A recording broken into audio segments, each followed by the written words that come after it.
evening. It is Friday, May the 13th, Friday the 13th, spooky. Uh-oh. 2022. And speaking of spooky people, we have Eric and Yannick. So Yannick, I take it from your attire that the warmer weather has reached the lands of Poutine as well. A Cheese little is bit, yeah. melting. Yep, there you go. All right, so let me bring Bobby on. Nice Bobby was spot. coming on at the end. So let's see if we get Chickmunk Bobby or a good sound Bobby. Let's find out. Bobby, how's it going? Chickmunk. Chickmunk, Bobby. Talk again? Nope, we got Chipmunk Bobby. Round two. We're good. I was curious. We had to give it a go. You never know on the first try. All right, so real quick here. Josh is first out of the blocks. Yep, I'm here to pump AEW WWE parts. This is the right channel. You're damn right it is. This is what we do around here. Good evening, Baz. Absolutely. Sounds good. Yeah. I think, so I'll let you guys know, I let Eric and Yannick know a little bit. I did invite some different folks, including a couple of newer folks to the channel. Also, a lot of favorites, classic favorites. But I let everybody know that, hey, it is starting a little earlier. I actually hit the wall earlier today. Usually I'm very tired coming into Friday and then I catch my second win, third win. I'm going to do that tonight, hopefully. But at the same time, the earlier start is probably better because I got a bunch of stuff to do on Saturday. But I wanted to come on here, hang out. I got my beers cold and we're set on that regard. So it'll be fun. All right, Bobby, we should be good to go. Are we good? We are good. How's the week treating you? Busy week. Busy week. Lots of stuff going on. I agree with that. I was actually pretty good. I'll tell you. I didn't tell Eric or Yannick either the story yet. I was actually running pretty good. I was sending links out to everybody, just reaching out to folks, going, "Hey, if you want to pop on, here's a link, et cetera," setting everything up. Got a little agenda. We may see Jay later tonight to talk about a couple things he wants to talk about and give us a little info. So that'll be good. And one of them, he actually volunteered that he wanted to talk about. So I'm like, no, absolutely. If you want to chat about it, we definitely can. So weirdly enough, on a relatively slow news week, I was like, nope, I got an agenda. I actually got stuff that we could chat about in addition to wherever we go from there. Mm-hmm. But the other thing was, it's like, all right, I'm about to get everything turned off, looking good. All right, the coast is clear, everybody's offline. I get a ping. It's like, oh, Carlos, you got a minute? I'm like, I know where this is going to go. There's no minute. So it was funny because it was one of the newer hires who took over on the team that I was previously on. But I told him, hey, look, if you're in a pinch or whatever, he goes, because they actually took over a job that I previously done. And it was a little complicated. It wasn't actually very simple. It's a little complex. So I said, okay, so what are you working on? And he goes, this thing. I'm like, oh, yeah, that one's tricky. Hold on. I'll get on the phone with you. An hour later, because they ran into problems. And the thing is, this particular job, I know it very well. I was the one who was doing it for about a year. There's a problem if you don't know what you're doing. And I had actually trained one of the other team members to do it. So that's why I was surprised. It's like, so why are you doing it? And he goes, oh, the manager assigned it to her. And I was like, oh, my condolences. So she was following the instructions. I had written the instructions. The instructions were good. They do the job. But if anything at all goes wrong, then you need a little experience and a little bit of help. So fortunately, I took pity. I took pity on their plight. I said, okay, I'll walk you through. We'll fix it. We got it all fixed. Everything's good. But it extended my workday for another hour. Mm. Yeah, Are threw you everything off a physically little bit. going back to? You're going to the office now, right? You're not working from home No, now? no. I visited the office one time because they wanted us to One get some time. FaceTime with some of the managers and stuff. So So that they was so that made was you. fine. Yeah, I was voluntold. So it was fine, except I spent like the first half of the day trying to get the computer to work because that laptop had never turned on inside of the building to access their Wi-Fi. So it's like, oh, but you need to fill in this form. It's like, well, how would I have known that? It's Mm. like, so, oh, you can go upstairs to the thing. And then I went up You're there and it's like, supposed to come to work. yeah. So that's the thing. They asked me to. And then I was supposed to get a pass just in case I need to go back. Here's the thing. None of that was ready. So they go, oh, so the next time you come in and get a pass, I'm not coming in unless I have to. I'll see you in a year at least. Good luck. Good luck. Christmas Anyway, party. exactly. Good evening, Jeff. Absolutely. Yep, triple header game sevens tomorrow. That is true. That is true. I did actually watch. It was funny. I watched the Leafs overtime a little bit because on Sportsnet they actually put one of the guys on there to watch it and react to it in real time. They actually put the network feed though, so you actually get to watch the game and watch the guy reacting to it. And I was like, ooh, now that's gonna be spicy. Saturday, Game 7, Toronto, with all the baggage and all the Toronto's gonna. Mm-hmm. It's gonna be hours of them clenching. Yeah, that was pretty sad. The overtime. Well, the whole game was really. I look at such a professional team such as Tampa Bay. They're really Last year good. they are, and they pass. They're succinct with their passing. Their setup. They're everywhere.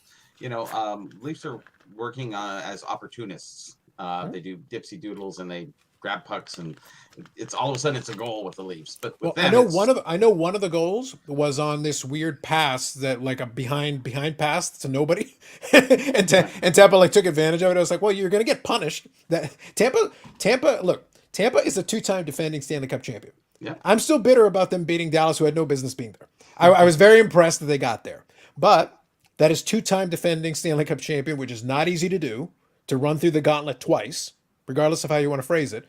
They're not going to go down without a fight, and they still have tons of talent. So it's like, oh yeah, do not give them free opportunities to score goals. They will. They'll punish you. yeah. And then if we do beat them, we go on to St. Louis, which is the Stanley Cup winner 2 years ago. It'd be 3 now, wouldn't it? Because 2-time defending, and then the one before that. 3. Yeah, the third year. Yeah, they may have beaten Boston in 2019. Oh, Perhaps, Boston, allegedly. Boston even, last night, was it? Yeah, we forced a game 7, so we'll see where was it the- goes. Okay, so that's part of the bandwagon. triple header. That's part of the triple header game 7s. Gotcha. Yeah. Yeah, I think it's one of those things. Like I'll watch games on, and Josh is so there's Kathy Wade, trying to get Eric some grace. Well, we'll see what we can do. We'll see Thanks, what we can Mom. do. We have a Eric, good agenda. Mom. We have a good agenda. Eric, you may be mostly off the hook tonight. You may be Okay. mostly. Comparatively to normal, this will be an easy night, I think, for you. Yes, Steve Dangle. Yeah, I was checking it out. It's kind of fun to have it on the other screen. So I was like, look, I'm not complaining. It's all good. There you go, Big Scott. Good evening. Caps, Mets, and Carlos, what a great Friday night. Appreciate you. Plus sorting cards. Glad we can help out with that. Absolutely. So I think tonight, it'll be this week, and then next week, I think we'll do 8 p.m. again, because I kind of like the time slot for Saturday. It's a nice way of having a decent length stream still, and then being able to get offline so I can actually get to do some stuff. Now that the weather's good, I actually want to be, I literally, with time between this week, I've been taking stuff in and out. I've literally been doing all my spring cleaning stuff. Like as soon as, the weather's good now, I can drag stuff in, grab it, one box full, another box full, another box full. I've been getting my exercise if nothing else, and I've been able to go out and get a walk. I was mixed up with my schedule all day today because you changed the timing. So I know, right? I was an hour late all day. There you go. So definitely next week, and then I'll give it some thought. We'll see how it goes. I love during the summer months having that extra time, because then Saturdays are really good to get stuff done. We'll see. We'll play it by ear. Canadian Sports Card Collector. Hey guys, do you own any Synergy casts for greatness in the collection? I think they're really unique cards. That sounds familiar. I'm not sure which years do they come out for that. I know Synergy has been out a couple of years. It sounds familiar to me, but let us know which one that is. But I know I don't have any of those cards for in my collection, but I am familiar with what you're talking about. The name does ring a bell. I've seen them on Instagram, people putting them up, and I've seen them at shows, and I've heard people talking about them and things, but I don't own any. It's just I don't collect modern, so. No, that's fair enough. I get you. So let's take a look here. And some of them are nice looking, but then some of the other ones I think starting to look a little. There's too much. I still believe in a little goes a long way, and it's some of these cards, like I've already talked in the past about how I can't stand kaboom cards. I think they're utterly ridiculous, and I think if Synergy continues to add more to it, they're gonna soon be in that same category. But so I think they need to either stay where they're at or back off just a little. And I do agree that they're nice looking. Oh, good. Excellent. Appreciate that. So you're saying here they're metal cards. I only buy the green numbered to 50. Nice. I like that. Now, if you find something you like, that's the best way. So DR here is just saying here, evening all. I asked another video if anybody's making changes. Absolutely. So this week, doing a weekly rotation with my eBay sales from cards. Week 1, Roth IRA. Week 2, extra mortgage principal payments. Week 3, money for bulk buys locally at card shows for eBay inventory. Week 4, money for PC. Very responsible of you. I like that. Well played. Yeah, I was just asking if people were adjusting anything. Obviously we do have, you got financial headwinds. You've got the different things going down. I definitely wasn't buying crypto this week, if that's what you're thinking. I don't care what you say. When stuff goes down, though, it can be a buying opportunity if you have the ability to do so.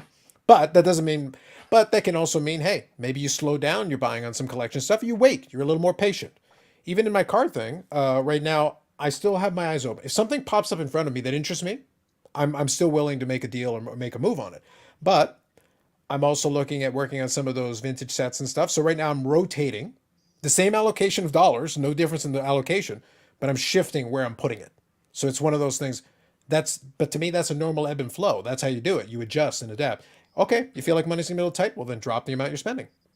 That's not a problem. Do that. So Nothing changed for me other than I'm not putting any more fuel in my car. There you go. I'm spending that money on cards now. The Hey. fuel I'm saving, so that's I what haven't driven my car in 3 weeks, so Think of all the money you're saving on gasoline. I know. yeah. Yeah, All of a sudden, Eric is like, price I'm of gasoline now. That's right. What's going to happen is a couple more weeks of that, and all of a sudden you're going to be like me when COVID first started. I'm like, I'm rich, and I don't know why. Yeah, that's right. Yes. Wait a minute. Oh, that makes sense. Now I get it. Castle Grandis also has an e-pack version. Very heavy steel-like cards. Gorgeous in person. Excellent. Thank you, Josh. July 1st is coming. We're creeping to it. Well, I was telling Eric was already taking a victory lap. And I was saying, Eric, Whoa. and I was saying, Eric, it is May. Are you sure? I told Eric, I was like, you Just play this wrong. You play this wrong. And what's going to happen is like, all right, you know what I predict? A 95% drop between now and June 25th. And then a 500 million% increase. That's it. By July the 1st. It's like Gretzky rookie, $4.8 million in a 3. What the hell? KSA, no doubt. It's like, what the heck? Yeah, because the prices traditionally have always gone up in the summertime. This is what I'm trying to say. You are tempting fate in something that has never happened before. And all of a sudden, we'll get it just for you. You know? Yeah. And I'll laugh hysterically on that, but I don't see it happening. Sell your Leafs and Boston cards right now. You may as well. So far, all my predictions are coming true. So we'll see where it goes by July 1st. There you go. But as I was saying, it was like, did your calendar break? We still got time to work that one out. Well, the thing is, since the topic came up, and if you want to stop and go to something else, by all means, we can discuss more of it later. But what I've noticed is all these other platforms, whether it be YouTube channels, Instagram accounts, Clubhouse forums, Clubhouse forums. Yep. They're all, read the titles. I mean, go on YouTube at any point in time, type in your search, sports cards, and, the 1,000 different channels will come up. Just scroll through and see how many start talking about the dip and start talking about the crash and stuff. But Eric, you're talking about something different though. It's a good topic. I actually like that you brought that up. But here's the thing. Put your hand upon my hip. When you dip, I dip. Indeed. But if you knew that, you're in trouble. Yeah.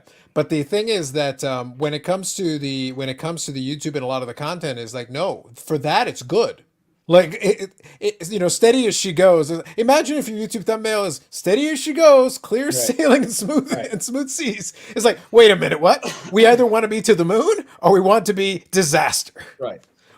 Well, yeah, because you want to be able to talk about something, but still, other people are recognizing it, and I send you stuff all the time that I find on Instagram of this topic, specifically this topic. I say he's already taken victory laps. It's like, guys, the memes. I'm being backed by the memes. Yeah, I mean, there's just so much out there right now talking about all this and showing that this card was worth this much in January and it's just sold for this much now. I don't know. Eric, I think your clairvoyancy is showing through because July 1st is when Canadians start paying tax on all their eBay purchases. There you go. So eBay, he was so far ahead of the curve. He got eBay to change its policy. They're like, well, we'll do this in September. Why don't we do it July the 1st? Hanging up. They keep good idea. I mean, anybody can tell you right now that things are heading in a downward flow, but I told you guys in January. I see. Just remember that. I see. Okay, we'll go back. We'll talk about it in November. All these different people are out there, talking about it now and realizing it's happening. But just remember who said it at first. Who was that? It might have been Yannick. I don't remember. You might have to make your own. You might have to work on your own logo for that. At that point, you'll be all by yourself. It's your mother. She knows what's going on. Yeah, she told me. She knows everything. Mom knows everything. Mom knows everything. Inspired by Eric, I just pushed the button. That's like I She think I'll doesn't buy, I think I'll know buy yet. some more She'll crypto. find out later. He's gonna keep talking. I'm gonna buy some more crypto. Do it. Go for it. Uh, Yeah, no doubt there's things going down, and that's kind of natural. yeah. Depends what's coming out and what rookies are around, and the ebb and flow is always there. But definitely we've had the downturn since the greatest upturn. Oh So yeah, it's been progressively. Well, Going can I down. tell you can I tell you the funniest indicator? And this is public. I'm not sharing anything that you can't Google right now, but I'll give you the best indicator for me, and it made me laugh, and it may have come up in a meeting where I had some fun with it. So, like I said, you can Google it; it's out there. So in the Canadian thing, I've worked over the years with different of the Canadian banks. That's been a good chunk of my career. But here's the fun thing. Traditionally, any raises that you get if you work inside the bank, and again, I'm not telling you anything you can't figure out on your own, tend to be really straightforward. If you want to get a larger increase, you got to really change positions where it adjusts the pay scale in that sense, or you do a little bouncing around between different companies, and that's what a lot of people do to get raises that way. But if you're just staying in the same position and you get a pay increase, even if you do a really good job, they tend to be very modest. And it's usually at the end of the year you'll get a little, get a couple of percentage points if everything's good. Both TD and RBC announced this past week that in the middle of the summer, so like coming up pretty soon, I think July the 1st, funny enough, they're doing a 3% pay increase for the rank and file employees in the middle of the year for a cost of living index adjustment. That's weird timing. So TD is paying about $200 million. Is that their second quarter? I don't remember. I got to double check the calendar. I don't remember. I think it'll be leading into Q3. I think it's leading into Q3. Okay. I don't know when their year to date is, so. But I'll tell you, that is an unusual move. They usually don't make like a mid-year adjustment of any kind. That's the first time I've ever seen that. Beginning of the year, always. Yeah, it's basically just carry over. Quarter. Yeah, you'll do your evaluations for the end of the year, and then as soon as we roll over into the next year, because the fiscal year is already done by that point, but you roll over to the next calendar year, then you get an adjustment. But whatever, based on your performance and how the department did and all that stuff. But in this case, it's almost an across the board on a lot of the rank and file, like regular employees are getting like a 3%. And I think one of them is giving like an incentive, and the same thing with RBC. And I was sitting there like, I worked at RBC for 5 years. Can I retroactively have my 3%? So guys, can I, maybe no 15% be nice. Be great. It's funny. I saw something. My wife actually said something. She goes, "Oh yeah, the Canada Post is down $52 million. So they're losing money." And I went, "No, how much are they making?" So I look it up. They make about $500 million a year profit. So they're down $52 million. Yeah. So they're up $450 million. But the title, it's almost like a meme. It's almost like it's like one of these clickbait, Bobby. Almost the clickbait, it's like that, and people are just stop listening to the news because they just drive you crazy. Because I'm just telling my wife, they make $450 million. They're down $52 million. Big whoop. Well, that's it. That's the difference between the headline and the substance. Because technically less compared to their normal. Yes, that is technically true, but they didn't lose. It's just less. It's just less. It had to be less. Yeah, for sure. Because everybody's back, and not everybody's not getting everything shipped, and the excuses come with that. Well, Well, I'd argue that during good times Canada Post doesn't ship. Oh, that's not what you're talking about. Sorry, that's a different conversation. Obviously, I don't know which company you guys are talking. The money goes out. The money goes out. The package doesn't come in. That's two different things. Only one company can manage to lose money during the whole COVID thing. It would be Canada Post, man. Yeah, that's talent, guys. That's talent. That was all in sports cards. And even with the money that Eric knows, like he says, outrageous amount of money they charge for shipping. Yeah. It has went up quite a bit. So it has. But the other part of it is that they have been charging, for shipping. It's been pretty good for the most part, but every 6 months it keeps going up. And now what my wife heard awful was that the rates on the volume of mail for the regular mail has gone down, she said, because that's what they said. And I said, they're still using that? Like, when have we gotten away from the, everybody's e-transferring, mailing everything. So like, they're worried about a letter that's 89 cents and they're getting $14 for a small package to BC. Like, come on. Hey, They're making I get still more get mail. I still get mail from the former owners of this place 8 years on. Yeah, I know. Their I 5 relatives years. still send them letters. It's been 8. It's been 8. So good evening, Green Cardboard. Absolutely. I want to get caught up on a couple of these comments here. I heard on July 1st people are going to send me money and the cards to take them off their hands. We can only hope. The Cardmageddon, absolutely. Yeah, you said it first. Let me think. No. No. Yep. What's up? Don't be hating on my. So this is Charles here. He likes to pump the hell out of I think Marvel cards and now and Rock Superfactors because he's got a Rock Superfactor. He's also got a Miz Superfactor, but he basically he's the confirmed pumper of all these things. He doesn't shy away from it. It's like, no, please look at this. I want the price to go up so I can sell it, which is fine. You know, hey, look, you acknowledge it. The hat fits. It's fine. It's fine. That MZ Superfactor is going way down. Yeah. The Miz Superfactor. That's the one. Yeah. There you go. I heard it was just tanking. So hey, see, Charles, I'm not the one hating on it. Bobby's let us know that now it's done. It's over. You pump, we dump. There you go. Sports just can't always be worth more than gas. Yep. Good evening, Michael Ham. Absolutely. Biggest pumper in the world. You really are. Absolutely. I'd agree with that. I can only think of all the companies there. Well, Dapsman, I don't know. Well, Dapsman, though, is about a rank amateur. Charles is consistent. Charles goes out and he promotes his stuff. I think I've even seen promoted Instagram posts from Charles. Promoted. So it's like, no, you don't understand. Look at it. Look at it. Please look. Look at it. I insist. So I'll give him his credit until I get evidence to the contrary. But Daps is going to have his opportunity. He's got the card now. He can do it. So I got to see some serious Dapsman promotion of that card. Waiting for it. Yeah. Yeah, we are waiting. Exactly. But yeah, no, 100%. But it was just kind of interesting. But that to me is like the indicator to me. If the bank, multiple banks in this case, were willing to do that, I definitely didn't have a conversation. So do we get 3%? Can I have 3%? Just at random?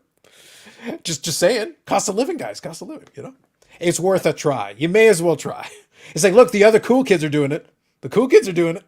I'm going to ask for a raise in my allowance. You should. Absolutely. You may as well try it. There's no harm in trying. You may as well give it a try. Where are you? Exactly. Yeah, where's this raise in this allowance? Yeah, Mom. Can I get a raise in my allowance? There you go. I like it. 3%? Come on. $6. Hey. Like it. Now, I was going to pull this up here. Let me see if I can find it. So, yeah. So, like I said, tonight, I think there'll be a couple of things we'll be able to get through, which will be kind of fun. And a little bit of it will be depending on if we get a couple of visitors. So, we'll do that in the meantime. But from what was mentioned a little bit earlier on, I was saying that, yeah, no, it's been a little bit of adjusting kind of, but I've been having fun with it because now I've been building out that checklist for some of those vintage baseball cards. Plus, I want to kind of plan out a little bit for the expo. So I was saying to Bobby kind of offline is that got the expo ticket VIP pass purchased, booked the hotel now, and got the time booked off. So I'll be good to that. For me in the summertime, it's fun. So I'm just going to go there and enjoy myself. We're going to have a little bit of fun with it. I did actually have a really good question. Somebody posted me. It's like, well, percentage-wise, what would you say how many KSA and MNT slabs are there relative to other stuff? And I'm like, I know what it's been historically, but now I'm actually kind of curious. I kind of want to do like a little internal survey, kind of walk around and look a little bit. Oh, at the show, you mean? Yeah, at the show. Yeah. I'd say 5%. I was thinking like 7 to 10 traditionally, but I know it's gone down as PSA and the other ones have been increased. I'd just be curious to see what it looks like this time around. So I'll kind of do like an informal survey. I was going to say 5 to 10 too. Yeah, I thought that's all I was going to see when I went up there. Yeah. And I was, well, you know, I'd never been before, you know, and you have to understand for many, many years down here. We're dumb, not stupid. for many, many years down here, we were told, and the general belief was KSA was the PSA of Canada, and you know they were the same thing and the same companies. You know, this is in the beginnings and things. You know, and obviously that's far from true. No, that's Logan Paul and Mike Tyson. Yeah. So, so when I went up there last year, I was expecting just to see tons and tons of that stuff, and I was surprised that that's not the case. Most of it's KSA PSA. is our HGA of Canada. No, don't. No, here's the thing. I don't like KSA. I'm not gonna give him that hard a time. No, I'm not saying that. Yeah, KSA has actually been around since 1996. You have to give them some credit for longevity. At least they've been around a long time. Well, it's the second owner. Steve owned it the first time, and then Nathan bought it out. About over 10, 12 years. No, more than that, maybe 15 years ago. Yeah. Yeah, but I'm just saying, for comparison's sake, you can't call HGA a fat flash in the Sorry, pan. They've my literally been bad. around a super long time. My bad, I didn't think that one through. But KSA. KSA, let's say, has his own particular They do, yes. clientele, I guess. That I will agree with. Yes, And that grading criteria and yes, holders and okay. I agree. I Up in agree. there. Mostly hockey. Yeah, Of all the it'll be sports. very heavy hockey for sure. Yeah. So Ricky Henderson canceled for the EXO apparently. Okay, I didn't hear about that. Oh, really? That's a Man, shame. That's a shame. That would have been kind of neat. I think that would have been fun. He was in for a week. Did he cancel in the third person? I go, at least that'd be a consolation. If he canceled a third person, that would be really good. Yeah. Had picked up a rookie card to get signed. Well, Ricky's sorry to not hear coming that. to the expo. Oh. Yeah, sorry to hear that. Sorry to hear that. That's a shame. That would have been kind of fun. I think that would have been enjoyable. There goes your July 1st. Purple Haze, good evening. Yep. I personally like M&T and respect their grades. I'll respect your opinion. I've got my issues with M&T. I don't really put them any better than KSA, and I made my opinions on KSA clear. I respect your opinion, but not. Yeah. Yeah.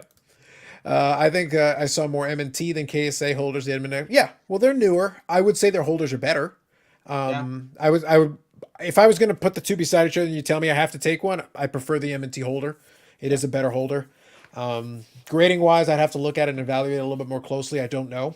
I've seen iffy stuff in both holders. So it's one of those things like it'll depend on the card too. That's a lot of it. And they smell like mint. If they did, that'd be a great feature. The scratch and sniff. Well, That would be a great feature. Isn't that their logo, a mint leaf? Yeah, It is a mint leaf, yeah. You have to scratch the mint leaf, and then you can smell it. When they did that, I just went, all right, that's enough. Nice. Sounds good. All right, 2022 Wander Franco just submitted card for the month. Most submitted card of the month for PSA. Yeah, 100%. Yeah, he doesn't have a lot of stuff yet. He does not have a lot of stuff yet. See, if they had cooking cards, so Gordon Ramsay, MNT 10, I'd buy it because it's mint related. So Look at you being theme in the non-sport. Ooh, interesting. All right. there's something new coming. Oh, there you go. Aaron Davies. So good evening. Worth taking the trip out the EXO from Western Canada if I'm only interested in baseball. I have a question that will help a little bit. Are you talking vintage, modern, a combination of both? Because coming all the way from Western Canada is a bit tricky. I find plenty of baseball for the stuff that I'm looking for, but it does matter what you're looking for. If you can be a smidge more specific, it'll help a little bit. Did he go to the Western shows out there? Yeah, and I would ask that as well. Yeah, for I sure. would, if you have a passport, the distance. Well, he's in Western Canada, so Right, so he doesn't need a passport. Keep going. No, longer. I'm not done yet. Yeah. So if you're in Western Canada Mhm. and you have to go this far, right? Why not go this far and go to like the Vegas show and have all the baseball you could ever dream of? I don't know. Vegas show wouldn't be the first one I'd think of though. No. If you're interested in baseball, there's a couple ones in New York. The that, like- National is good. Yeah, but now Yeah. that's really getting far. No, I get it, but I'm saying like if you're looking, Vegas would be the same or even closer. sure, but that's the reason why I was asking vintage or modern We like is that I'm Vegas. saying vintage. There's a couple of shows that are particularly good for that historically. That are really good if you want to venture down that way. It'll be easier. I have never had problems finding baseball at the expo, but again, it also depends on what I'm looking for. I would say there's more vintage baseball at this in the shows of the last two shows more than ever before. I agree with that. Yeah. Yeah, but it's all that O-Pee-Chee baseball crap that Yannick collects. No, Nobody wants that garbage. No. My 53 tops Roy Campanella would beg to differ with you. Yeah. That's a I good did not- find. I did not make it to the Western shows, unfortunately. Mostly interested in modern. There is some. I will say you're going to be very heavy on the hotter guys. If you Flavor want to them find, up. if you want to find some Vladdy Juniors, you'll probably have good success. You want to find some of the bigger name guys that right now are hot. You'll find Frank Thomas's. You'll yeah. find, But you'll find the Wander Francos. I'm sure there'll be people that will be holding those. That I'm pretty confident of that. You will find a lot of you'll probably find some Trouts. You'll probably find some. Dominguez, Trout, Soto, Basically, go to the Tatis, top all of the these names. Yeah, Tatis is a great one as well. That's I'm a a good one. baseball guy. Carlos is too. Yeah. And there was everything basically. Like Yeah. I don't know what kind of quantity you would be looking for, but there was definitely everything more than any usually regular local show you would find. I'd agree with that. The expo is more than just the show. It's the social. It's Agreed. the other things that you can find that you don't know that you were looking for until you see it in front of you. So that's what I like about this. Is it the same hall again, or it's back to It's normal? in the next hall over. We know where they had those garage doors. Well, I don't know if you were there early. They had the garage door. You could see through the other place. That's where the car show is, and that's a big, huge square room. I think it's I think 10% bigger than even this one, but it's not angled. It's actually one big square. Yeah, well, that's going to be to the benefit of some of the other dealers that are going to be like, "Oh, thank you. We don't have to do like a U-turn and a little turn thing." I felt so bad for the folks at the other end, the ones at the end. And by the way, a couple of those vintage cars I bought were in the other side room. You have to kind of go out of your way, right? Yeah, and it was easier to pick it up. So let me read a couple of comments here, and then I'll bring Jay on, who's going to join us here. So basically, just saying, maybe they're a little more desperate to sell because could be. You get some good prices on the people stuck in the back room. You can, that's right. So I didn't make it the Western show, unfortunately. Mostly interested in modern. Oh, sorry, I did read that one. But yeah, I would say, look, it's possible if you're making it all the way for Western Canada. Here would be my suggestion: treat it like a vacation with a card show. Maybe have some fun around. The weather's going to be nice theoretically, so that's what take advantage of that. Yeah, take advantage of that. Will there be stuff? Absolutely. Is there more stuff now than in years past? 100%. Like back in the day, finding modern baseball was really tricky, relatively speaking. Looking for raw or graded? That's another valid question. Yeah, there's some good raw there. Yeah, international borders go for the national for vintage. Yes, there's going to definitely be a lot in the national for that. Yeah, although Atlantic City kind of sucks. Atlantic City kind of sucks. So it's not that far. For them. Yeah. No, I could drive to it, but I'm not gonna. Yeah. Great curator. So we'll be set up at the Toronto Expo. That is true. So there is that. I could drive to it. All right. So let's do a little non-sport combined with a couple of conversations we're gonna have. Sure. Good evening, Jay. How are you doing? Oh, great. Great to meet. We'll see you guys again. Hey, Jay. And hey, Eric. Looks like you're up and about, so that's good. You're feeling better. Yeah. It was a last-minute decision. I had to try to do this from the office and not the bed this time. So we're going to see how long I can sit in this chair before I may have to switch. But I am doing a lot better every day. How do you move it around, Eric? You got crutches or you just... Yeah. Pope Mobile? Probably have the Pope Mobile. The Pope Mobile, And crutches mostly. I have a cane also. You got one of those scooter broken leg kind of things, That's true. Yeah, the one leg. You do like a knee and like... Greatest invention other than... Jay, do not ruin this for us. Yeah. Do not ruin this for us and everyone. Yes. All right, so real quick here. Good evening, John. And the main draw for Toronto Expo, will Eric be there? Not in this one. So I think both Yannick and Eric will probably be joining us again for the fall. That's my goal. Yeah, it's a little easier for them to join in for that one. Bobby and I are pretty much there all the time. we do the Carlos two said the food court. Just probably. Honestly, I'll probably be at the food court. Yeah, it's actually called the beer court or the beer gardens. Also, yes. I don't think. I mean, it's less than a month away. It's not good food, and there's no way I can drive 10 hours with in my physical condition right now. So Tim will pick you up. Yeah. Oh yes, he'll fly you in on his big hat. Yes. He's got an old 1972 Chevrolet station wagon you can lay in the back. Well, with the size of the hat, what if he gets a really big propeller? Then it's effectively a helicopter. You just have to hang on to the big brim and he'll take you over. You guys see the little hat on the big hat? Eric on the back, and he's hugging the hat. And... It's like the flying nun or something. The wind picks him up, and he just goes. You're increasingly selling me on this, Eric. You're increasingly selling me on this vision. Reference, right? There you go. Does anybody know the flying nun? Yeah, there are cards of the flying nun. Yes. I was going to say, Jay. I knew Jay was going to be good for that one. Sorry. Carlos, the flying nun? I think I've seen an episode. Sally Field, right? That's all you need. Sally Field. Carlos Senior loved watching a lot of TV because he'll watch a ton of reruns. So he'd be the one in front of the TV parked in front of it. Oh yeah, 100%.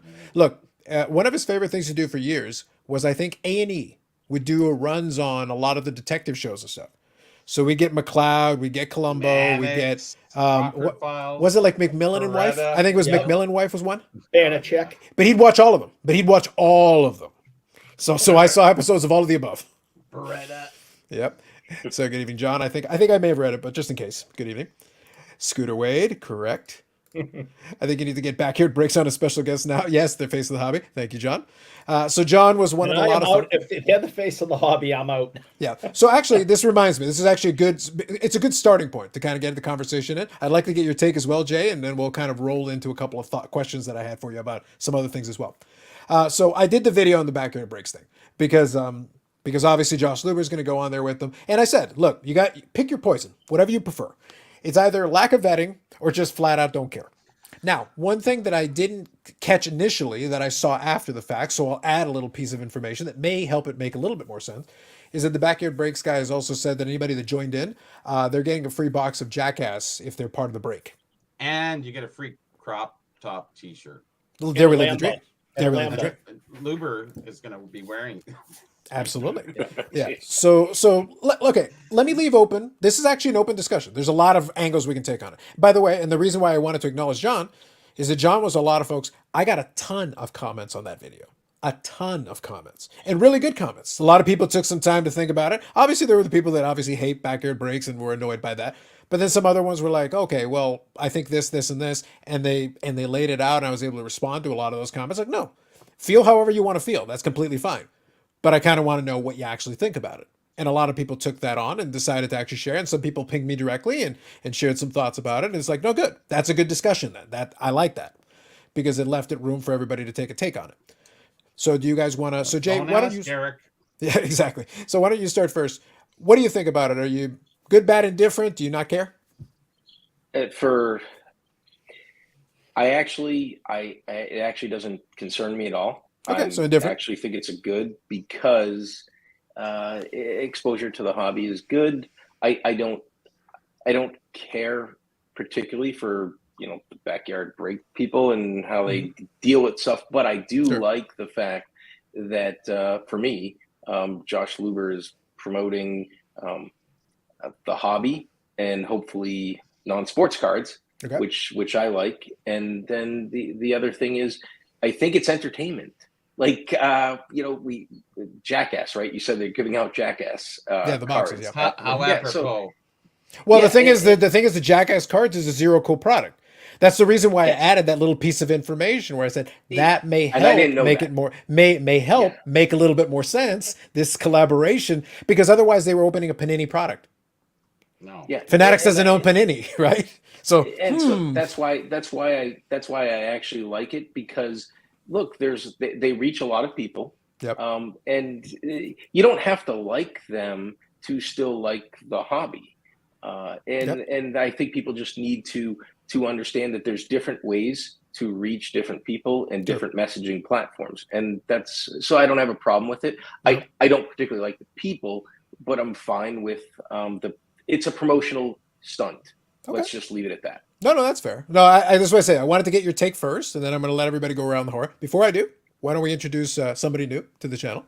I do chat with this man offline a little bit. So, but first time on here. Baubles and Ball Cards. How's it going? Can you see us? Because we can see you. How's it going? What's up, guys?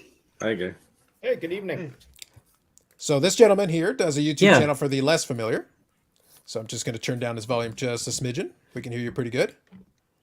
There we go. He looks familiar. Yep.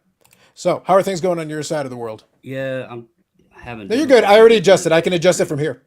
I can adjust you from here. Hold on. He's controlling your life. Exactly. Can you hear us okay or no? Okay. While he's figuring that one out, we'll go through. As soon as you can hear us on my, I have two different screens going on. I can hear you on one and not the other. Okay. Are you using the stream? Can you hear me on the StreamYard? I'll be back when I get this fixed. Hang on. No problem. I'll drop you for a minute. So when he's able to get that resolved, we'll bring him back. So here, indifferent to Backyard Breaks. I think they're probably much better content creators and breakers that should fill that spot. I'd agree with that. 75% of the SEC payroll just jumped on. I'll make that joke once he's back on. Once he's back online. Okay, so while I'm waiting, I'm going to let him get a chance to get himself acclimated. So let me do this. Eric, do you want to add anything or chime in? You can just say you hate the guys. That's fine. Hating is kind of your brand. I'm not cite the fact that, you know, these clowns are the ones that found this thing and are getting all this attention. And there's almost immediately, I mean, within minutes, conspiracy theories started popping up all over the place. And I'm curious. Sometimes conspiracy theories sound crazy, but then you find out that they're not that crazy. You know, Depends who you're hanging with. well, you know, I mean, we don't do politics here, but let's just say there was a big one here in this country for a while and turned out all to be fake. So, Fake. you know, I'm curious why these clowns are the ones that ended up with this. So I think it goes like commercials, like I told you before. The best commercials sell and the worst commercials sells. Everything else is milquetoast in the middle. So if either you're totally stupid or totally brilliant, those are the things that people will remember. All the other stuff in between. What was your name again, Eric? Oh yeah. yeah, You're muted, Carlos. Carlos, you're muted. Yep, I got you. So question here. Bobbles, can you hear us now? Okay, so let's try this here. We'll bring him on.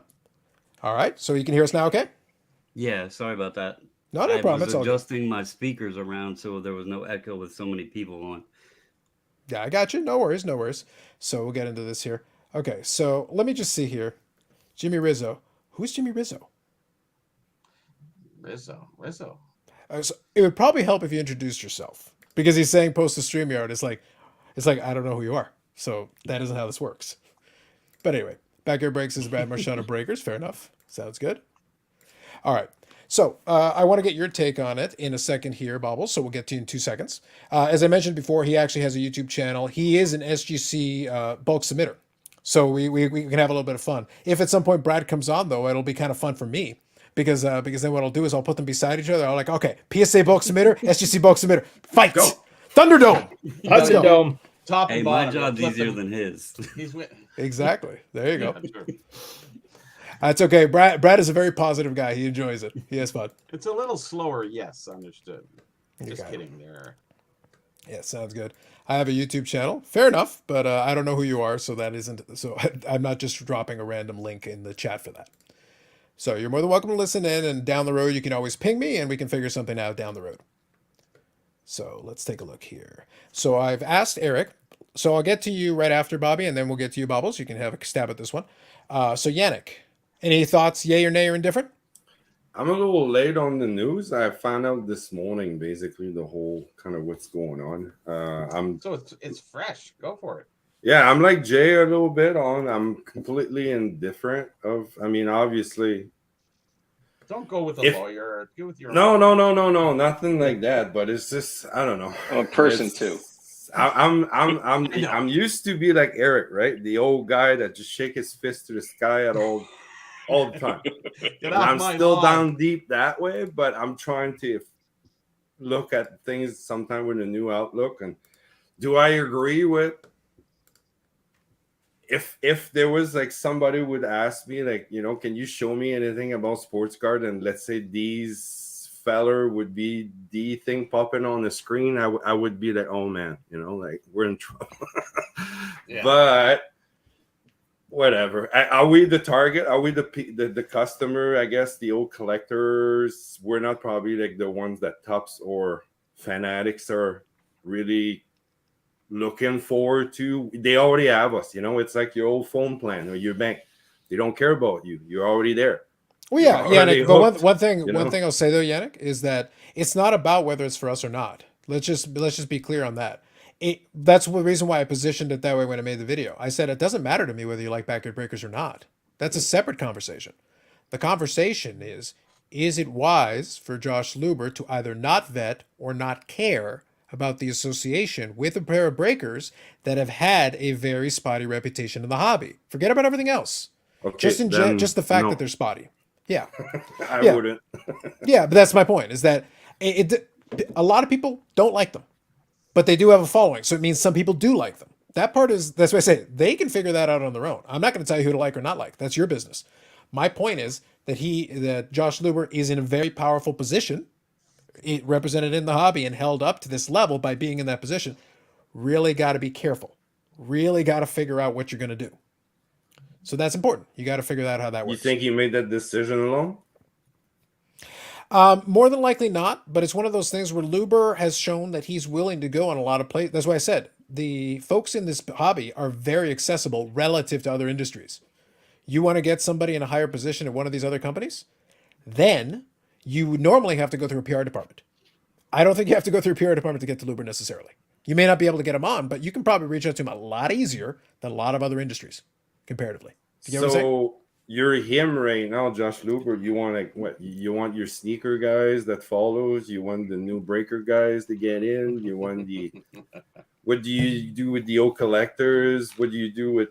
Obviously, they want to change things because if they would have just keep it the old way, they would just buy tops, and that would have been the end of it. Just keep it as is. So obviously, what's coming now? Well, the thing is, if you're going to buy Tops and keep it as is, Tops wasn't nearly as profitable as it should have been. No, Considering I the know. dominant position they had, they weren't running a perfect ship. People Hell kind no. of forget it. Tops did an okay job, but they literally were the But they sat player. on it. Yeah, they sat on it. Exactly. It's like, it's not like they didn't make a profit, but it's like comparatively, it's like you were literally the licensee for baseball for years and years and years, all by yourself. You could have done whatever you wanted. If you get what I'm saying. Bobby, do you want to add anything in here? Yeah, sure. I don't like what they did. Now, Mhm. that's just to preempt my thought on Luber. I think Luber is stretching himself out there. I think he's actually pushing the envelope. He is taking the risks that few will. If Luber was on someone else's show, it'd be, oh, Josh Luber's on. Oh, he's on Backbreak. Oh my! I gotta see. Well, this is why we're talking about it. It is a great advertising ploy.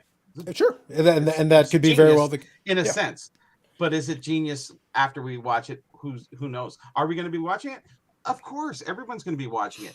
So this is actually more of a ploy than it is anything else. It's not a business decision. It's more, well, I guess it is in essence. But he's taking a risk and he's putting himself out there and he knows what's going on and he's been told. So my feelings are, good on you if you're going to do it. It doesn't really matter. What they did was totally wrong, and I never watch him anyways. I don't need to watch him in the future, and I'm good with that. But Luber's going to be on. I don't necessarily enjoy Luber. I don't think the sneaker guy has really any business in the hobby. But if you read his thing, it was just a lot of I don't know. It wasn't that Carlos, brilliant to me. Can I propose a poll to A the poll. group? Okay.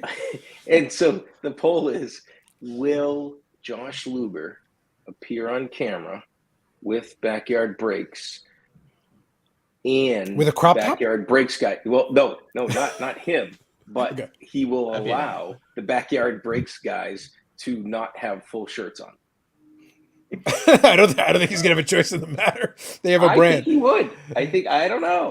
So what you're doing is you're taking they're going to dress up. You're taking the Victor tact that as condition of his appearance that a certain decorum is required from Hoodie Man. Yes.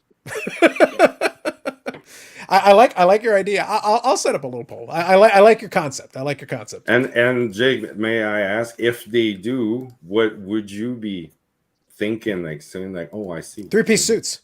Yeah, I guess. No, I think they should just wear shirts and maybe they have Fanatics hats on. Who knows? Like, how many Fanatics hats will be See be where shown, this is going on the after, I screen? guess. Do we get UFC Yeah. card girls though? Do we get UFC card girls, or is that Ooh. I don't think too that's soon? gonna happen Sorry, too ever soon. again. Too soon. Yeah. Okay, gotcha. They're in the green room. Gotcha. Okay. Just I just it's a question. I just asked the question. All right, That's let me an read through a answer. couple. Let me read through a couple of these quick here. Does Brad have any price updates? Brad's not on the screen. Thoughts of PSA saying out the wrong order to the wrong person. All the card companies have done that. Believe Brad's at the Pro Scene Autograph Show. That is right. I did reach out. I was talking to him yesterday, and if he gets a chance to pop in and chat, he'll let me know, and I can always send him a link. Funny, the chief visionary officer doesn't see the optics in this. Yep, Purple Haze had that comment earlier. That's very true. Kathy says, I'll allow you to live another week. I assume that's to you, Eric. I don't know. This has to do with the allowance, the 3% allowance. She's going to allow me to live. That's exceedingly generous. I'm not sure I would have gone that far, but I think that's fair. I accept her terms. As you should. Yep. So people like to watch chaos. Facts. You are correct. Someone has no interest in joining breaks. Provides any breaking drama such as snooze fest. Yeah. Well, people do. Would someone hire in Panini's darkroom know what the serial numbers to a case box of the LeBron logo man is? I think Yeah. this show is going to be the greatest clickbait of 2022. Well, I'd have to change the title then. The title is pretty generic. No, Okay, no, I it's- have a question. Does any of The you will backyard watch breaks this and Luke. tomorrow Oh, night? yeah. Not this one. Repeat that, Yannick. Sorry, repeat Does that. any of you have any intention to watch this tomorrow night? I don't, but Well, not live. Absolutely Not not. live. I'll watch a replay of some kind because then at least I can have some fun with it if I can Actually, speed it up. I'll wait until Carlos does his 10-minute recap and I'll watch that. Yeah, Exactly. there you go. There were crop hoodies, yes. What moves have Luber done in this so far? They bought tops and basically they set up the Zero Cool brand and that's about it. He was at the Mint. He was at the Mint. That is a fact. Yeah. Oh, true. Yeah, that was big. Yep. You know? It's funny because the initial Fanatics messaging was they were going to be direct to consumer. Breakers and LCS wondered if they still have a role in the hobby. They're going to have. It'll be curious to see how that plays out. Yeah. Who actually gets to be at the table for the breaker side of things. I'm hearing that. Yeah, there's Yeah. a lot of uproar. Yeah. Considering the new PSA set registry players see and when places get down to 10, 15 to 20 bulk, I think that's fair. I get you. Okay. So I know it took a little while, Bobbles, there. We had to go around the table. There was a lot of stuff. I want to get your take, though. Yay, nay, or indifferent? Don't care? Any positive, negative? Where are you feeling on that one? I say nay. Okay. First off, if you're coming in with a new brand to take over to supply the bulk of what we're wanting in the hobby, why, and to my knowledge, this is one of the first opportunities he's had to like be the face of Fanatics out there outside of interviews or whatever, but going on camera with product. Mm-hmm. First of all, I'm confused at why this is being done as a basketball break when Fanatics doesn't even have the basketball licensing. And then I know you mentioned that the tie-in with the Jackass product comes in, but you're then in sense giving a free product from Fanatics away to push the brand of Panini. So is this going to be a marketing stint where they're going to do some kind of announcement maybe that they're going to purchase Panini? Is that part of the plan leading up to this? Otherwise, on that show, I don't know. Well, here's two things. I like your question because I think it is a very interesting question. But one thing we'll say here, just to be clear, the Panini product is 2013. So it's not a brand new product. It is an older product. Secondly, see, that doesn't make any sense either. no, I'm with you, but I'm just adding additional information to give us context as we go along. So I got a chance to do a little bit more digging into the specifics, just so I could understand a little bit better. But it is an older product, so it's not a new product. And also the Jackass ones, I don't know. It's never made clear if Zero Cool or them are providing it or if they bought it themselves, because they did buy the Gary V Friends product. So they could have just bought it through the site like anybody else and decided to make it as a tie-in since they have Luberon. I don't know which is chicken or the egg. I do know, like, as you know, I personally know a breaker. I'm good friends with him. They actually got Jackass product ahead of time as promotional items. They ripped it before the product ever went live, gave boxes away. So this is probably a Luber promo thing. Could be. Yep. I'm wondering, now that you mentioned it's 2013, and I don't pay attention to whatnot. To be honest with you, I'm an approved seller on there. I went through the whole process, and after getting on just for a few minutes, it's not my style. Like, I just didn't want the headache of it. It's like, these, FOMO, quick auctions, etc. And it just wasn't my style. So I don't watch people on there, and I've never sold on there, even though I got approved for it.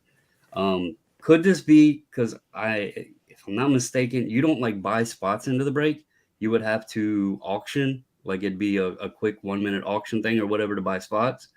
Could this possibly be to drive the price on a 2013 Prism product that Backyard overpaid for to recoup costs? I mean, 2013 Prism was way up here, and I'm sure that product cost is down. Maybe Luber's getting involved with him. And the main reason I'm no is there's too many, like Michael Hamm mentioned something about the triple logo, man. I have a theory on that. Yeah. But it's tinfoil hatting. We don't know. We love it. Well, one thing I'll add, even though I don't know specifically about this product, but one thing I can add previously, if we go back in time, I had Carvin Chung on here talking 2 different times, and part of the conversation was, if you remember, he was the one who developed the cup. He was the one who developed Exquisite. He's the one who developed Immaculate. A lot of these products, including because he worked for Upper Deck, but he also worked for Panini, helped develop a lot of these high-end products. The high-end products are hand-packed. So while you don't necessarily know which serial number it is, you do know the combination. Somebody has to physically put together the combination because at that high-end product, somebody is physically taking it. And I'm using an example from the past. So like Exquisite, for example. If you, for example, had a Michael Jordan, logo patch or something crazy, along with it, you would put a couple of other cards that are just kind of okay. The idea is you don't want all the good cards in one pack. You're hand collating and hand packing this. So in theory, you shouldn't be getting, triple logo man, double logo man. That isn't possible because somebody is physically combining the pieces. From there, the packs are supposed to get mixed up and randomized. I can't speak beyond that point, but I do know a lot of these products in the past have been hand collated. Just understand that means somebody had to physically put together the contents of said pack. Like the McDonald Monopoly. Yeah, I'm sure they had a list that they worked from. Okay, these cards go here, and they divide out the packs so it works out even. You don't get logo. Yeah, somebody makes what happens? Somebody makes a judgment call and looks at where the market is at that moment. If somebody's a hot young rookie, they're going to be higher up in the pecking order at that moment, and then theoretically put into a slightly worse pack than somebody who's just okay, but we don't know. And then maybe they turn out to be great, and you ended up getting a hot pack by accident. Probably 5 tiers of packs, Yeah, something like that. Yeah. Go ahead, Ballos. So. Yeah.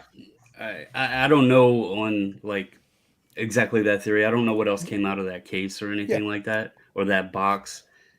The part to it that was a little suspicious to me, and I guess it could just all be coincidence, but if I'm not mistaken, there was 6 total triple logo man across Flawless product. I think something like that. You had every single one of them pulled except for the one everybody wanted. Ken Goldin and Leighton and Blez, when they did their little thing, they were throwing out estimates of how much product was left. And the Drake breaking, which I don't know if Drake was a part of it or if he actually was paying and chasing this. If so, I feel bad for Drake, because if this all did turn out to be shenanigans, that's bad on Drake because he spent a lot of money. But that push when you had, what was it? Polwax did like 10 cases or something. Yeah. Who was it? Golden or Leighton and Blez did like 30 cases or whatever they did. Yeah, I know my friends at Platinum did 10 or 15 cases. And I think there was another breaker as well. They were all like breaking 10 plus cases at a time. And this card just never come out.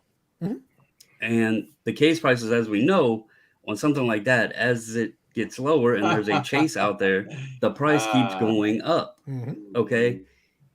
Then all of a sudden, it's Whatnot. Of all places, this new format for breaking with the guys that had the shenanigans of the Trevor Lawrence and this, these big faces, Card Collector 2, Pac-Man, Sasha T, all these guys promoting Whatnot. And we're going to give away a Lamborghini to the folks who pull it. That's right. And out of nowhere, and just miraculously, the backyard guys pull it after all of the nonsense that went on. I don't like the format on Whatnot because I could never find a full video of the actual break. I wanted to see I'm really familiar with the Flawless cases. I wanted to see the wrapping and the seal on the box and everything, because I'm almost wondering, was that card already pulled? Did they slip it in there to give this big, I questioned that when they had it and they had released it. It was like, right. They knew it was so during this portion, I like where you're going with it, and I want to keep going down this line here for a moment. But warning to everyone: prepare the tinfoil. If you don't have it yet, you should be slowly reaching for the tinfoil. We're in the tinfoil territory now. Eric, listen, we can speculate it. We can speculate it. We can speculate on it. It's fine. What goes on in the world today? I just want the people to be ready with the tinfoil. I don't want them to be caught ill prepared. I need them to be prepared. This is all the stuff I was talking about. that Yeah. I just kind of just threw out there and said, oh, within minutes there were conspiracy theories about how this all went down, and I kind of just left it like But that. Bobbles is right. Where is the total break? Yeah, again, Th- Well, that there's a lot of questions. the, and the then you reason. toss in, Go ahead. and it goes further. Let's just wrap that and make the hat on up. All right. It goes further. Ken Goldin is immediately on the scene to then take the card, and he's going to auction it off to split it between the three people. Ken Goldin now gets to set the bar on what this card is valued. Ken Okay. Goldin's a great guy. He just wants to help. He wants to was in the assist. neighborhood. He was in the neighborhood. Drake offered $5 million I think it's for about the right card. there. Yeah. $5 million. Is it going to exceed that? I've not heard anybody else say, and there might be some private buyers that's not throwing their name out there, but Drake said $5 million. Now, was that also just Drake involved in it to push the game further? I don't know, but there's a lot involved here. And let's be real, no offense to get into political side of things, LeBron's not on everybody's favorite list right now. No.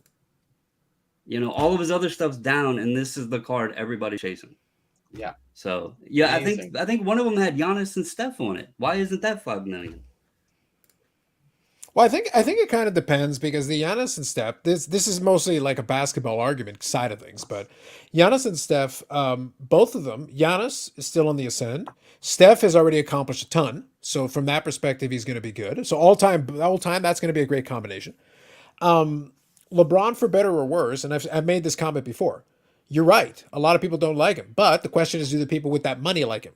Because it's one of those deals where, for better or worse, he's still in that conversation where people argue with it. A lot of people are like, well, Jordan automatically we're done. But other people that are in that world are like, no, but he's right up there with the thing. And the fact they're even having a conversation is part of it. And if he retires and then focuses on philanthropic things and he kind of fades away from the political arena specifically, but he's building, schools in Akron and doing all this stuff, eventually a lot of those feelings fade. A lot of folks who had a lot of controversies went away, and then they were focused on other things, and then down the road it's like, oh yeah, they were a really great player, and then they just start focusing on the accomplishment. They start looking at it in totality and going, this is a pretty good resume. This is pretty good. So down the road it may still contain value because of that, if you follow what I'm saying.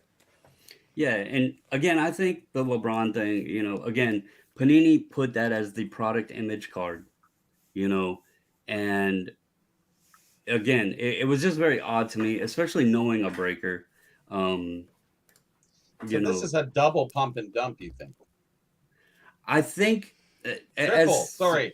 As someone mentioned, and as I said, as the cases were dwindling down, the prices of them rose. Okay, of course, yes. And that allowed for more product. You're creating hype. It's no different, and this started really.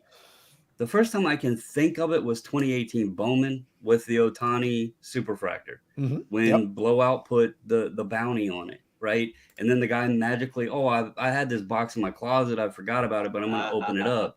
You remember? And then you had the Zion logo man bounty. So when them bounties, it drives, people wanting the product, and it allows them to increase the price of the product. So, was it legitimate? Maybe. Who knows? We'll never really fully know the story. Yeah. But there was just too many red flags involved. And again, as Eric said, this wasn't just, something that got spread around by one person. This was many people having these same thoughts. Yeah, for sure. And Luber's putting his face connected with them after all of the other stuff they've done. And it didn't take much for these people to say something's up, something's suspicious, Yeah. So that's so I want to do two things. So I agree with you. With that. One aspect of it, and there was one comment that was particularly good that I got on that video, and I might read you guys the comment because it was very good comment. Because a lot of it goes back in the memory banks. It's been a long time, but a lot of it does go back in the memory bank. They actually went on a little mini history lesson, reminding on a lot of other shady characters in the hobby from back in the day. Like I said, it was a really good comment. It was a solid chunk of text on that one. Well done by them. So I'll pose this question here, and I'll pull up the comment while I do it, because it's a fair question. It's also kind of an interesting name. I do enjoy it. So we got Maximus Pumpernickel. I appreciate the name, not bad. So it's like, if I pull the biggest part of the product, am I obligated to show the world? So my initial answer is no, you're not. But the second one is an interesting question that I think is better for debate. Is it immoral to buy as much of the product as I can to sell it as the price rises? Well, technically, yes. But would somebody who maybe pulled the thing also operate on the other side of that transaction? That goes back into our tinfoil hat theory area, but you could. Just general thoughts on that. Obviously, the first one, you're not It on the digital world. happens. Absolutely. If you were It smart, happens. if you were smart and wanted to make money, yes. That's right. If you were dumb and didn't want to make any money, no. There you go. I like that. I think that's Well, fair. they say, what's the difference between conspiracy theory and the truth? 6 months. We'll see. I like that. I like that. I think that's fair. But no, like I said, and I don't have any issue with the thought because, like, well, it's not a ridiculous notion at all. It's one of those. We are not in a position to be able to either prove or disprove. We're not. Can we speculate? Sure. I'm happy to have that conversation, and we're having some fun with it. But like, go ahead. One thing on Bubbles that he was talking about, I haven't seen the video of them unwrapping, but they videotaped just the covering up the card and pulling it, and it was all that. So if you can find the original, that would be something, because that would disprove that. That's true. But until you find that, it's going to stay as conspiracy theory, I believe. Who approved the wrapping, Bobby? Was Mr. Hart. Maybe You're trying to set Bobby up for that one, are you? Yeah. It may have. I'll stop right here. Yeah, perhaps. Exactly. That's what I thought. But no, like I said, I have no issue with the question because I don't think it's a terrible question. So I found the comment here. I want to give it a little bit. I am going to reply to it because I try to reply to all the comments I can, especially when somebody takes the time to actually write something out. So I'll read it to you because the font would be kind of small. So I'll read it to you guys. But it's kind of an interesting one. Now, Bobby, if any of this rings a bell and you want to update any timelines or anything, by all means, feel free to do so. I'll read through and because there's a lot here, so I'll try to go through it. So this is Dave here in the comments, and I'll read it through as I go. It's a shame the master investigation was limited due to the amount of destroyed evidence. So this was the question about the backyard breaks and old-time shadiness in the hobby. So this is kind of what it's playing off of. The government ended up with partial records from a couple of auctions in 2007 and 2008. The result, they didn't pursue others in the case, rather offered up a statement and ran along the lines of, we hope this demonstrates our willingness to pursue these matters and will persist, it will be back. How many of the big hobby names were involved in the shilling scam? I remember saying something negative about Doug Allen's Action House once and was treated like I was speaking heresy. How about Dave Foreman? So, Bubbles, I'll allow you to exclude yourself from this piece of the conversation, or you can include yourself. It's completely up to you. So Dave Foreman and his brother Steve submitting cards to their own grading company, SGC, and then show bidding them through Mastro. Again, according to the commenter. So I'll leave it open on that. Kevin Keaton, Ron Osser, Paul Calderon, who's still employed by Heritage. Big surprise was the guy behind the story of the Black Swamp find. Let's go here. Folks would take a look at the publicly available documents in the Mastro trial. You'd be amazed at the names of folks who were show bidding material through Mastro/Allen. Should be no surprise they were names of people later convicted on other fraudulent activity outside the hobby. Including the guy that was shilling Ken Gilden's consignments. Thousands of cards that were walked into booths, 6s and 7s. Thousands upon thousands of fake Mantle autographs. 2 guys in the 80s that were selling bats. So it's kind of a long-standing history. My point I was okay with him going through it because the truth is, the specifics may change. We may have to review with other folks that were around at the time. We may not get the dates exactly right. My point was, the hobby is not new to shady characters, and a lot of those shady characters eventually become hobby goats, and here they are. So the foundation is a lot of shadiness in the first place. That was my only point. Like I said, I've been around long enough that it's like, I didn't think this was clean when I got in. Listen, I don't care what someone's into. If there's money involved, there's shadiness. Yeah. And the bigger the money, the bigger the shade. Sure. And that's the way it is in anything, anywhere in the world. Yeah. Sure enough. I do think that companies are trying to drive up the business, as they've been listening to Eric and saying everything July 1st is going down, so they're preempting Eric's.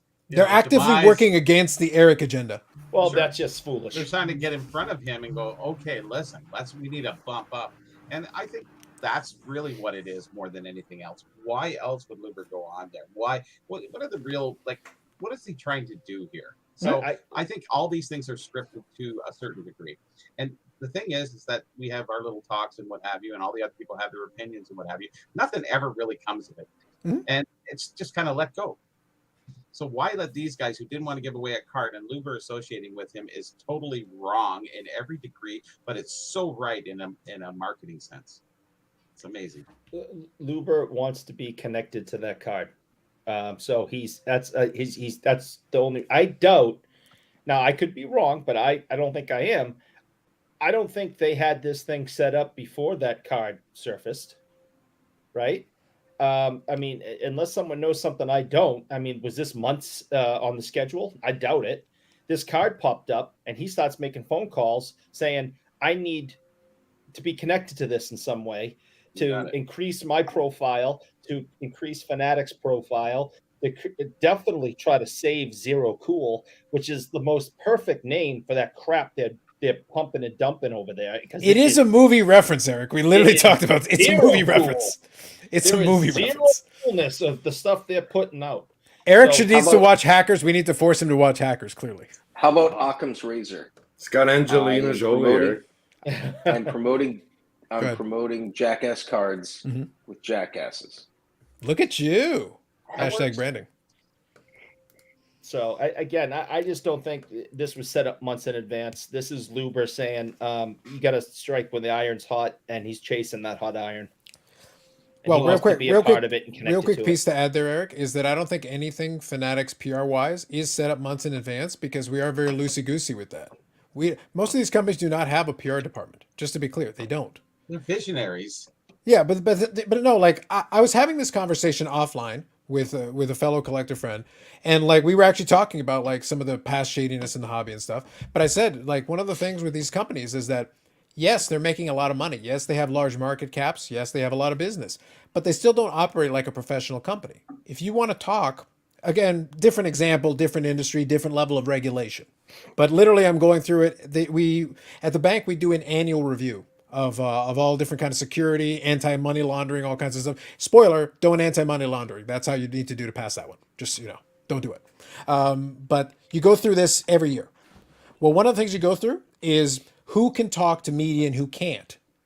When you can't be a representative of the company when you're posting things publicly and doing all. You can't speak on behalf of it. There's a department who will say who can speak on behalf of. If for whatever reason you have some unique expertise, you can say, hey, can I speak on this? And their job is to figure out yes or no if you can. Fanatics doesn't have that. You don't have the PR department that you got to talk to. Hey, Luber, can you come on? Sure. It's not Netflix and Disney. Yeah, exactly. Yeah, but scale it down to a more normal company. You still have a PR department. You still have somebody you got to go to who has to be like, yeah, okay, we can get them on next Thursday, 8 p.m. You got an hour. Really? And that's how it works. How come he's not on? Because I'm Carlos. Why? Because I've literally never asked. Oh, okay. Like I just want to check. I know. Yeah, I was like, I've never even tried. It's one of those things. Like it might be funny, but I've never made any attempt. Who's to say that if I didn't reach out to the right channels, I couldn't get him to come on? Who's to say? But it's one of those things. Like I've had no interest and no reason to do it. I'll wear it cropped up. I don't know if that's a promise or a threat. It's a little of both. Exactly. Yeah. We're in an industry now dominated grading cards. And what's the story of the first graded card? Yep, that's right. That is the old one. 357. Good evening. Ziggy. Good evening. Here we go. Here. Goldin started QVC. Some shadiness with him. Yes.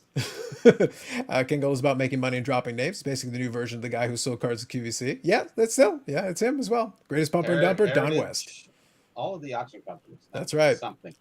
Some have also said Luber may be on the way out of Fanatics and trying to see. We'll see about that one. I put on the over. Not a Yankee fan, but looking like the year for them. Not too concerned about that right now. Thank you for the non sequitur. Luber won't last long. Ziggy goes the under. I go the over. I have my reasons. Hobby has evolved and there seems to be no empathy for the collector. You used to be able to purchase hobby boxes at local LCS. Seems everyone wants to collect dead presidents. That is true. Yeah. Yep. Is Fanatics public yet? I don't think. Yeah, they're still public. They're still private. They can do private round of funding. Okay, got caught up on the comments. I want to plug the dead presidents. There are dead president cards, and those are like really good things to collect. We'll get to that. Go ahead, Bubbles. Speaking on the presidents, I just actually picked up a George and an Abe Lincoln from 1880. Go ahead, pump it. Yeah, pump it. Now's the time. Now's the time. It's a great card. Yeah. Are they SGC graded? Yes. No. They're down there now. Nice. So let me go ahead. Go ahead. No, please go ahead.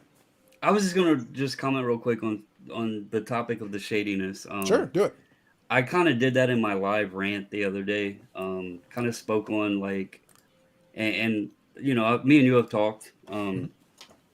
The thing today with like content creators and stuff like that, we've kind of realized, as someone that likes to show collections and cards, it doesn't really get views. We have a guy that wants us to do scholarly content, Mhm. but let's be real, people don't want to watch scholarly content. Sure. Even the evening news is 90% drama and bad stuff, right? So that's what the content in the space is normally fueled by: the breaking news, Mhm. the dramatic stuff, and the scammy stuff has been going on. I mean, we are in a hobby that has monetary value attached to it, and it's monetary value that's driven by supply and demand. Yet Now, okay, the I main don't want to interrupt you. I want you to keep going down this path. I'll be back in just 1 minute because I hear something off screen. I got to double check something. I'll be right back. But please continue. but so we're in a supply demand market, but yet we don't ever know the actual supply that's given to us. The Panini never puts print runs. Tops, even though they put odds, I don't know if anybody's ever paid attention actually to the Tops odds, but they will give you like there's only one parallel that is hobby specific, and you can somewhat work numbers on that parallel to figure out how much hobby product is made. But as far as retail, we have no clue.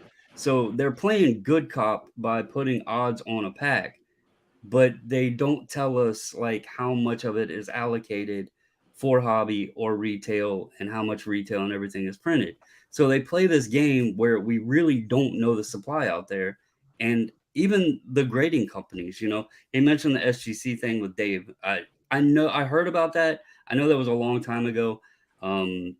Peter, I guess, is the guy now. I don't know. Behind the scenes, I use them because of the customer service they give. But we all know they've all had mistakes in the past. So, it is what it is, right? On the topic of Ken Goldin, and I think there was a comment over here somewhat about it. But anyway, this goes with all of the auction houses. And I don't know how they all work, but has nobody ever questioned why there's bidding involved, but you never, like, we can see if an item on eBay is show bid. But when it's with Goldin or any of the auction houses, these bids are being placed, but we have no clue who's actually placing the bid. And let's be real, they know what the top bid is going to be. We never know, was that driven up? And the reason I question this, and when I don't really get on Goldin much, I can't afford half to, well, 99.9% of the stuff on there. We submitted a Jackie Robinson card. Y'all probably have seen the article for it at some point, maybe. But it was the miscut Jackie Robinson that got graded a 1 from Yeah. 52 tops with part of mantle on the side. We actually submitted that. My LCS was the owner of it. We submitted it for him. I tried to buy it off of him. He sent it to Goldin with the impression that it was going to be featured at the National. It was going to be like in their pamphlet, everything. And it ended up not getting featured at all. That card sold for it was like 28,000 with Goldin. It then just a few months later got sold by that comic place. I can't remember the name off the top of my head, but it did like 92,000, I think it was, or That's the one on the screen, right? 72,000. Yes, we actually submitted that. I didn't understand. Like, I know the card got a little bit more eyes, but and again, this is tinfoil hatting, but with some people that I know that actually know Goldin, they told me they feel that Ken may have actually purchased that card for himself because he knew the significance of it. Now, I cannot confirm or deny that, but that is when I brought up the question. We can't see who's buying the stuff on Goldin or these private auctions. And it's Eric. never known. We see record sale, but we never know who the record sale is to. Not you, Eric. I know. Yep. No, I think the thing is that's true, and that's a problem with the formatting of it. But that's kind of what makes the whole thing with record sales kind of like a hit and miss thing. Because okay, fine, but what does that really mean? As long as money actually changes hands, it is a transaction. So somebody bought it. But if you find out who, it may change the context and what you think about why. So the why does matter, but we can't figure out the why because we don't know the who. So we can't put two and two together and figure that piece out. And ever since Mastro, there was a strict, I guess, across the board for all auction companies to make sure that they did things the right way. Because I'm sure that they were all doing whatever they did, a little bit, a lot, whatever, and going forward. Now, still, we have a friend that's buying for them, so that absolves them from everything. And then all of a sudden he ends, oh yeah, I bought it off that guy. Like I heard that rumor, yeah. Yeah, from somebody else. We can talk about that, but that stuff goes on all the time. Yes, It's like me. I go up to a dealer at the show and they go, "Oh, Bobby, you're the hobby expert. How much is it?" Because I said, ask them how much that is, and they go, "Well, you're the expert. How much is it?" I said, "Oh." So I leave, I walk away. I get a friend to go over and buy it, or find out how much it is. About an hour later or something like that. And then I have to go back, and then I go back. Okay, hey, listen, I'll give you. They said $100. I'll say I'll give you 80. So you have to go around the back door sometimes just to do things. And as long as you don't put it on Instagram, that would be inappropriate. Well, High-Bid is like that too. I've been going on High-Bid a lot, and they get to see your back door. They can see what's going on in the bidding. And it's funny. Every time I always get to my max bid, it's really unusual. And I think I don't want to put the hat on. I'm trying not to put the hat on, but every time it was almost like 90% of the time I hit my max bid. And then there's nobody else after that. It's like they push it just to that point where, and I wait till the last second a bit too. So okay, so that's fair enough. But that's the reason why I said that. That's the reason why I offered that tactic as something that you could do. Again, it's not going to prevent shill bidding. The platform has the ability potentially to stave it off. They're the only ones who can. But as in the individual, bidding at the last possible minute is your only thing resembling a recourse. Yes. But that's it. That's all you got. As far as that. Well, and only the company knows what the max bid is, and it's in their favor for it to go at the highest price possible because of the buyer premium and then the fees they get from selling the item. Yes. It's just kind of suspicious to me. There's no way probably to prove one way or the other unless we've seen paperwork and details, but it was just something that dawned on me after that, and after somebody told me what potentially happened with that specific card. So I think that's fair. I like the investigating reporting part of it, Bobbles. I really like that. They did that with the video game thing, where they got really into it. And it was interesting to watch. Yeah. But again, it's not about information or anything like that. It's kind of the goody stuff, No, it's entertainment. It's entertainment as well to a certain degree. I like when the entertainment though at least includes a little bit of some screenshots and stuff like that. Like I mentioned cardboard before. I use them because when they talk about certain things, they'll include the screenshot of this, that, and the other thing. They'll include the video of this. Then if you want to go double check, you can make sure, actually that Instagram post is there. Here's the screenshot of it. Yep, that's accurate. So you have the opportunity, if you want to dig any further into it, to go and corroborate some of that, if you wish. So let me read a couple here. Let me know when we're dumping Tiffany's in the super secret Discord chat room. Soon. Carlos going to bash in something true to Skullin? Close. Testament to where my hearing is at sometimes. Bobbles is literally talking. I'm listening to him, but then at the same time, I hear off in the distance what sounds like an alarm going off upstairs in a completely different room. Turned out it was. And I was like, why is the thing going off? So I had to unplug the damn thing. I was like, okay, I'll fix you later. But I actually heard it. It was in a completely different part of the house. I had to go all the way upstairs and go get it. I was like, all right, fair enough. Carlos can hear the FedEx guy drop his package down the hall. Well, Yannick, this is why I get supremely frustrated when the mailman goes all ninja on me. I'm like, I am 3 feet from that door. While with headphones on, I can hear an alarm upstairs in another room. You're telling me you ninja man can get away from me without me hearing you drop a package? Lies. Uber beer delivery. Exactly. HRO DC comments and FT said put exact pre-runs on the cards and collectors loved it. Okay, fair enough. Interesting. Why are there no Canadian NFL teams? You can't have corporate ownership in the NFL. There's no Canadian billionaire. What the hell is that? Dog. I think that's. It's gotcha. a dog. Okay, It's gotcha. mine. Yeah, Gotcha. my dog. Okay, Sorry. no I've heard it before. worries. Yes. No worries, exactly. no worries. Just double checking. No worries. Is that oak hardwood or is it mahogany? Anyways. So Don't take the bait on that one. If I was spending that kind of cash on cards, I wouldn't want anyone to know that I spent $100,000 on a card. That's fair. No, I get you, Josh. That's fair.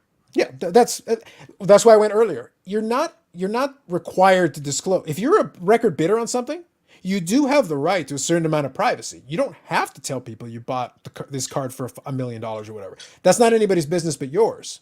But it is problematic on the other side when we report a record sale. could there be something that would bring the Freedom of Information Act of some sort that could, if requested on a questionable thing, that they could request the bids being, printed out and reviewed by a third party? Let's bring another third So like an party. audit. So basically an audit. Almost like that, yeah, to Yeah. a degree, on a certain particular one. So we would do a little investigative reporting and saying, hey, I didn't like that, or I have some questions about that, or you get enough people to do that.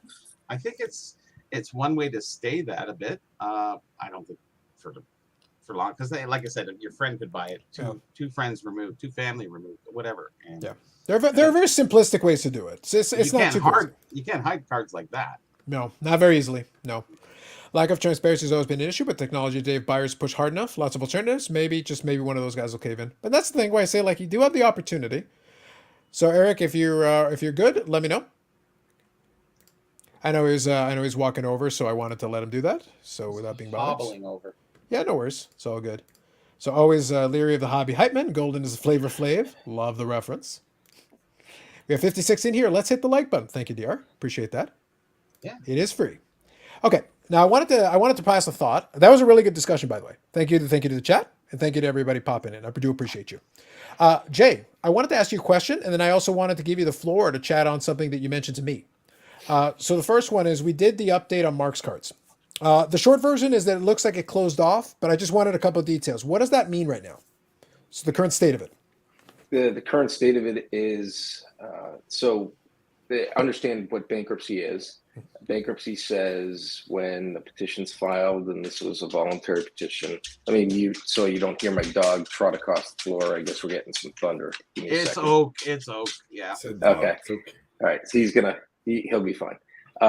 So an automatic stay was imposed when the petition was filed, which means creditors can't go after or sue, in a sense, Mark's cards. And what the no discharge means is the case is currently closed, and creditors can do whatever they want, and PSA can do whatever they want. And so PSA has decided to return some of the cards. I looked at the petition. What's interesting about the petition was that they listed a number of creditors. And if you look at the petition actually closely, they actually listed all the people that submitted cards as people that they owe money to, but it was for grading services, not for the underlying asset for which was being graded. And that's actually important, because remember, our original discussion was about, oh no, the sky is falling. The cards are the potentially part of the bankruptcy estate that's formed at the petition date. And the court hasn't ruled on that, but it seems as if Marks was never claiming that and nothing happened. Where we're at is Mark's cards is free game for people that want to try to collect on debts that may be owed them. When I was thinking about it more, is there's no typically when you try to discharge debt, it's because there's a judgment against you, or you owe someone money in some particular way for which there's an actual obligation to pay. And right now we just have people that have submitted cards and paid money to Marks, and Marks was trying to get rid of that prospectively. And the court said, maybe it's hard to know what the court said because they didn't say much. Mm-hmm. But so probably the simplest way to explain it is they could try to seek bankruptcy protection. That's a possibility. I don't think the court would entertain it, but who knows what a court would do. A petition could be filed. I don't know if there's a waiting period. There's some discrepancy about whether that's possible, but it's free game. Mark's cards is an ongoing concern. It's an actual business, mm-hmm. And people can pursue whatever remedies they want. And for purposes of the hobby, PSA is no longer subject to an automatic stay for which there's an issue if they try to return cards to the rightful owners.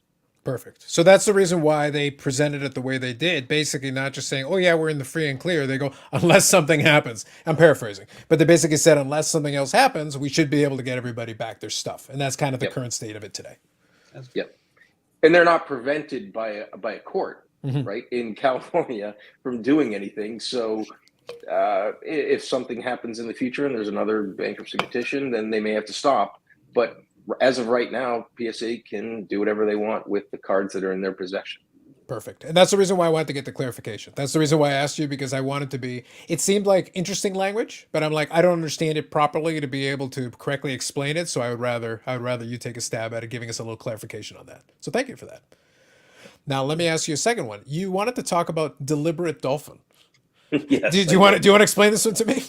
So I don't know the details. So you tell me, what is it? What is it about this? So I'll try to keep this short. Carlos, cut me off if I'm talking too much. Go ahead. I'm sure you will. But the idea was raised about the V Friends, another Fanatics product or Zero Cool product. Eric's personal favorite product of all time. Go on. Yes. and there were two instances for which I think it was Deliberate or Deliberation Dolphin, Okay. and the other one was Gratitude Gorilla. And That there one I know, was some similarities raised between a children's book that came out in 2018 by, I think, Karen Ritchie, and the cards that appeared for V Friends. And what I wanted to explain, rant about, whatever, is the idea of the notion was there was stealing involved. And I don't know if there was stealing involved, don't really care. The idea was there's a copyright issue. And I just wanted to explain to the hobby what a copyright issue is. And copyright really deals with the similarity between two items. And there's a notion of originality imposed, but the test for infringement so it's not really stealing, it's whether you infringe on someone else's rights with respect to something that a person created, an original creator created. They call that an author. Poopy pony. I don't know what Eric's holding up. I know, is that your poopy pony? That is the infamous poopy pony. That is the No, that may be our only Carlos version of V Friends, and it may become an NFT soon. But that actually raises a really important thing. About Eric's questionable art? Yes. No, Eric's an author because he created it. It has originality, meaning it emanated from him. Originality is strong, sir. I will fight you in the court on this. But the thing is, so he's protected by copyright. Now, the issue is whether you register it. Now, I found it fascinating, this comparison between the dolphin and the gorilla. And I looked, Karen Ritchie actually doesn't have copyright registrations on the Liberation Dolphin and the gorilla, which is fine.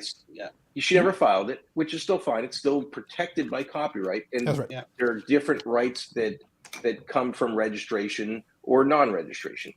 But the interesting thing that people need to understand is, I looked at the pictures, and one of the things copyright protects is originality, but only so far as there's an additional creative element. Well, if you have a dolphin looks a certain way.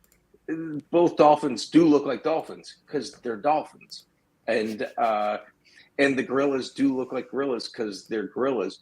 But the similarity consideration is what is different about them, and they are actually fairly different.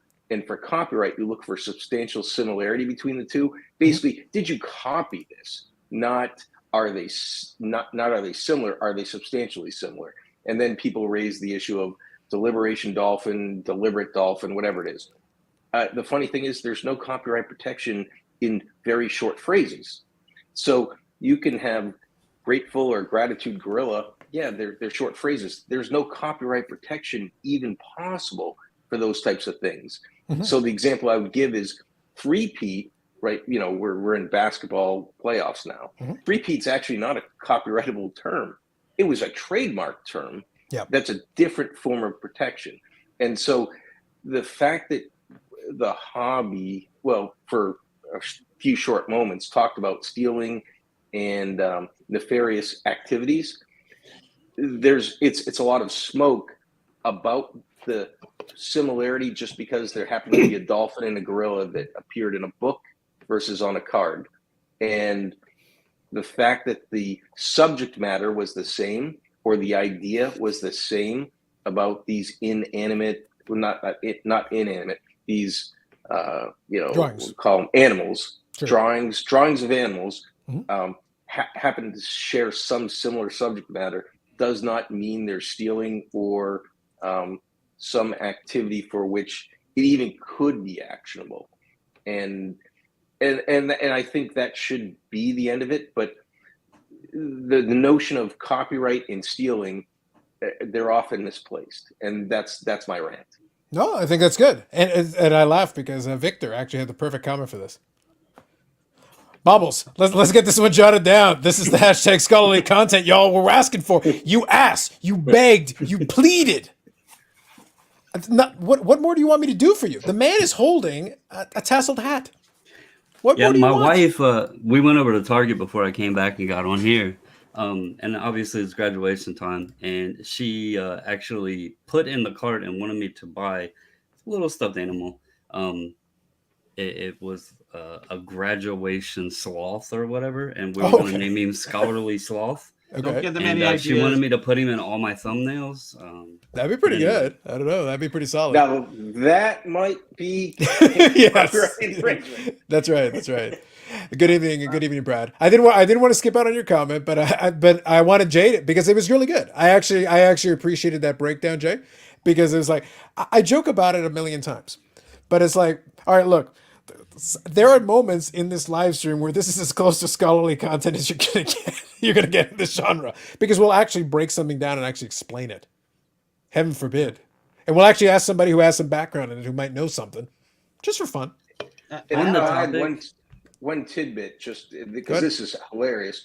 So about 25 years ago, at the beginning of my career, I was involved in a copyright case. Went all the way up to the Second Circuit Court of Appeals, highest court in New York, District Court, and it was about taxidermy mannequins, and it was about fish mannequins, and the idea of what was protectable. The case was ultimately rendered in favor of our client. Was fish mannequins weren't copyrightable because you could not separate the idea of a bass and swimming and its head turned left or right from the idea of an actual bass swimming. And this was actually something that cost a lot of money for people to litigate. Mm-hmm. And the whole notion was there's only so many ways you can depict a bass swimming. And Nice. that was the case. Yep. Jay, did this bass happen to sing or talk? That's a different question, and That's not like the one on your wall there. Yeah, Eric was getting very excited. This was about to be a big moment for him. This is about to be a huge moment for him. I do have something to contribute about the copyright, though. Go ahead. So Paul here has copyright infringing Cobra. We do appreciate that. So that's a good new character for us. That's a nice one. Go ahead, That could please.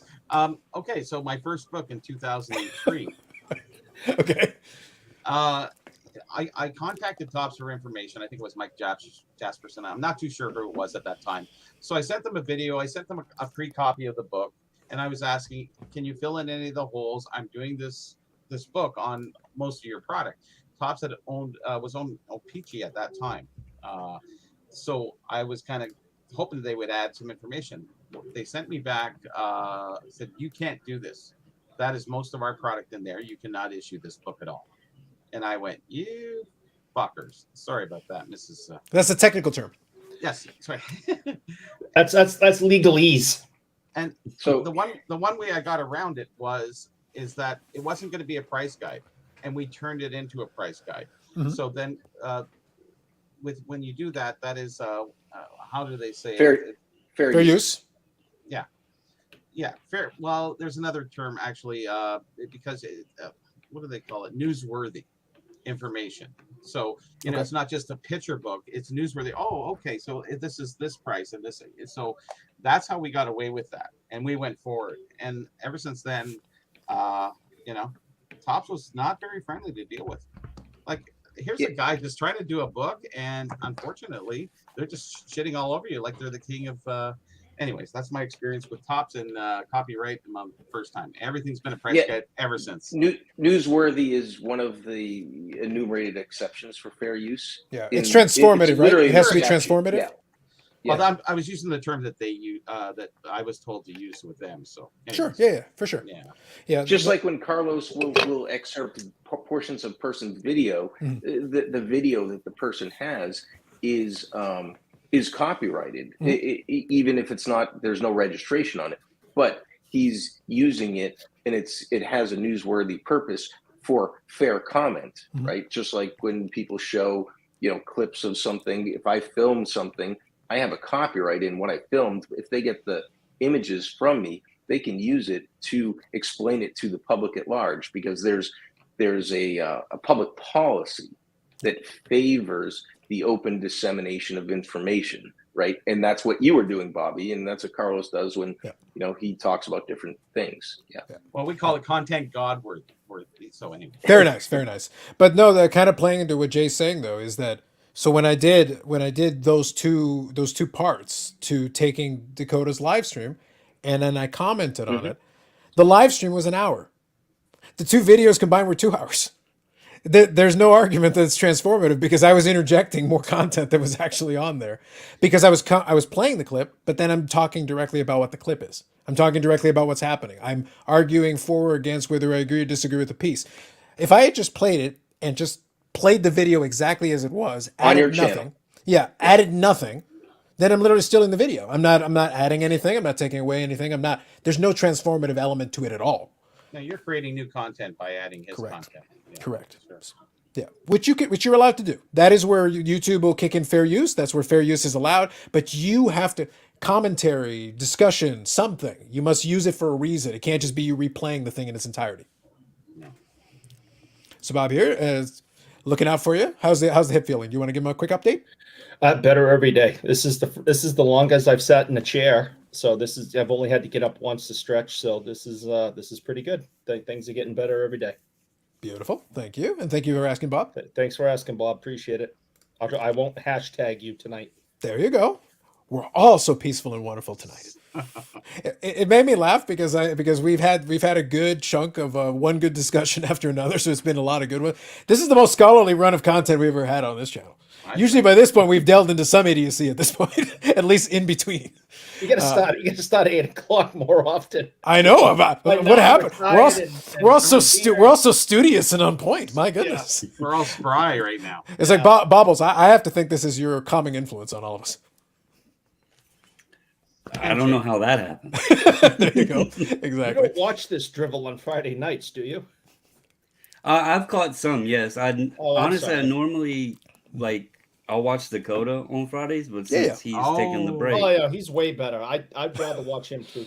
Settle I down. would watch him, and then by the time he was over or whatever, I'm like hitting the bed, and so I would catch Carlos's later on, or when he would do little breakdowns, or we would chat about it in the discussions or whatever. Sure. One thing with the previous topic. Sure, go ahead. I'll come back to this one, DR. It's a good question. I'll come back to it. This kind of ties in not only with Luber topic before, but the Gary V and the V Friends thing. Does anyone think that Gary approached Luber with this idea, being that it was the first product released? And we know Luber, I don't know if that guy even knows sports, because the only thing he's ever talked about is his Kim Kardashian autos. But do you think Gary V, or Luber got with him, he knows Gary V's a big influencer. And Gary was like, Lubes, listen, I'm going to show you how simple-minded these people are out there. You got to call them Lubes. Come on. And we can sell them whatever the hell you want. Let me show you the way. And just started doing these little stupid doodles that a 4-year-old could do. Hey, look, Daddy, and or you Eric put it on the refrigerator. Or Eric. No. So what odds would that's Eric great have? artwork. But I'm talking. Do not encourage him. But I know his mother was on earlier. We're not giving him a pass. It's literally artwork you would put on your refrigerator. Father's Day's coming up. That would be something you would expect from your young child. But I think, I was wondering if Luber didn't meet with Gary and say, look, how do I do this? And Gary's like, look, it's this easy. Let me show you. We're going to call it the dumbest name ever, Zero Cool. We're going to do some doodles and we're going to give them silly names, and people are going to pay big money for it because this is your first product. And you're going to see just how easy this is. Relax, bro. We got this. And as far as the whole Luber not lasting long, he has already said before, he doesn't want to really be involved in it. He just wants to have the ideas. He doesn't really want any of the processing of it. He wants to be behind the scenes. Well, he's not the CEO. Like his position title is not an accident. And he said he didn't want to be. Yeah, he is not the CEO. He is not the president. He's not the whatever. He is the chief visionary officer, which sounds like what I come up with when I used to work at the call center and used to BS. My vision was BS, and I came up with it all the time. I was the chief visionary officer. Right, yeah. It was just something that, because let's be honest, the V-Friends thing is so dumb, but it worked. And it just seems like Gary V is always out to show and prove himself. Worked in what way, though, I think is the question. It's sold out. Understood. Yeah. Understood. What else do you want? From a Zero Cool perspective, what else do you want? It brought attention. It showed that Dutch auctions work. It got their name out there. And I mean, I think it did work. Unfortunately, but I don't want to add. Okay, unfortunately, who got one here? Eric? I have Eric? I have the whole collection. Of course you do. Who owns them? Where are they? Like, how come we don't? In Eric's house. So can you say that it really worked, or was it just people looking to invest and go for the next thing? So hashtag investor. Hashtag investor. Use the correct nomenclature. Hashtag invest. Put the hashtag on. Invest. Yes. So did the aristocracy of our hobby step into this and just go, on a whim, well, let's do this. They'll buy anything. At that point, I have to believe so, because if you came into this hobby looking in as a millionaire and saw that shit, you'd be going, get the freak out of here. There's no way. That is stupid. It's puerile. It's simple. It's just dumb. And, Bobbles, you're saying the same thing as I think I am on this one. It's just silly stuff that people are just, they're at such a level that you might as well be stupid because it's at a stupid level. And I think that's where that has went. And these guys can do no wrong because everybody's following them in the way they're trying to manipulate and move the market to their direction. And I think it's kind of a silly way of going. Go ahead, Jay. How about a counterpoint, Bobby? Sure. If you like to do that, Jay. I saw him bracing, so I was like, no, go ahead. Go ahead. On this market, they say, wow, this is a delicious market. Because look at if I can just do something intriguing, interesting. Think of all the sales I can make if I don't have to outrun, this person. I have to outrun this person, not the bear. I can create something. If V-Friends can work, then just imagine if I can do something else that's just a tad bit better. Imagine how many sales I can make. Yeah, but I'd say the 100,000 people that came before Gary V or whoever brought this idea got the no, but Gary V gets the yes. You know what I'm saying? Yeah. Is that successful? Is it successful that everybody here bought one? Is it that successful? Successful isn't in a money sense in a hobby. It's not directly related to that. Successful is a great product. Like some of the new cards, I have to admit, they look cool. I don't collect them. I don't enjoy them. But I enjoy them to look at. But I love the artwork. I love the way they do the design, the foils, all that other stuff. I get that. This is just something that doesn't even belong. I get you. I think it's fair. Let me grab a couple of these comments here. Kindergarten class stuff. Badge-worthy show tonight. Thank you, Josh. Good evening, Tom. Actually, doodles and characters directly read from children's books. We talked about that one. You got it. Zip back maybe about 20 minutes. Jay gave us where the hobby has come to. That's what I'm trying to say. Really, yeah. Is this the level we really want to be at? Is this going forward? Yes. The content gods demand it, sir. It's great for content. Yeah, that's all I'm here for. I was like, I don't care what other nonsense. Yeah, burn it down. It'll be hilarious. It'll be burning things. Yep. Wait, Eric's mom was here to tell us he's special. I missed it. Yes, you did, Bob. You did miss out on that. She was there. She was here to defend. Justin Bieber, the hobby. They'll call him Lubes. Yep, that's right. Should be setting. Yeah, Eric should set up his on collectible at 6x what he paid. Fractionalization, Eric. There's still time. Of my Zero V cards. My Correct. Zero Cool V cards, Yes. yeah. I have So- no idea what this is. Reggie Lemley. Yeah, it's like I think you might have the Always. wrong guy. I don't think he participated. You Well, know the I Card Shop signed up. Live. The Card Shop Live is Mike Geo's thing, isn't it? Right. So I signed up. I wanted Okay. to support Mike, so I did sign up for it. Okay. I've never looked at it since. Well, maybe So you have credits. Apparently, I guess I won something. I honest to God have no idea. I'll have to look into it's it. a few more cases of V-Friends, probably. No, only You don't need if I'm more, lucky. but you should probably get some. You should probably go collect them. I'll have to look into it. It was the drugs from the hip. And if I don't, Nice. and if I can't figure it out, I'll call Mike and ask him. But I Go, don't. go ahead, Bubbles. Go ahead. So Backyard was one of the people that got the full case allocation. Is Eric the other? Because they Yes. never stated. Maybe. No, listen. I've been alleging that Eric is the long con. Yeah, I talk about the long con. Eric is the long con. Long con. I destroy, Mike Trout, and I'm gonna have the biggest position in Trout in the world. I destroy Tom Brady, and literally, I have all the Tom Brady rookies that you can't find. I have them all. But Eric is like the long con in everything. Eric owns Beckett. I said it, and he's gonna announce it on July the 1st. I don't know why you left the cat He's out of Jeremy the bag. from Beckett. He's got a mess. I actually have a question. about him opening Beckett. If Zero Cool shows up, or those cards show up at a sports card show without anybody being on the internet, and all the 80% that don't look at the internet, how would that go over? we wouldn't. Enough said. Yeah, it wouldn't. Enough said. Yeah. And that's where we get into this. Like you're trying to pull this into the future. I think you're actually to its detriment.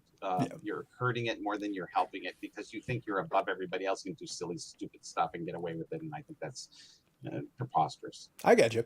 I have a question, actually. That's basically that comes back to what Bobby says here. Who really?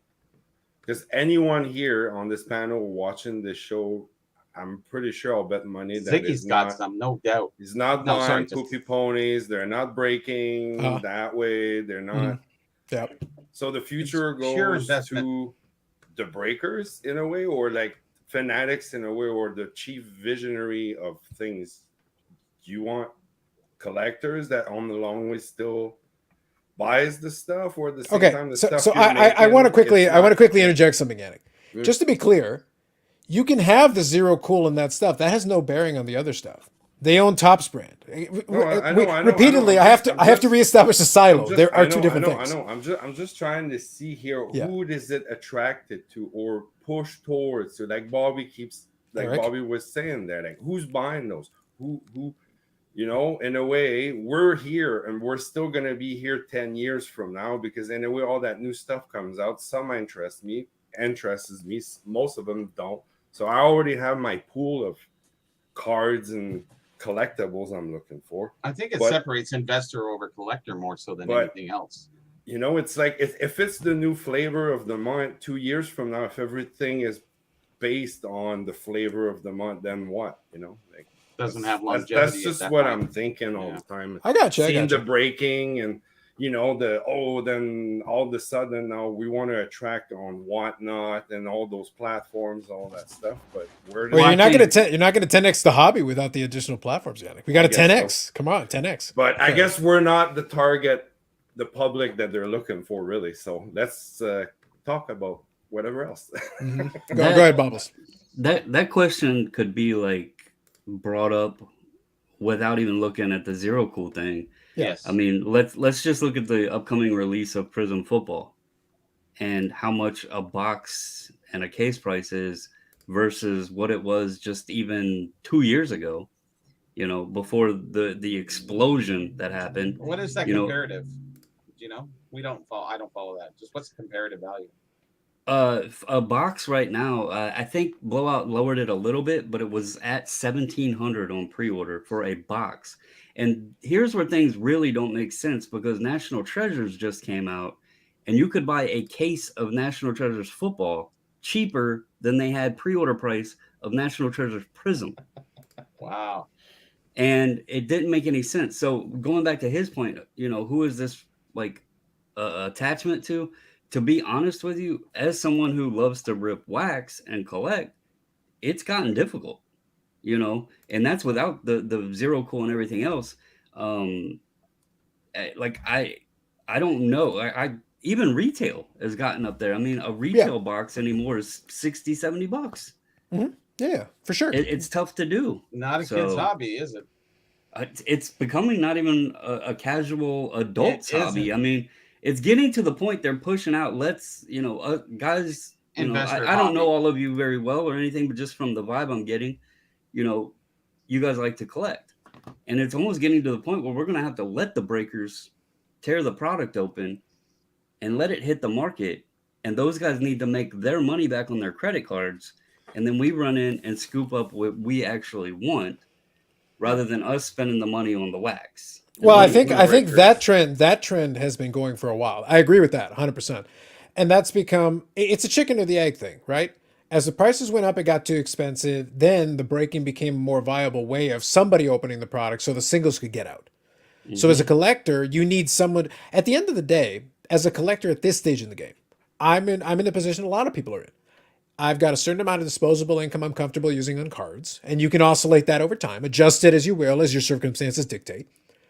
I do like opening packs, but it doesn't make sense for me. Exactly. So, but I am willing to shop for singles. If you're willing to open the boxes and make it happen and you pull the stuff that you want and then you've got singles of stuff that I want and I'm able to get it at a price that's far more reasonable because they're not the hits, right? If you've got the stuff that I want and they're not the hits, well then great. Guess what? This is a mutually beneficial situation. You go sell your big hits, get your money, whatever, I don't care. I'll take the singles that I want for a price that's fair and reasonable. Yeah, because very few people spend $1,700 on their collectibles, be it vintage or new. Agreed. Yeah. Jay, anybody here? $1,700 a month on A month, no, absolutely not. That's a box too, by the way. Yeah. one box. That's One what I'm box. saying. I know. I don't buy. Where would I Yeah, live? my stuff is not in because the my pack. wife Yeah. would toss me I know. right out of the house. if Well, I spent already argued you're in a $1,700. rolling truck in Manila. I don't think you're actually in a house. I'll That's a take good the money point. to the casino and make my chance actually better than opening the box. I wish I could spend $1,700 a month. I think Don't I we did all? that last November, There you go. Yeah. and I don't think I might do it again this By November. cabbing all across town to the wrong restaurant. Yeah, I could see Late to the restaurant. for a show that you travel to, I can definitely see that, we can add those pieces up. Like we can get there. But like for most people, that's why I said you got to treat it like like the expo that we're talking about. In the summer, it tends to be quieter. I'm going there as a vacation. I book vacation days. I'm going to go there and hang out. Bobby and a bunch of us are going to go have dinner one of the nights. And then I'll go figure out I'm probably going to have dinner with other folks like Brad and some other folks that I know in the hobby. We're going to go hang out. That's what we're doing. If we happen to buy any cards, that's a cool bonus, but that's not actually what I'm there for.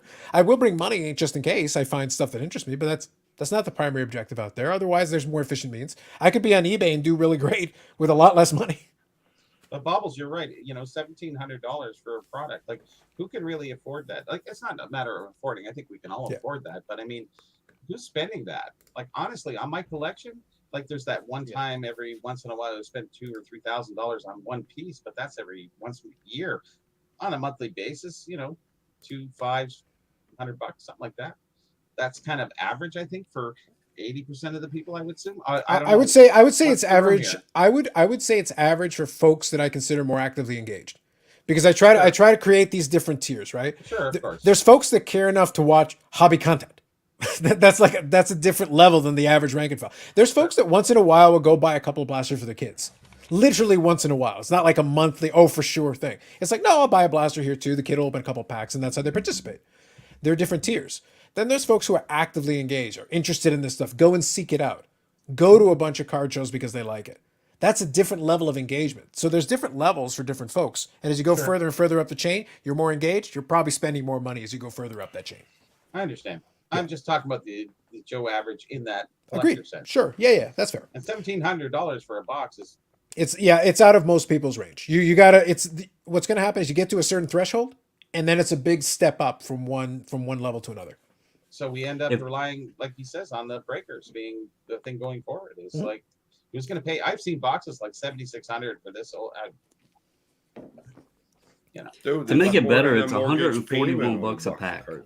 $141 a pack. Yeah, that's about right. That's about right. And I get $10 in cards. Yeah. So John here says thank you, Bobbles. So there you go. Some appreciation for you. Thank you for the comments, guys. There's a lot here. I'm just trying to make sure I get through as many as I can to touch on them. Let me quickly touch on this one because I did like the question and I didn't want to lose it. It's about 20 minutes ago, so I wanted to grab it. What's one skill from your professional life or educational background that you utilize in your hobby activities? A lot of it is explaining complicated things in a simpler manner. I literally have to do that for my job. So it helps a lot, especially when I'm doing those videos and things. But for hobby activities, sometimes you have to explain some complicated stuff. Also, you have to be able to negotiate with people that don't want to do what you want to do. So I do that in my job. Or convince an audience that is not convinced. I have to do that in my job. Anybody else want to chime in on that one? It's a good question. I like it. Sales. I read Personality Profiles, and I thought that was the most amazing book ever. Every kid should read it before they get out of school. And Nice. it determines that we're all basically one of four personality types. And if you know them, because I was in sales, corporate sales, so if you knew what the personality type was in there, you can go in, not faking it, but at least adjusting to who they are and what they want to hear. If it's an excitable person, it's like, oh yeah, this coffee machine is fun. It does the hot mochaccino hot shot, and they want to hear that. If the guy's serious, he wants to hear numbers. He wants to hear, and so learning that was actually the best thing I could have ever done. I read that back when I was 20 years old, but it helped me in my my sales future. So yeah. Nice. Very good. Anybody else want to touch on it? Not our organization skills, I would say, like, organizing your finding, searching, numbers, and all that kind of stuff. So. Nice. Clean up the mess behind you there. Anything for you, Jay? Yeah. For me, it's as a lawyer, one of the main things that we really need to do better at is listen, and listen and reflect as to what someone's saying before you have a specific comment until you understand their perspective, and I think that really helps with the hobby. Is particularly, if I'm trying to sell something or trying to talk to someone about what they don't understand about a particular card or a particular set. And so just listening is really helpful from the lawyer perspective, and it transposes into cards. Very nice. Eric, being a professional curmudgeon? Well, I mean, as you guys know, the curmudgeon thing is kind of just a fun little thing I like to do. But as someone who's been an addictions counselor for 20 years, knowing how to read people, how to communicate with people, how to make them feel comfortable in a conversation. And I think Jay just basically summed a lot of it up, is about listening, getting to know someone, building relationships, that type of thing. But other than that, I always tell them, don't do drugs. Can you, speaking of, that's a beautiful segue. That was actually the best segue I could have asked for. So speaking of that, can you listen to Tim some more and get him off that silly ass hat? Could you just listen to him some more? He needs some more listening from you.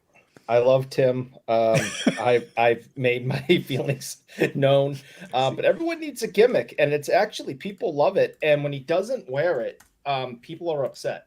So I think he's going to be at Fenway tomorrow. There's a huge card show at Fenway Park tomorrow. And I think he plans on being there. And if he shows up and he's not wearing that at this point, people will ask about it and they'll be disappointed. People want their picture taken with him now wearing it. It's everyone needs a gimmick. And he had the necklace thing, right? And I don't know if you guys have seen this. So he had the big necklace. He's now gone down to a smaller individual flavor. Yeah, now he's got the big chain and not like as single, heavy, right? Does he pull out those dance moves though?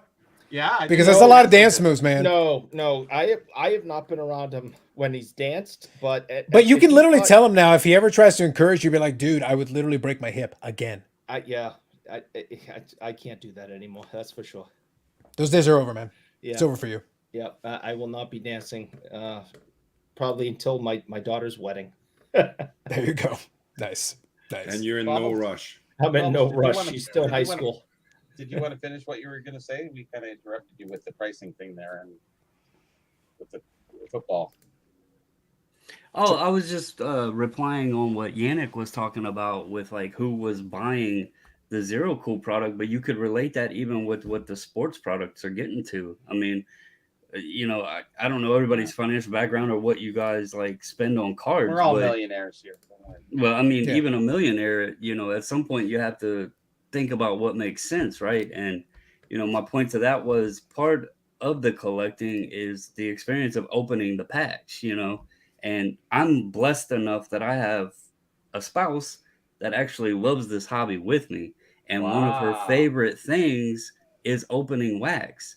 Nice. And I have the ability to go out and buy boxes because my wife loves it, but now it's the price that's like blocking the fun, So I think it's fair. Yep.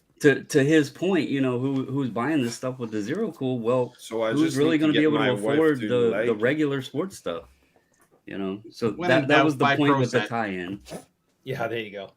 I think the people who were buying it, I think Tom, and I'm trying to go back in the comments myself. And I think Tom and Ziggy kind of nailed it a little earlier, but who was buying the stuff, and it was Gary V fans. You have to understand, before he even got into cards, he had I don't know, hundreds of thousands of followers that hang on his every word, and investments in life, and what to eat for breakfast. And this was just the next thing. So his diehard fans followed him right over to Fanatics and in this Gary V collection thing, because they had already been NFTs. He on his own was doing the NFTs that his followers were buying. Yeah. Him and Luber got together and said, "Hey, let's." Luber wants to try out the printing applications, the Dutch auctions. He wants to get a big name attached to the company. I mean, it all made tons of sense, even though it was all garbage in most of our opinions. And I don't know how many quote collectors jumped on that bandwagon, but Gary V fans ate that stuff up, and investors who didn't realize that the dip was coming thought that this stuff was just going to skyrocket, and they had to get on the ground floor because Gary V is so wonderful. Well, try selling that stuff for what you bought it for. Good luck. You're just not hustling enough, bro. Your problem is I see a lack of hustle in you.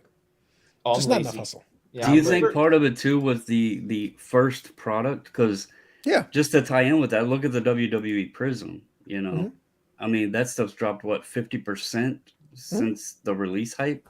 Yeah.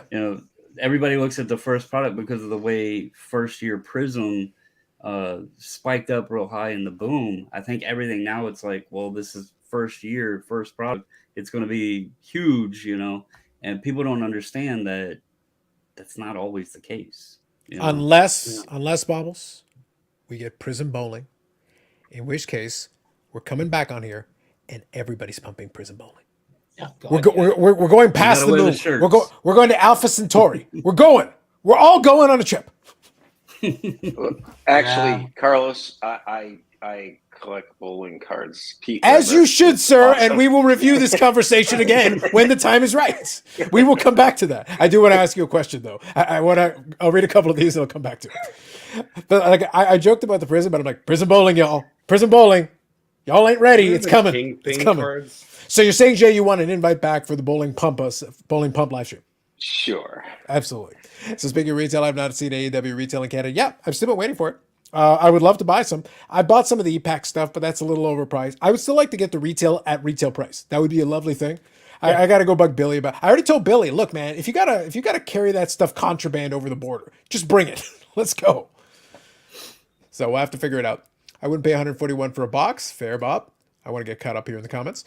Tom here says, only new product I bought in RIP was Magic the Gathering, but that was beginning overboard parallels, alternate, extended border, manufactured scarcity, and numbered cards. Yeah, they've started to incorporate a lot of those elements into it, which is a shame because I used to open packs of Magic the Gathering and stuff, and I would open some here and there. It was fun.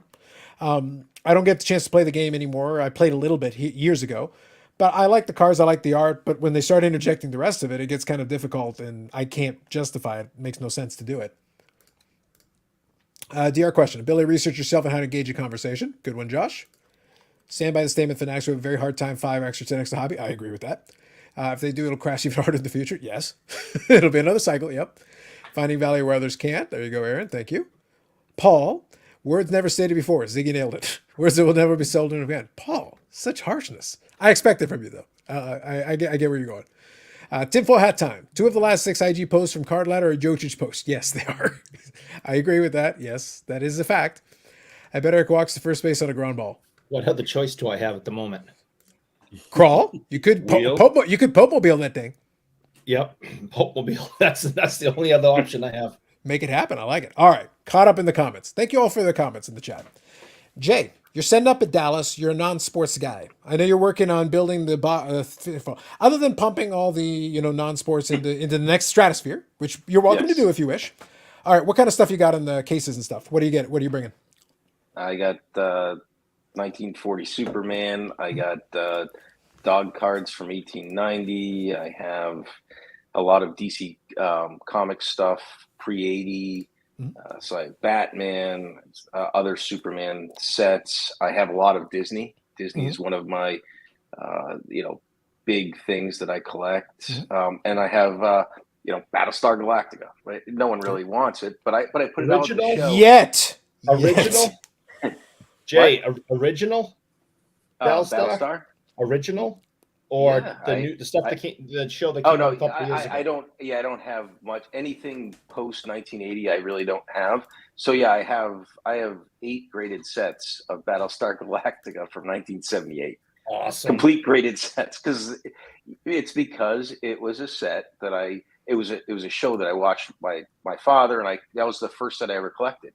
And so when I had the opportunity to buy extra sets that someone had, I said, I'll take them all.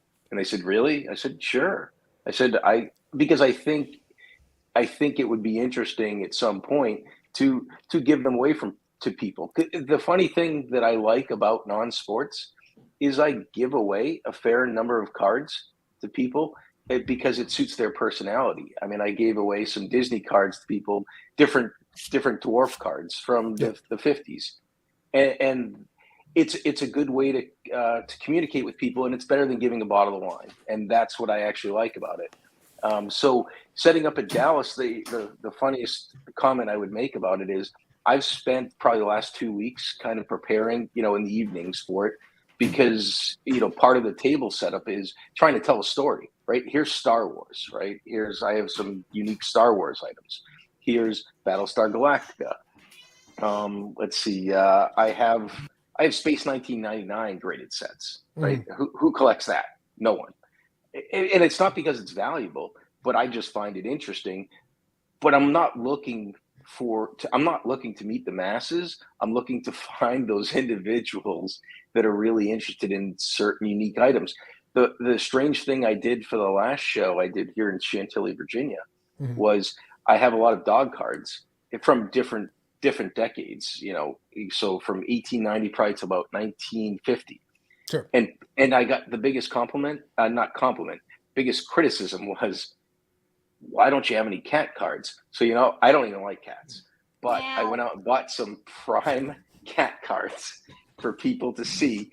And now I can't get criticized for it. Now I really hope I sell them. I mean, they're like $30, but I want to have the cards because I'm like, you know what? That's fair criticism. I'll have some cat cards because there are people that like cats. And if I'm going to do non-sports, but those people can't be trusted. Some nice ones from the 20s. Yeah. Yannick, you have a cat, don't you? Mine are from 1928, and they're these prized cats, and I don't even know what these cats are, but they were prize-winning cats, and they have cards. So I'm like, all right, it's fine, Nice. And they're graded. I like to have a lot of graded cards. Probably most of my collection, 90% of it's graded, because that's what people want with the older cards. So they appreciate the condition and that they haven't really been tampered with. And so that's. Are they Canadian or American? The cat cards? They might be British. I don't know if they're American or British. I don't know. I mean, I have a total of 2 cat cards. I couldn't stomach buying more than that. Sorry. Fair enough. Okay, let me read a couple of comments here directly for Jay. Let me read a couple for Jay. Yeah. So Jay, do you have any 66 Batman? Yes. but I Nice. don't have the number one Batman. But I have. So I'm a Catwoman fan. I don't like cats, but I do like Catwoman. Well played by you, sir. Jay, way to go, you collector. Very nice. John appreciates it. Bravo's journey. I like what Jay buys. There you go. You're getting some appreciation. Now, I did want to have you explain that. Now, can we discuss something very important? And it's just between you, me, and the 50 or so people listening. Yes. Can we talk about how much you're going to overcharge Dakota for whatever he wants to buy? Mhm. Could you mark it no, up 500%?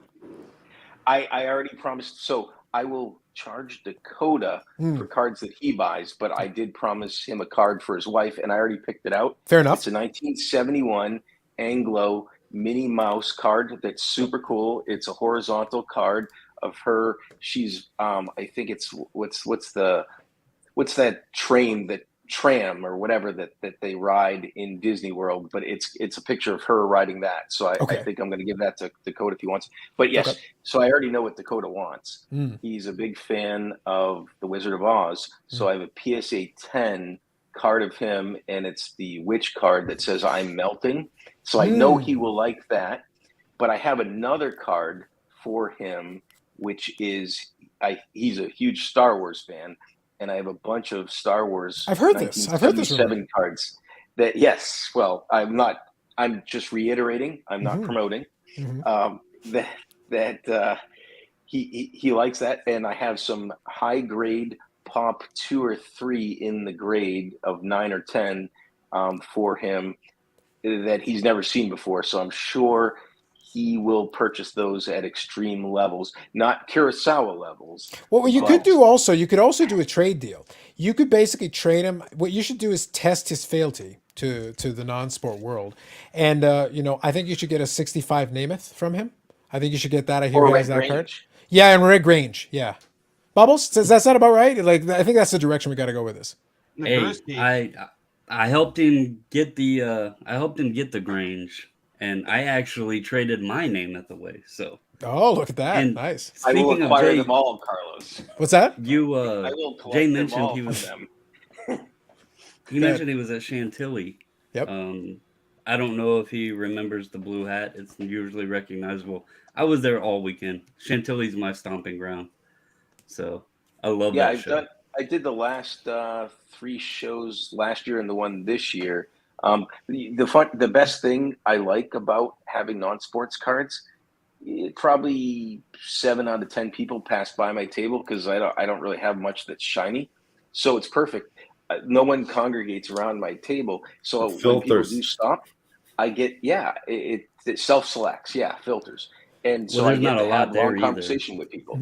There's not a lot there either. So I actually was looking because I had a Marvel card with me. That I was trying to use and trade because I like to call it cardboard cash. I'll take cards with me and then I just try to negotiate, trades or whatever, sell to make some money for at the show. I ended up trading it to Black Jaded Wolf because I could have sworn there was a table there that was specifically Marvel, but when I went back on Saturday, I couldn't find the table, so I just went around seeing if anybody had interest in it, but ended up working a deal out with Black Jaded Wolf on it. So very nice. I have a question for Jay.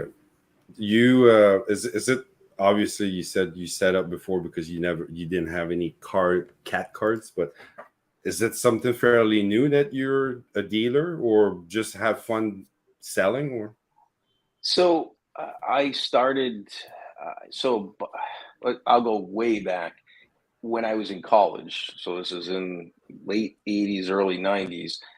I was the ultimate flipper in a sense. I did all sports cards. Yes, hold on, let's pause. Let's pause for 1 second. I'll read a couple of comments for all of us to absorb this, so we can all recover from the shock and reaction. We're gonna come back. Timestamp 2:18. Yeah, it's like, hang on, we'll come back to that. Director of Awesome, good evening. I'm here to pump maple syrup, as you should. Correct. I think National Geographic also have vintage cards. There you go. Paul says, did someone say Red Grange? We did. We have versatility, Paul. We have versatility. Maybe one of these days when you don't record with a potato, I'll bring you on and you can talk about old football cards and sports that no one has heard of. Paul is a guy who on the Discord will mention these motorsports, and I like having fun. It's like, you just made that up. If I have to Google it, it doesn't exist. 66 Batman car side by Adam West. We're giving out 100 special edition. Pinball machines priced at $12,000 each. Now worth $20,000. Well, there you go, Bash. Wow. Nice, nice. Awesome. All right, now that we've all recovered, I've caught up on the comments, and we've recovered from the shock. So, Flipper Extraordinaire Jay, continue. Go. Yes.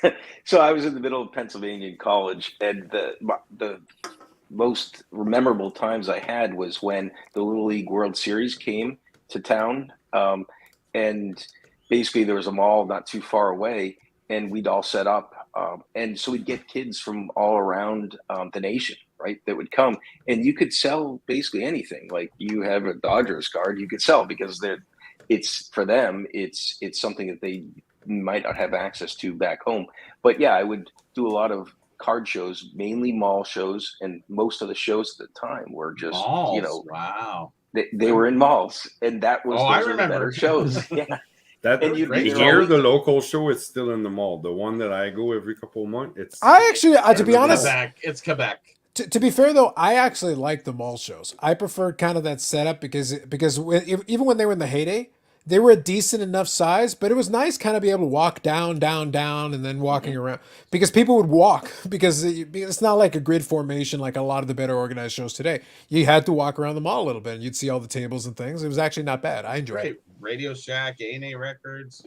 It's more like a mini mall, like maybe like the 40 to 60 tables, but it That's a good flows sweet around. spot though. You don't really Yeah, need that much more for a perfect. mall show. For a mall show, you don't need that much more. No, that's it. Yeah. So, and I would flip like, that's why I laugh when I see Teenage Mutant Ninja Turtles and all this other stuff. I'm like, guys, I used to buy that for like $2 a box by the Yeah. case. Like, and it literally was junk wax. And normally I had to buy 5 to 10 cases to get it from a distributor. And so I was the guy that facilitated. I would go and pick it up, and I would already have some of it pre-sold, because I don't need 10 cases of Teenage Mutant Ninja Turtles to sell at a show. I want maybe a case, and I'll open up a box, and I'll sell some boxes, and I sell it by the pack. But I did hockey cards back in the day, and Wow. and that's it. So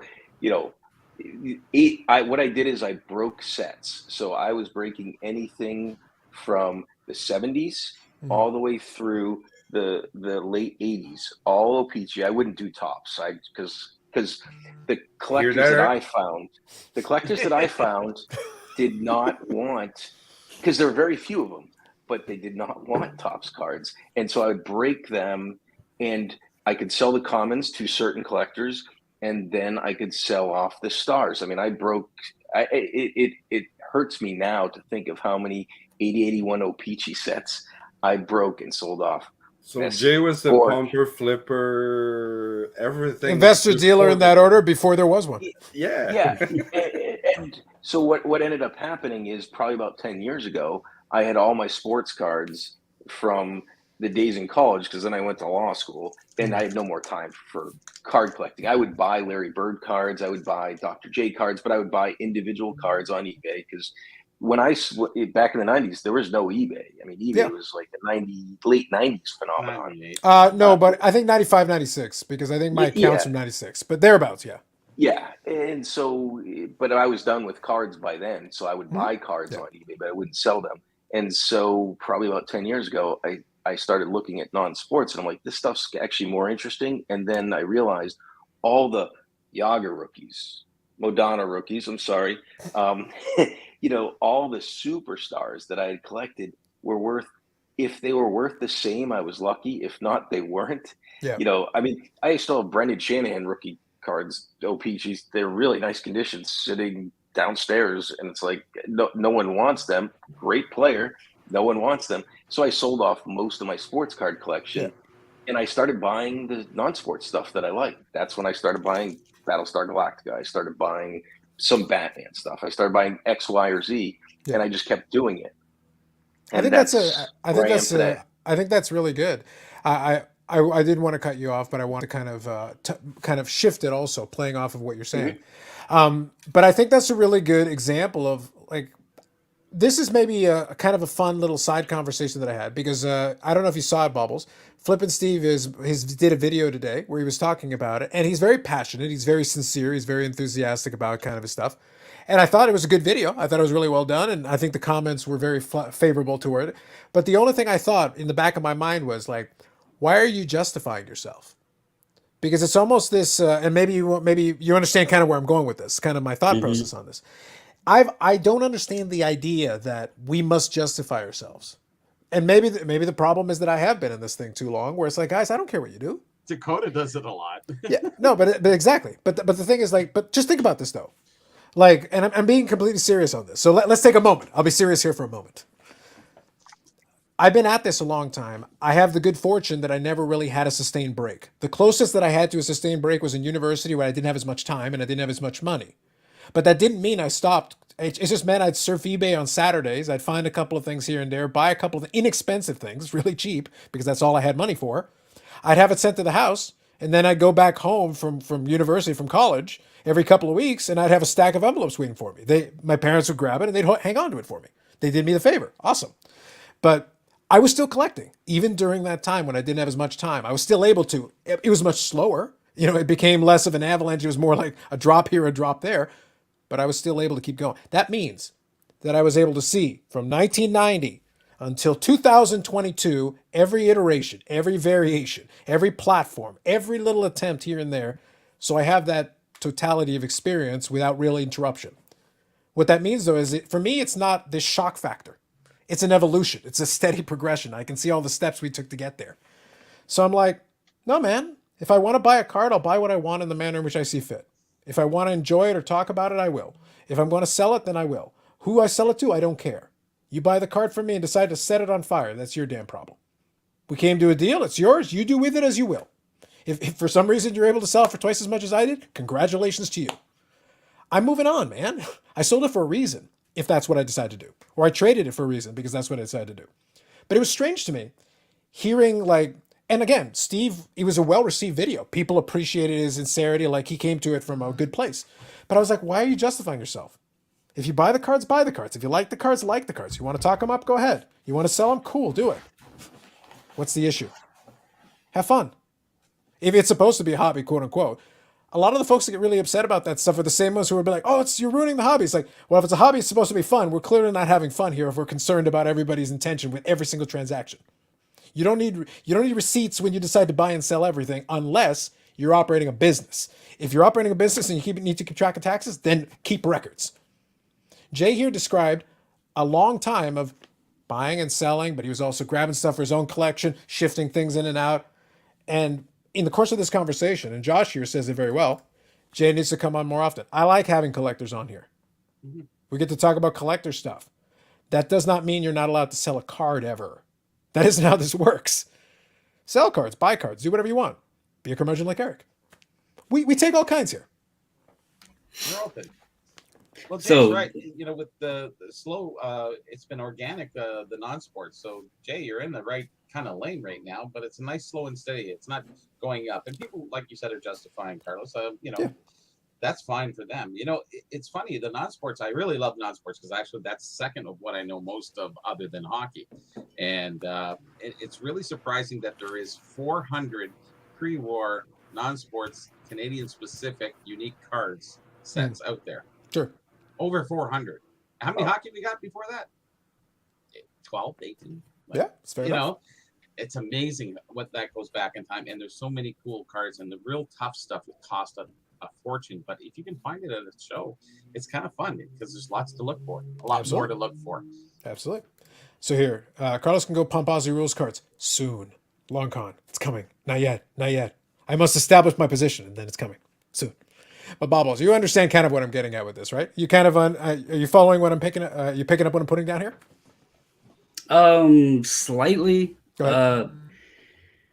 Here's my thing with like the whole topic, and I think some of it got blew, like we had discussed. I think some of it got blew a little bit more out of proportion because, as we deferred to earlier, people like chaos and they like seeing the train wrecks happen, and the drama.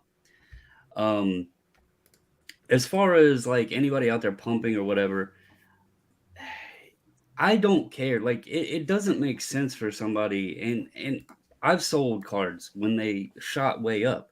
We are, I think all of us here at least have been in this long enough to know if something just goes on a rocket ship, it's not sustainable.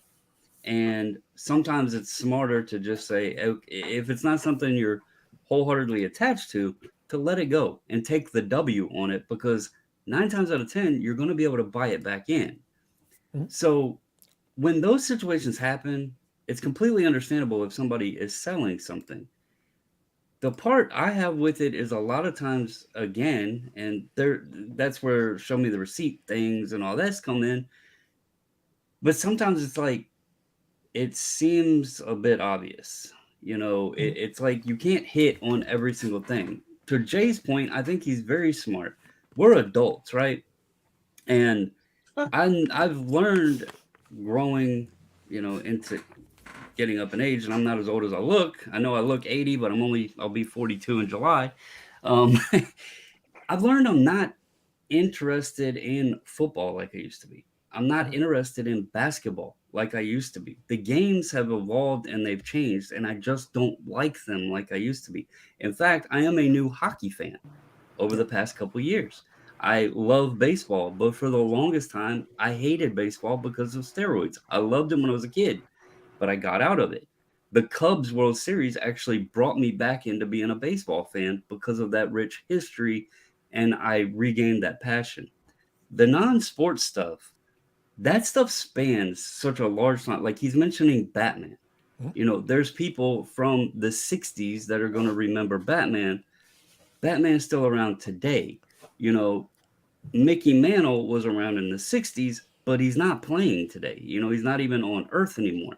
The fictional character lives on. I think personally, and if Director DOA is still on here, he would love this. Personally, I think something great for the future, and I was never into it as a kid. I do buy and open some now because my little brother used to love Pokemon. But I think Pokemon is a good future outlook thing simply because look at everybody that came back to the hobby. They said they did it as a kid. Well, if you add up timelines, they were playing with it when they were a kid. If the nostalgia comes back as they get into the adult stages like we did, or other people, our age, we grew back into it, they're going to be looking at, well, what did I do? And I lost my brother, in a few days will be 14 years ago. He was 19 when he passed away, but he was 10 years old in 1999 when Pokemon came out. I buy Pokemon because I remember Christmas of 1999, him having Pikachu everywhere and a photo of me and him. And that like kind of drew me to, okay, this is something that I can relate with my brother. I don't know crap about it. I know Charizard, whatever, but I buy them, I send cards in, and I just collect them just because they look cool. But I can see kids in the future or adults getting in with their kids because that's what they knew about. You think about the late 90s. How many people said they got out of cards in the late 90s because of junk wax? Did they pick up Pokemon? Will they bring that to their kids? So I think Jay's very smart. The non-sports has so many different agree. categories. Well, Jay, I appreciate you going there, and this is the right venue for it. I don't Yeah, like I the mean- show anymore. I don't like the direction it's going in. Touche. The direction of awesomeness, Eric. You It's can been see over trending my in that way back for some time. shoulder, I have a couple video games and a couple comic books. I was never into comic books as a kid. Right. February of 2021. And this is where I see the point of buying something and then letting it go, even if you like it. I bought comic books in February 2021 when the card market got out of whack. I wanted to stay in a collecting aspect, but I didn't want to pay the off the wall card prices. So I started buying some comic books. Didn't know much about them. I bought Star Wars 1 and 2. I bought the first appearance of Venom. What was it? ASM 300, 316, 361. Some of the more well known keys. Mhm. And I was buying those. Well, then I realized my room has, you can see all the cards along the wall. Mhm. Not a lot of room to display comics. So they were sitting on the shelf back there on that little wooden display thing, but they weren't being displayed. And I was like, I just spent a lot of money on these comic books and I don't even get to enjoy them. They're sitting on a shelf, tucked away. Mhm. Let me move those into cards. That's how I bought my Babe Ruth and my Mhm. Willie Mays rookie and that stuff. Yeah. Because I recycled that money. It kept me collecting by buying those comics, but then I did sell them because I just wasn't enjoying them. And that recycled funds into buying other things. So there are times it makes sense. There's also times when it's questionable because it's like hitting on every single market when most everything is down. It makes you wonder if there's some shenanigans going on. So I think you bring in a good point, Balls.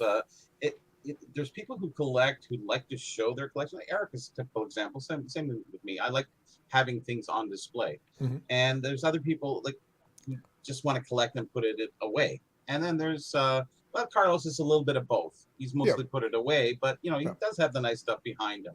And same thing with Jay. We don't know what room you have your collectibles in, but wherever your internet hookup is. But If you pan down, it's a stack of cash. He's like, He's sitting on finally, the bottom. yes, yes.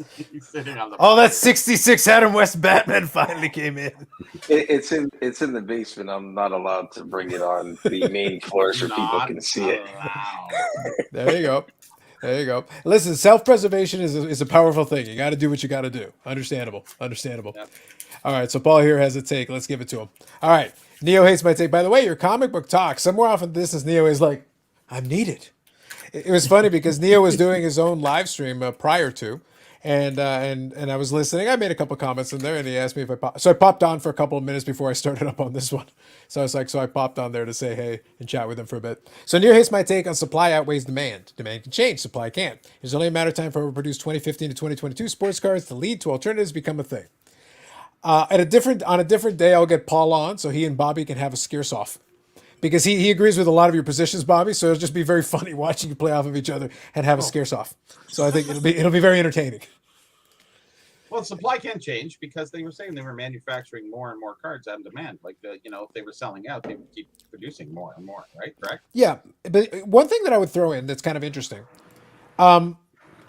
So for vintage, supply technically can't change, but available supply can. So that's why I say we got to put the distinguish. So like if it's sitting in somebody's collection buried, then yes, it's not available technically. But if they pass away or the family puts it out on the market, then it's available again. We didn't manufacture something new; it already existed. We just didn't know about it. So it's one of those things where the supply technically didn't change, but the available supply did. Yeah, true enough. And then there's large fines. And Yeah, for what sure. have you. Yeah. So, do you guys feel that since it is supply demand based, like for example, what was it? Sports Collectors Daily showed off the Gaudy find.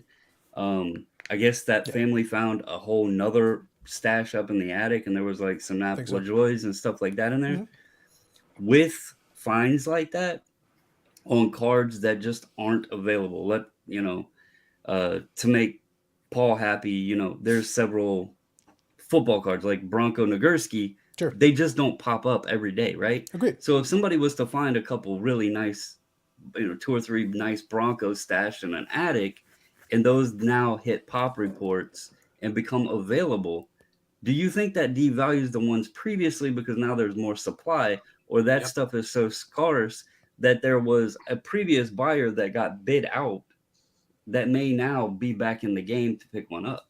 I think it varies on the like you're talking to Gursky here. That's a big card. So up here, I don't think it matters so much. But when you hit the lower point, it's a wipeout. A fine can ruin what you have. It's happened a lot in the hockey hobby over the last 30 years.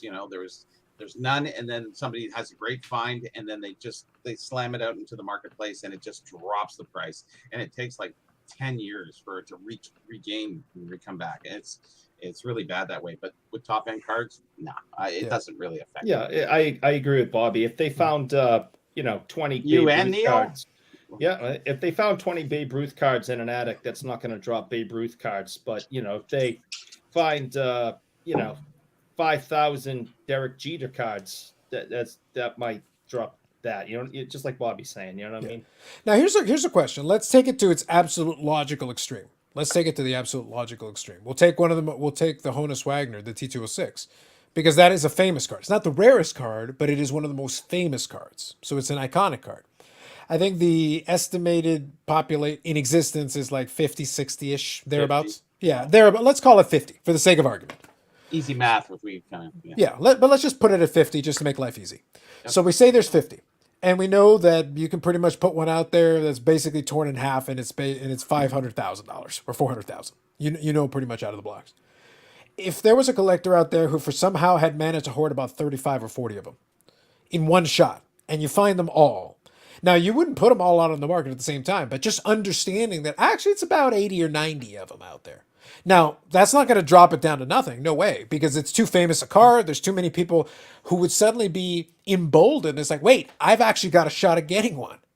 So it would be, for some people, it would awaken them out of the blocks and be like, some people with money who are like, well, I had no shot. Maybe I do. Maybe I do. And it brings a couple more bidders into it. So there's a couple of contrasting dynamics, but it is an iconic card. It's not your run-of-the-mill standard card.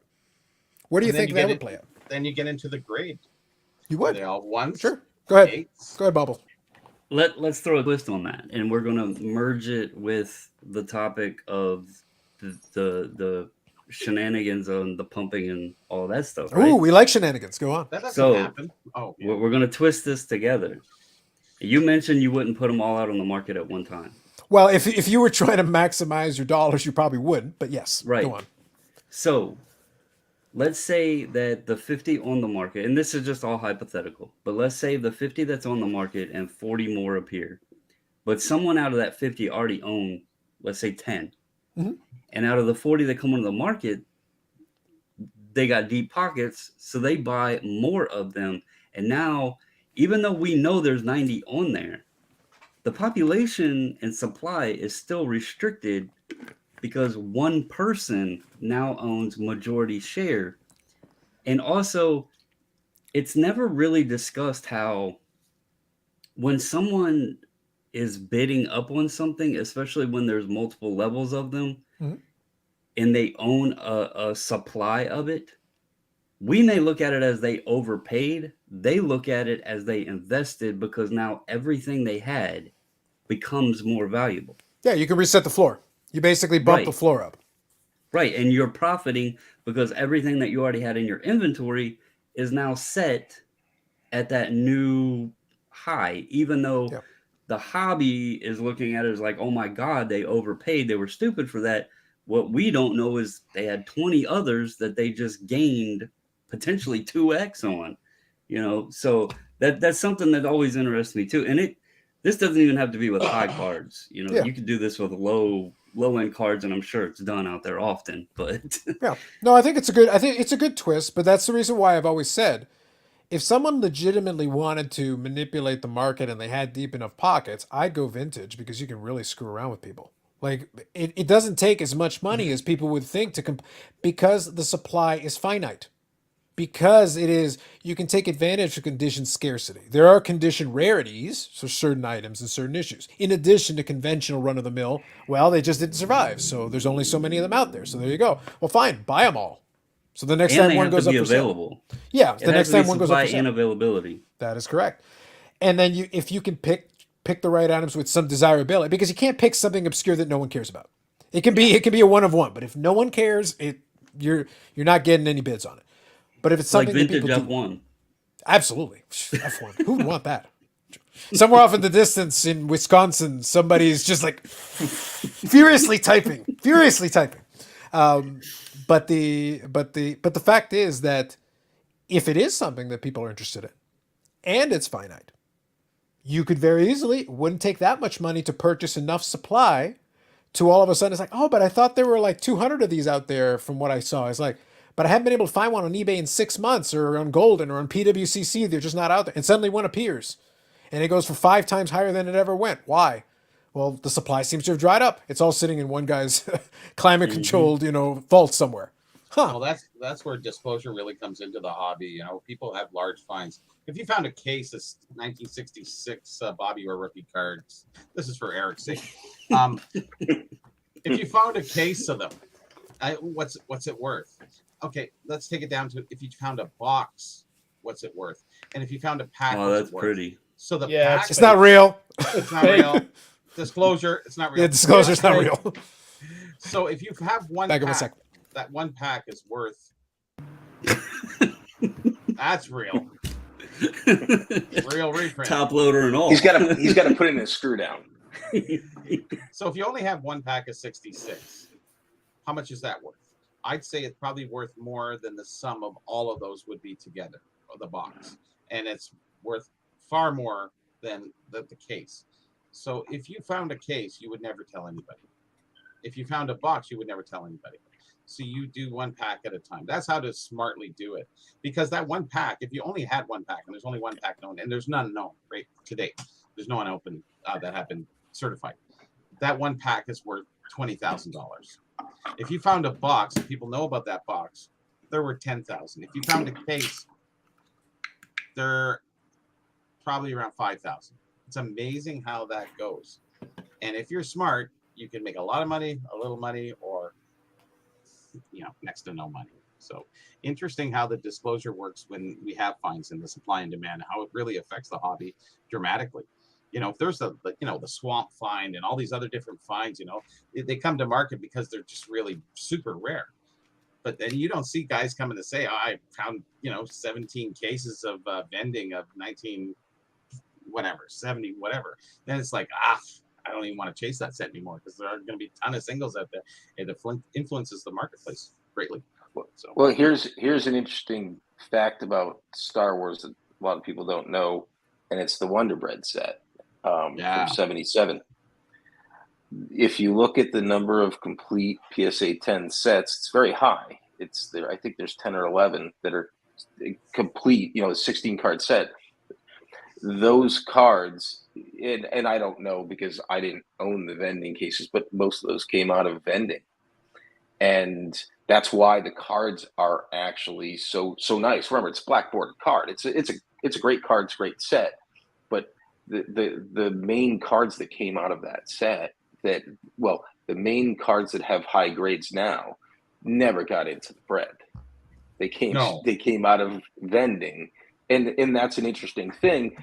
And they do fetch a high price because of what they represent. But this vending find, there were a lot of them, and they're equally dispersed now. But I would have been interested to know where those vending cases came from, because where there's one, there's four. In my mind. I don't know about that. Okay.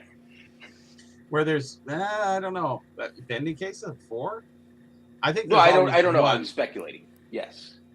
Right. Yeah, when you talk about vending, not so much. Maybe wax cases, maybe more so. But these weren't in wax, right? So these were meant to go into bread. The Wonder Bread from leftover from the factory. Somebody worked at the factory. They're going to throw them out. I'll take them home. Takes a case home. Takes 4 cases home. So we were still able to squeeze in Star Wars. I went back and I came back and I was like, what is he talking about? What is he talking about? It's like, so Wonder Bread Star Wars. Different. I see what happened. Hashtag scholarship and rumor. Jay, right now you're on point. Right now you're hitting the key pieces. I love it. If that vending case wasn't found, those cards would be worth a ton in high grade. Probably, yeah. Yes. But that's the reason why I posed that question about obviously, we never know for 100% certainty. There can always be finds of stuff. That's always possible.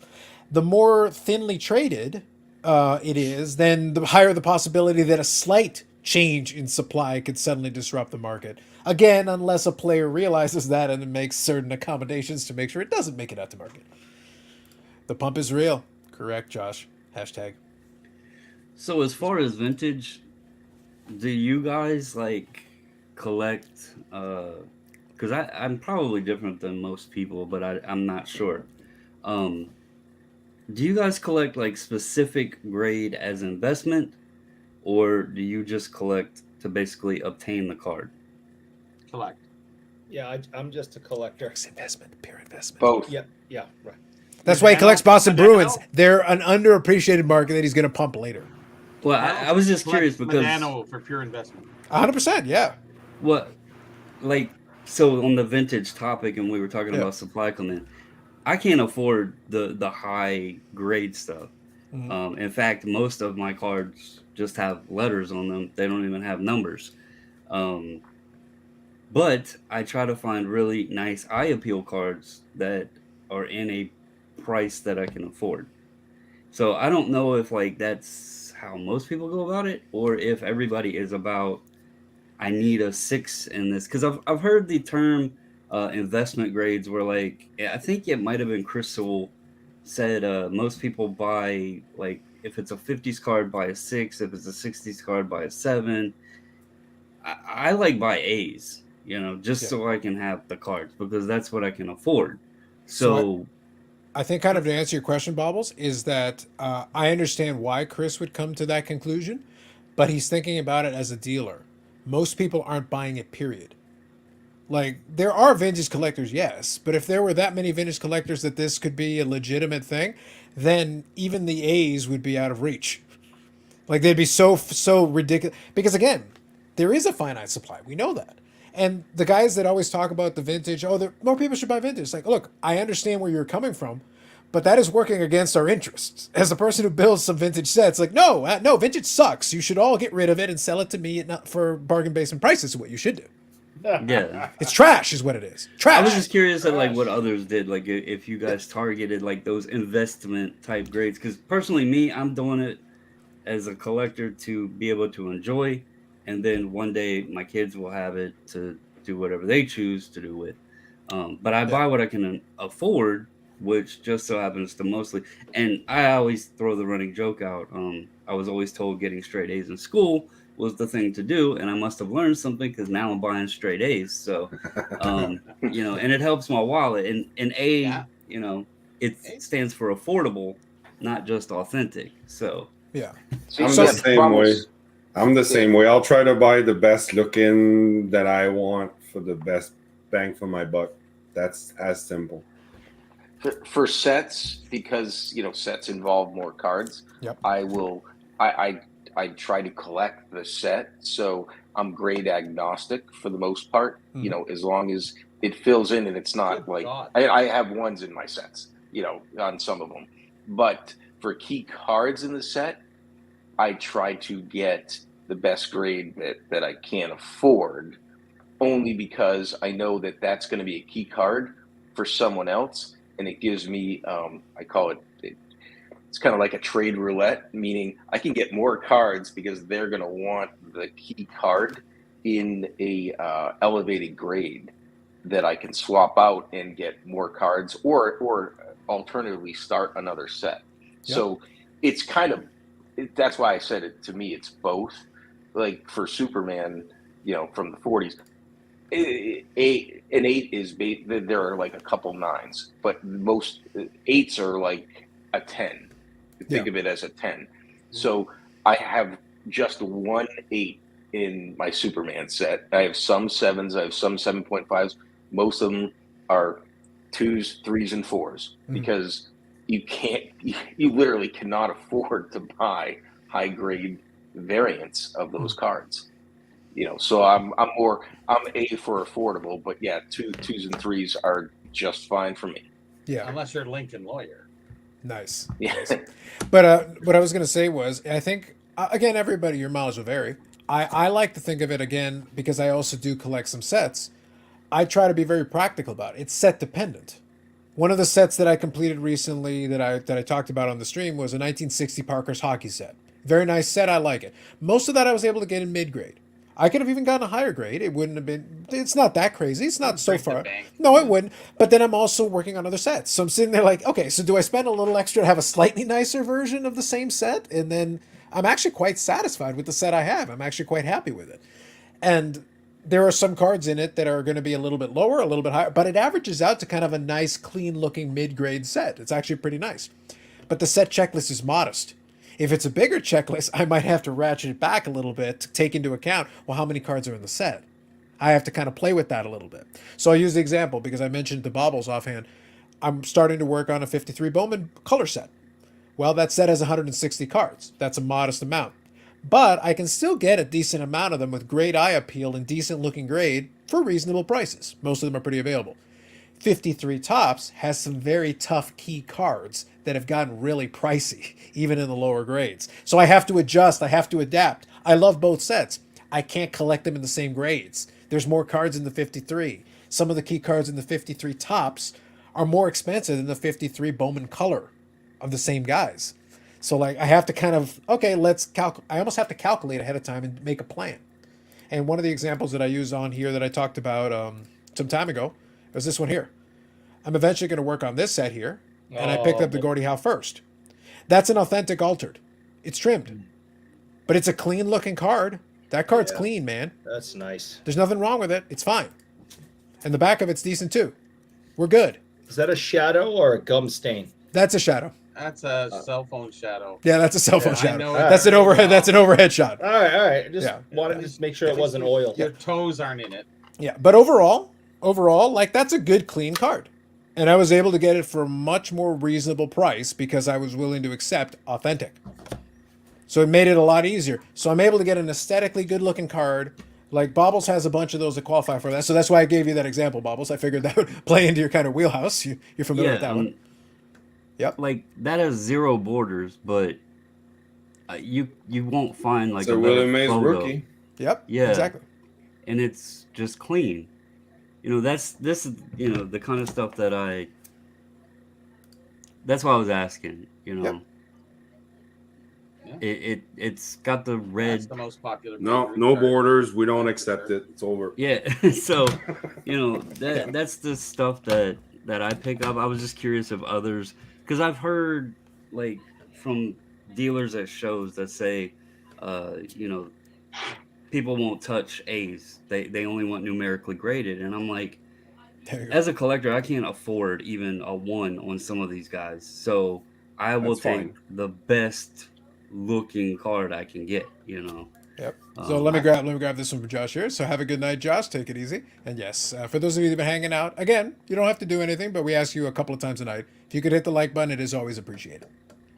I But collect for have a more good night, Josh. scarcity. So I'd rather have the ultimate rarity opposed to, and it doesn't have to be high grade. It's just rarity, more in a card sense. Like most of the stuff I collect is memorabilia and collectibles. That's my thing. But if it comes to cards, I'm looking for the rarest. I'm not looking for high grade. It's nice if it's on high grade. That's a bonus. But I'm always looking for the information side of something that hasn't been documented, or the unsuspecting rarity that nobody even really knew they had or have. So I'm more about information than I am about owning the collectible itself. Even at this point in cards, collectibles I still like, but I mean that's a different story. Yep.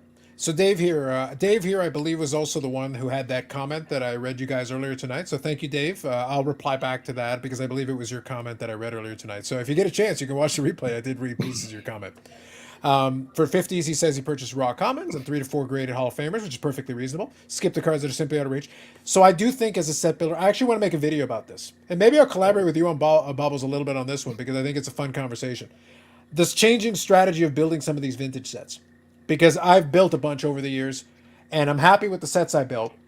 But today I build it differently. I don't do it the same way that I used to. And just for simplicity, I tend to strategize a lot more carefully. I'll measure twice and cut once a lot more before I start the set. That's the first thing. But the second thing is part of that strategy is I'll figure out all the key cards. And once I decide I'm definitely going to build the set, I figure out the key cards. I target them early and I target them Get first. them now. Yeah, I just get them done. Because if for whatever reason I change my mind or I need to stop, it's a heck of a lot easier to move Manels and Mays and those ones if you need to than a lot of the common guys. It's just easier. And you can still pick up. The common guys should still be available for the rest of us. Like those ones shouldn't be the one that are presenting issues. Short prints, scarcities, and the bigger names, they're not necessarily rare, but they're also going to cost us more money. We got to plan a little bit more. That's part of the strategy. Does that make sense? Totally does. I couldn't have a trim card in my collection. That's a personal thing, Yeah, that's fair. and it's just not not that it doesn't look nice or anything. I just couldn't do it. You couldn't I'd have it rather- trimmed?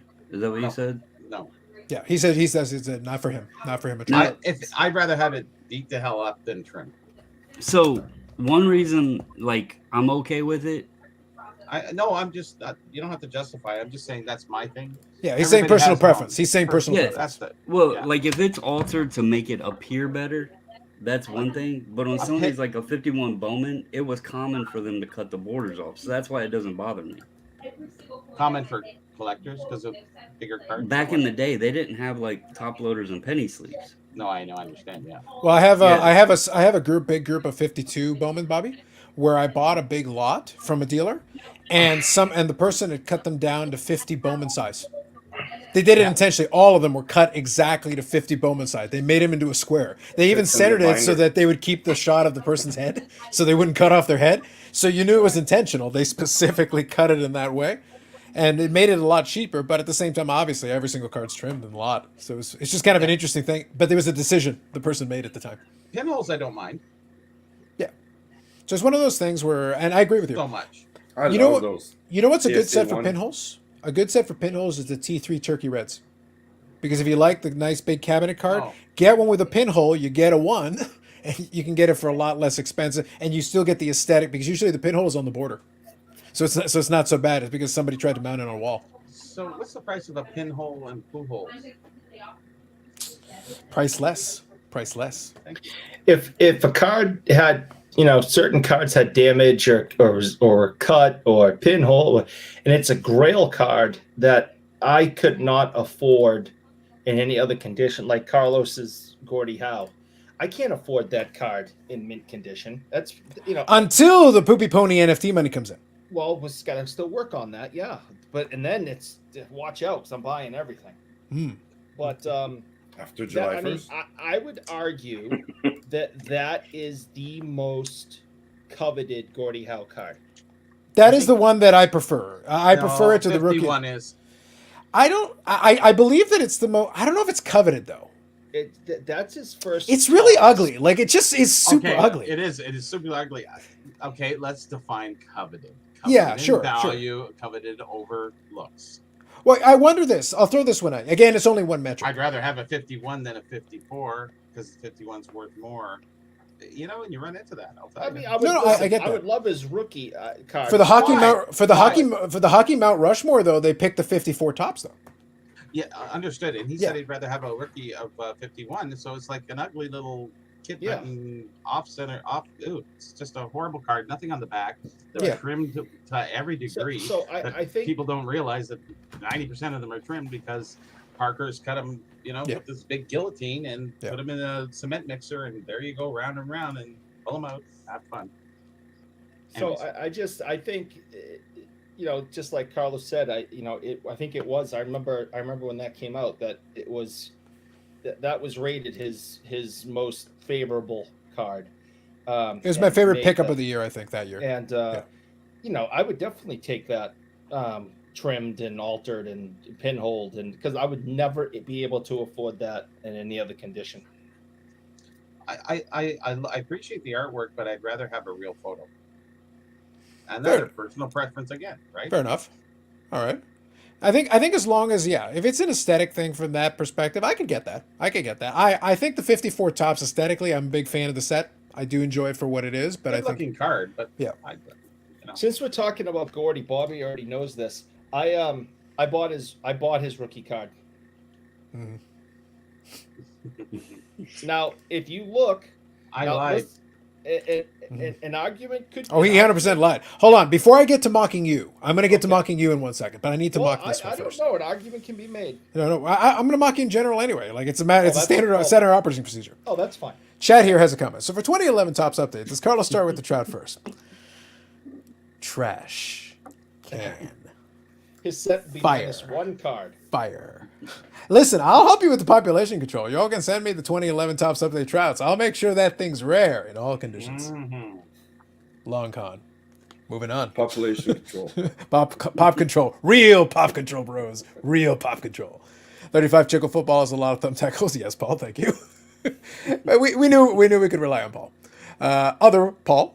So we've got Paul from Wisconsin and we've got Paul from Alberta. So let's get the two Pauls straight. All right, so Paul from Alberta.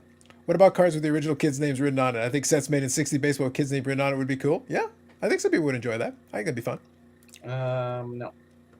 Wait, you don't want one with Bobby on the back? Bobble I have- showed me a 53 Bowman with I Bobby on have the some back. with my brother's initials on it, so yeah. There you go. On caramel and tobacco cards, I'm okay with trim cards that were trimmed 50 to 70 years ago to fit in coin pages. Yep, that had to happen a lot. I avoid trim cards trying to create a 7. That's fair. I think that's reasonable. 50 to 70s, unfortunately, we all know there's lots of graded trim cards. Yep, so I don't worry about 7s and 8s. Also reasonable. Yeah, I think that's fair. Again, it's era dependent, though. But if you notice, there are distinctions there. Certain eras, you expect certain things because you know you're going to get a lot of that. Other ones, you got to kind of factor it in. All right, so now that I'm done making fun of Chad and Garbage Fishman, now, Eric, continue. Oh, I was just saying that you can make an argument. I don't think it'd stand up too well. You're but I about think- to make the argument. So Yeah, you're going to attempt it. So I have nothing else to do. It's 11 o'clock at night. Oh, so if you go on trading card database, right, which we all use and things, and you look up Gordie Howe, They stole all my info. the very first. So for those of you who don't care about Gordie Howe's conversation, I'm just going to put this on the screen while he does that. Go ahead, keep going. Keep going. No, you're fine. You're down there in the corner and nobody's paying attention. You keep going. Fair enough. So the very first card listed for him is the 44 Beehive. Yep. So, It's 44 and to 50. Yeah, so Yeah, it's in right, between so- that. right. So that's the very first thing listed, and then comes the second Beehive card that was issued for him. Then comes the 51 rookie. So I purchased the very first Gordie Howe Photo. product on the database list, pre-rookie. Beehive is not a card; it's a photo. Yeah. And it's an XRP. So, it's, and those Beehive guys will argue that it's a card. It's a cardboard. No, I'm actually a legit question here. It's considered as a photo, a card. Yes. It's photo. I guess yes, it's a photo, but it's pretty much glued on a piece of cardboard. Oh, I know them, man. So- Trust me. Well, So- I'm gonna get my Gordie Howe glued on a piece of cardboard. Yeah.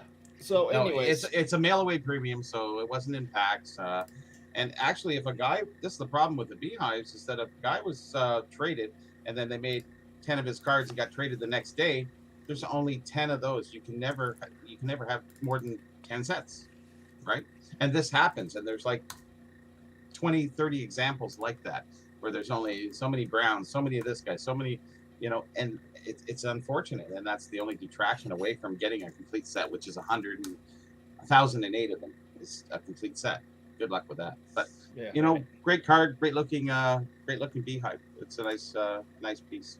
no, I'm excited to have it, and obviously it's not his rookie card, but It's as close as his years because he came in 46, so you're really close to his timelines. So to have the very first thing on the list, I'm pretty happy with that. That excites me. And I mean, I paid, I don't know, $40 American for it. I mean, and it's in good 50, shape. wasn't it? With shipping and stuff, maybe, I don't know. I forget. Yeah, so maybe. But I mean, his rookie cards, how many of the thousands? So Yeah, exactly. so to have the very first thing on the list for $50, I'm pretty happy with that. Well, there wasn't much produced from 19. Well, you had the war in there, and then a few years after the war, nothing really came out. So we have a big blank space where a lot of key players are missing, in sports cards. And so, those become kind of second best. But Gordie Howe moved on, but there's other, like Durnan, a hockey goalie from then Montreal. There's so many guys that's the only kind of card they made of him. So you kind of got to collect what you got to collect in your favorite players. But a lot of guys got ripped off through those years, and I'm sure it happened with baseball too. I think that's Correct. fair. What I I've was actually started trying to to. do, I was actually trying to find something while they were talking about. Go ahead, Bubbles. Go ahead.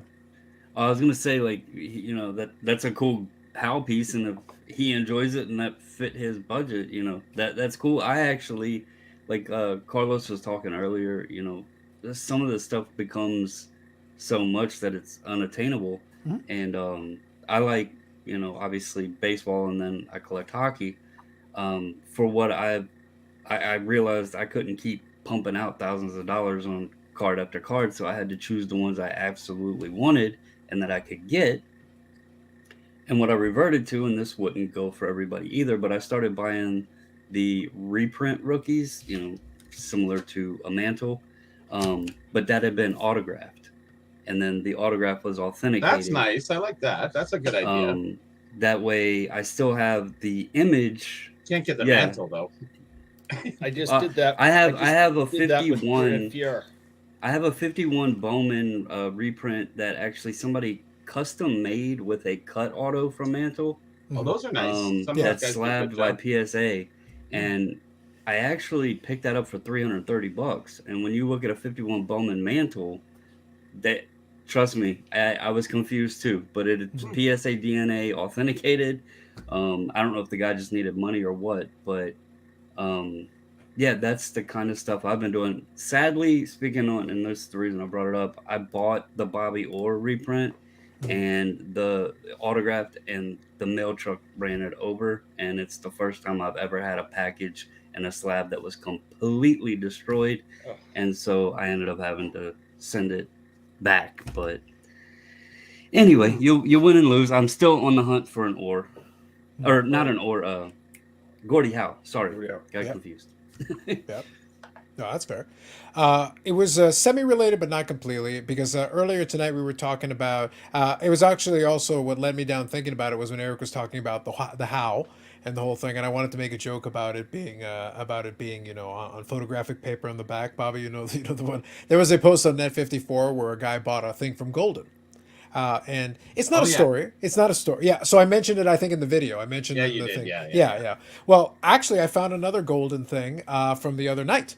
It's not a bad thing. But it is testament. It's a good lesson. It's a good lesson for everybody that these auction houses, and again, this is not a bad story. This is actually a good story for the person who won the auction, because this was an editing mistake in their favor, if you will.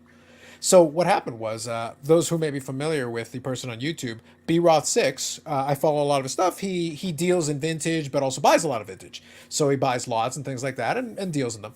Well, he purchased a lot from Goldin. And he showed off, and there's a little live stream. I've got it here now, so I will put the link in the description for folks who check out the replay. I watched it. Yeah. So what happened was he basically bought this lot, and it showed off a handful of these vintage cards, and he decided to take a flyer with the cards he saw. He was satisfied. Yeah, this seems like it'd be a good deal, because they said this and some other cards, but they don't specify what they are. They don't say what they are. So it's one of those things where he bought the lot predominantly sight unseen as a speculation piece based on what he was able to see. And one of the cards that he was doing, so I'm going to quickly share a screen grab of it here. One of them was a T205 Christy Matthews. Oh wow. Christy Mathewson. It's the kind of card that you would feature and put a picture of on the auction. You would think. Where's Ken Goldin now? Yeah. So what happened is, I think he won it for just under $4,000. Well, the Christy Mathewson's right there. As soon as he slaps it, he'll probably say he does send stuff to SGC. He'll get a good chunk of it back just from the Christy Mathewson. The Christy Mathewson is a great card. Again, beat up, but it doesn't matter. I think actually you said it's going to be a PC one. Yeah, but it's one of those things. Like, he has that luxury because there was a bunch of other stuff. Here's another card. I just skipped ahead a little in the video. So for folks that are a little more familiar, maybe this one will ring a bell for you. So here's a 52 Topps Roy Campanella high number. To be clear, that'll do. Those two cards I just showed off. By the way, both of those were not featured on the auction. So the seller got destroyed on this, because all they would have had to do is take some damn pictures. Yeah. Because anybody that wants to be like, by the 52 Topps Roy Campanella high number, that's a big deal card. And there are some other more obscure and very interesting cards of Hall of Famers that are scattered through that were not in the auction listing picture or in the description. Fail. Well, they are Pure the fail. Professionals. I always Hobby Goat. They're the professionals, all right. They have all the professionals on speed dial. I bet we wouldn't have missed that if Don West had been here. Don West would have been screaming about Roy Campanella and other stuff. Mm-hmm. The great. So what do you do as Can we the please seller? make sure we call him the Great Don West? I think it's fair. I think it's reasonable. Thank you. Yes, but do you understand? The point isn't just to make fun of Goldin, although I kind of did. The point, though, is to state that high-profile auction could have done better. All they had to do was take more pictures. So you wouldn't think, as being the seller, watching this, you'd be like, wait, where's the rest of my box? Well, I don't think based on the because as he went through the lot, it doesn't feel to me like the seller knew what he had. Maybe not. It's a situation where you're handing it off to these It's like, pro. sell this. Yeah, if it had been me, I would have been like, actually, there's some good stuff, but it covers the spectrum. We got pre-war, we got these more obscure cards of some Hall of Famers that some people may have interested. We could make 4 or 5 lots out of this, and probably would do better. What was the card he was going after that came with the lot? Yeah, there was I think like a couple of like early 50s Hall of Famers for different players. So obviously, if you were comfortable to pay that much for that card plus That's what I mean. the lot, I guess everything else is just gravy. Gravy, yeah. Well, that's the type of lot that you, as a person who may wish to flip some of the stuff, that's what you're looking for. You're saying like, okay, from what I see, I'm already comfortable. From just what I see, what you're showing me, I'm already comfortable. Anything else that's mystery, okay, send it to me. What the heck? Worst case scenario, I have no use for it. Man, Best I case never scenario, browsed through a Goldin auction before, really. Maybe yeah. I'll Best look case it over. scenario, I triple or quadruple my money. In this case, Hey, not to interrupt. go ahead. But a little bit of breaking news, maybe. Is anybody else having this issue? Is eBay working for you guys outside of the app itself? I'll check right now. They did have a little downtime the other day. I didn't see anything We're recently. getting some connect error. Yeah, I'm on eBay right now. No problem. Eric, are you trying to buy everything? Eric, I'm just trying to buy the Gary V stuff. as you should. You're crashing eBay with it? Oh, here we go. Upstream connect error. Yeah, that's what I was getting. Yeah, so on the main page works fine, but when I tried to open up a couple of the tabs and get into some stuff on eBay, I was getting an error. Yeah, mine's not going. No, Yep. mine is working fine. Ooh. So Well, it's all that's like interesting, centered on 'cause Quebec. Yeah, because I'm How down too. interesting. So here we go. Bless and brace. Sorry What to I interrupt missed. on that. I was just like, No what's problem. going on? No problem. Bless and brace. What I missed? A lot, buddy. We had some hashtag scholarship tonight. You got to go watch the replay. There's some good stuff. We know everything together. Might have been the greatest show that's ever been put on YouTube. I feel like it's very clear and obvious. Steve Dog CC, not working for him either. Thank you, Steve. All right, so Rock Latex here. Issue with authentic graded cards is that the card is still ambiguous in market terms. They may sell for less than 1 or mid-grade depending on the issue and IPL. Agreed. No, that's fair. That ambiguity, though, can work in your favor as a buyer. If you're able to get it on the cheap end of it because some people are concerned about it, if you're happy with it, then great. Then that's good. But you got to be happy with it. That's why I say it is a little riskier if some folks are less comfortable with it. So I do understand. eBay all good in Western Canada, and Jeff here says getting the same connect error message from eBay. Wait, it's not July 1st yet. No, I know. What did you do? You did something. Probably. I don't know. So- I got questions. Here's a question to toss out, and this is all hypothetical, but it's some information that was shared with me by someone I talk to frequently. Mm-hmm. Hypothetically, Oh boy. if PSA, and this is basketball related, but I think you guys know it all well enough to kind of chime in on this. Hypothetically, if PSA starts grading 84-star basketball cards, Mm-hmm. Yep. will it help the 84 stars, and will it hurt the 86 Fleer? That's an interesting question. Well, I think I'll jump in. I think Good. it will help the stars, but I don't think it will hurt the Fleer. Okay. That's I got an my opinion on that. Bobby, you're muted. You wanna go ahead? Damn. Sorry Yep. for that. You had a good No, snippy comment? I was just exactly saying what Eric said. I said it before him, but he didn't hear me. But yeah, how can it really hurt it at this point in time? Mhm. It's, I think it's fair. It's a long play to do the catch up. Yeah. I think. I think it's already been sort of disregarded. It'll be very much the redheaded stepchild of the, yeah, they're doing the star now. But I do think it will But help. will SGC do it? We Will, have an example. will the of other this. companies do it is the other question too, because if it's only PSA, which probably rules anyways for the most part. Well, it's them and Beckett. Beckett Beckett was the other one that agreed to do it. Yeah, they were the other one that was willing to do it previously. So Yeah. we actually have some examples of this. Mhm. The only difference is the refusal to grade them issue. But look at Gretzky. The 79 OPG and Topps card is not his rookie card, right? So, but that is Why? what because the Sportscasters has it. That's not a card. Yeah. So again, you could compare the star cards to the Sportscaster. No, you cards. really can't. This is the very different discussion point. I disagree. So that's why this is a nice Because- opinion show. I agree Also, with Eric. full disclosure, he has a full set of the Sportscasters. Please continue. I only Look at for the size of 77. these As cards. as you were with your regularly scheduled pump. Please continue. No, just for 77. I don't have the 79s, and not many people do. Mm-hmm. So, so you have the Gretzky. It's not a People card. right?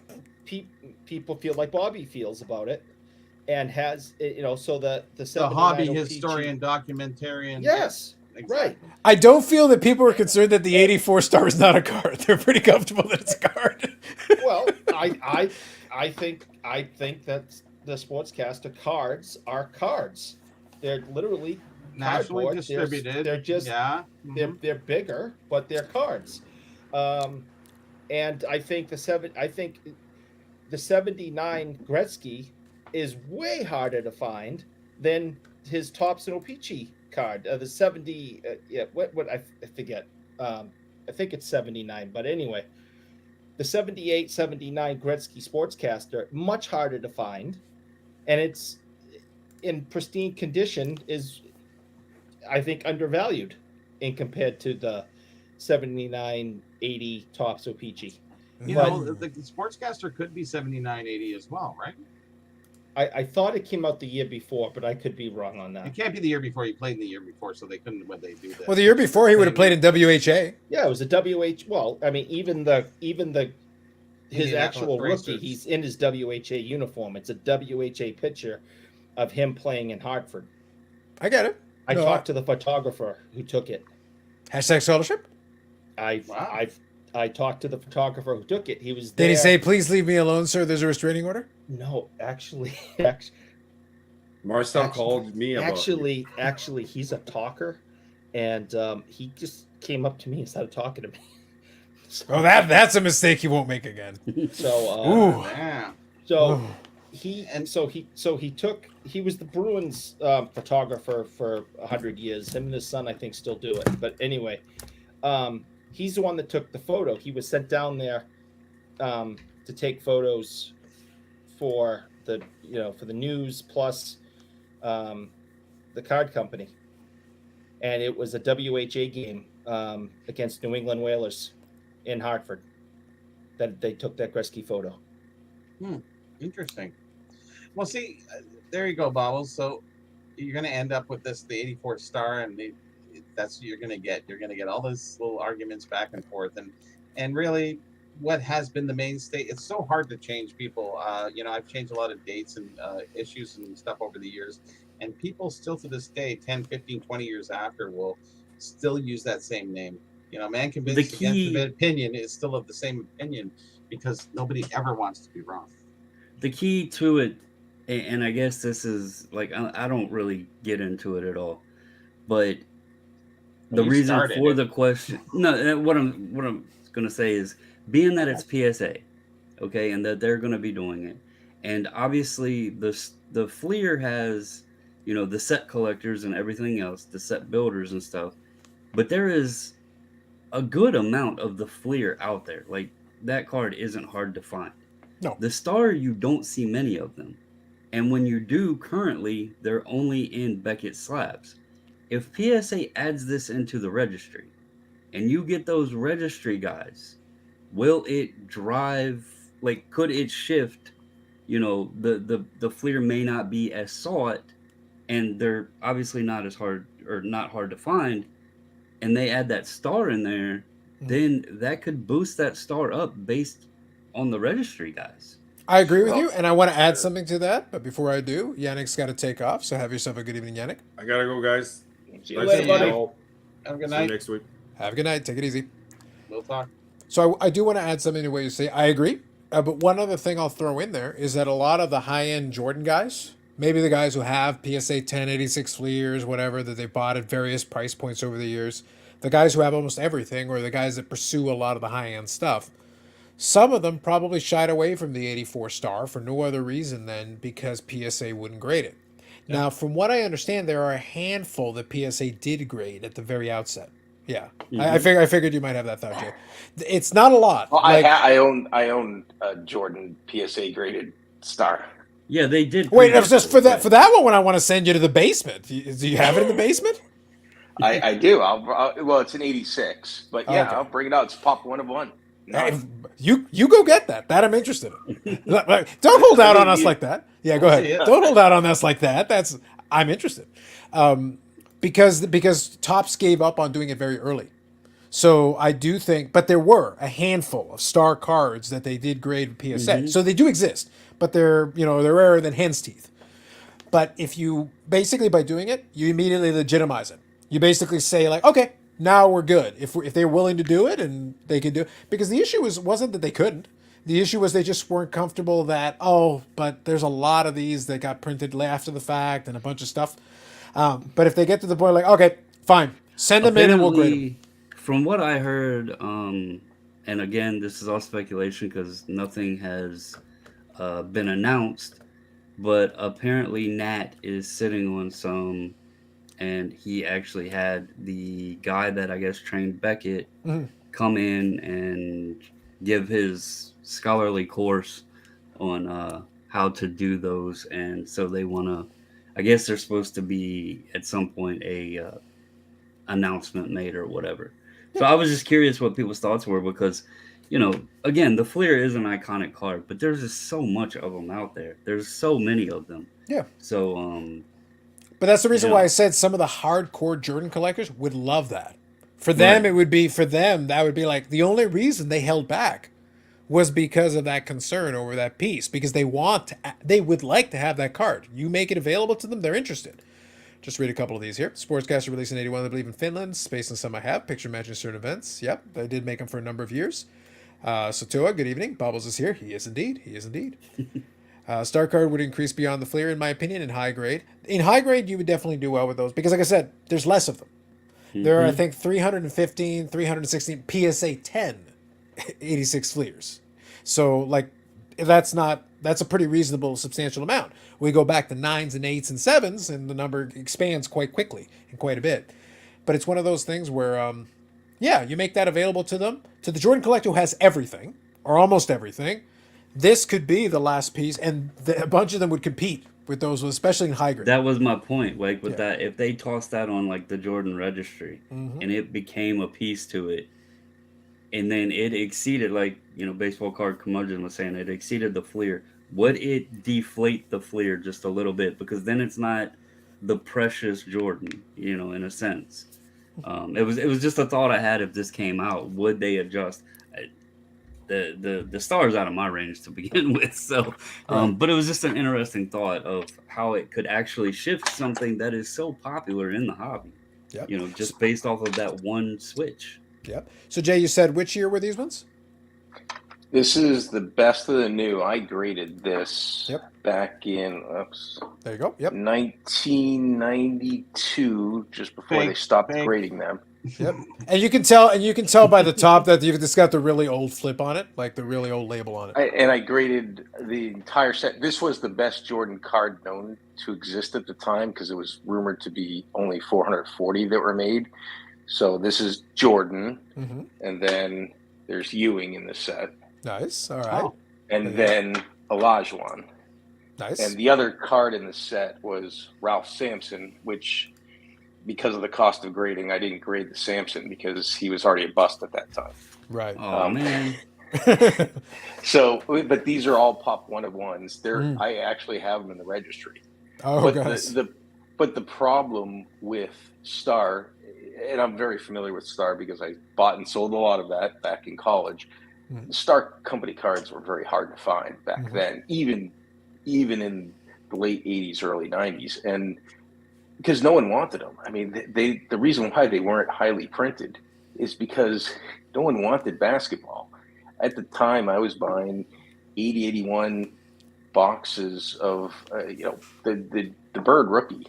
I was buying it for $5 a box in 1988, 89, and I would just open them. And all basketball, even hockey was not that expensive. You could buy I think at the time, this is probably 87. You could buy Gretzky O-Pee-Chee rookies for about $9 or $10 in top condition.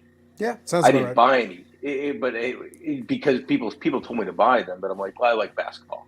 But the interesting thing, I don't think they'll ever grade Star Company. And I know Nat Turner is a big collector of Star Company basketball that's been graded. Yeah. He's also They got a won't ton of grade- basketball in his collection, so he has a ton of it. It's not worth their time. There's not enough cards to grade. Well, And a lot so- of them are already in BGS slabs.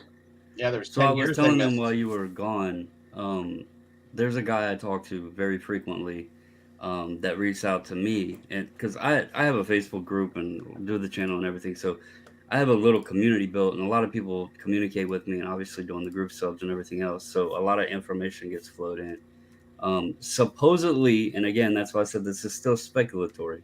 Supposedly, this has already been done. And deal. Nat actually had the guy in that went to Beckett. It's Steve Taft. You're referring to Steve Taft. Okay, well, apparently Nat had him come in because Nat has an interest in PSA doing the star cards. As you said, Nat is a collector of them, and he wants them in the PSA slab. There's supposed to be an announcement. That's why I said this is speculatory, because it hasn't been made. And that's why I was just throwing the thought out there. If it, and it sounds like it could be likely, if it happens, what would it do to the shift on the Jordans? I think So, it'll yeah. have its own little increase. It'll really go through the roof, but I don't think it'll have any shift on the Jordan. Not with the popularity of Jordan the way it is today. 10 years I ago? would. Yeah, Well, I how would say popular was Jordan back then, Jay? he was popular, but he wasn't Rookie winning. and stuff like that. So the price comparison, the 84-85 rookie was $600 or $700, and it was about $150, maybe $200 in the early 90s for the Fleer. But in terms of price comparison, so the Star was always more popular. I don't think the Star will eclipse the 86-87, regardless of population, only because 86-87 Fleer is the iconic. It's the difference between the Bowman Mantle rookie, right? The true, we'll call it the true rookie, exactly. and the 52 tops. 86-87 Fleer is just, it's the hobby darling. It just is, regardless of whether it's deserved or not. That's just the pinnacle Jordan card. Market, but the Star cards will go up, so that's good for you. They would go up, yeah. I do like that. Well, actually, comparison, no, though. my cards are more valuable now because there's only 59 graded. That is true, because you do have the PSA ones that went through. Sell it now. Exactly. Hello, Ken. Yeah, but I was going to say though, I do agree that that it would make it a little bit more interesting for sure.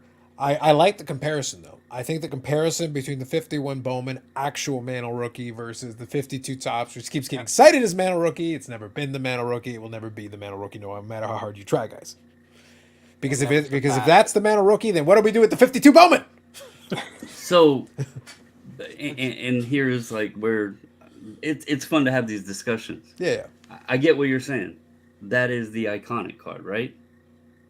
But doesn't some of that value go into the story about how scarce it is? And couldn't that then transition into the scarcity of the Star? I mean, don't get me wrong. The Fleer is the better image. It's the more known iconic card. But the Mantle comparison has scarcity attached to it. So, which way is it driven? Is the iconic image, or is it scarcity, which the Mantle has both? Which one goes more in the collector's mind? So I would raise this as the debating point. BGS grades them now. No one thinks that BGS is not good at authenticating it because Steve Taft is the person who spearheaded. Let's put BGS issues aside. That picture that I sent you, please. Which one? Usually when there's Beckett slander, you send me a lot of pictures. Could you So be I more know what he specific? wants. He wants the CEO or whatever. No, I want It's the that one guy. that I just sent you this week. Again, showing you that this is the most garbage company that's ever been involved in the The hobby. upside down Jordan. I think Yeah, I got that one. that's- Yeah, okay, hold on, I got this one. That's the one. You know, Yeah, okay, The hold upside on, down hold on. Jordan. We got it. Hold on. it's upside down holder. Yeah. Yeah. Right side up. Now, to be clear, I want to make a quick point of order here. This is stupid. However, I should point something out. This is the same man that does one touches upside down. So how do I know? How do I know that Eric is not the one directly responsible for this and he's trying to throw shade at Beckett? That's the only point of order that I want to make on this. Eric, does he who does not know how one touches work want to dare throw shade from your glass house? Throw your stones, please. Throw your stones. But yeah, my main point on the grading thing, even if PSA did it, I don't think it would increase the value, but not materially, because BGS graded cards of all the Star Company cards exist, Yeah. and they are substantially. I think they're underpriced, but the hobby gets to make that decision, and the hobby has already said. Well, hey, we that- talked about this, Jay. Remember, the pumping never Would there be? stops. I like what Bobby went with it real quick. I just want to ask a question. Would there be, given that it is a rare card, we all believe and are comfortable that it's a rare card, would there be plenty of incentive then for the beginning of a shifting of the narrative? You make it available for PSA to grade, it becomes a lot easier to sell the narrative. It's like, actually, guys, the 86 sphere is trash. Get the 84 star because that's the real Jordan rookie. And then all of a sudden it's like, yes, we agree. Won that Turner video. Actually, skyrocketed. Jay, I don't know how much you went around to other dealers and Chantilly, but I did. you know? I stayed. I was alone, so I stayed behind the table. Yeah. Okay, so at that show alone, there was more Fleer Jordans out for sale than I had ever seen, ever at that show. I didn't know There's if that was 22,000 of them graded in PSA in various grades, and there's 10,000 in BGS holders. So yeah, that makes sense. right. But what I'm saying is, the past several years going to that show, like I bought one in October of, I think it was October of 2020. I bought Lucky one. you. There was only 8 or 9 at that show. I actually didn't even buy it from a dealer. I had to buy it from a guy that was at the show looking to sell one because all the dealers had them overpriced. Or I shouldn't say overpriced, priced higher than I could afford.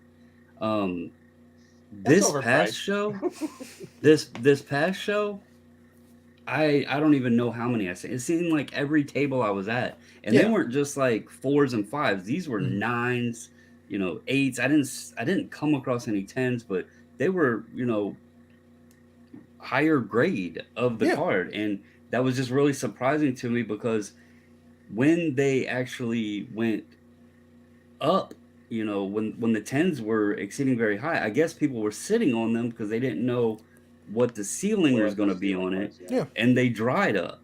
And now it's like, well, they're coming back down. Let me unload them. If this shift comes in with the star, that's why I was kind of curious.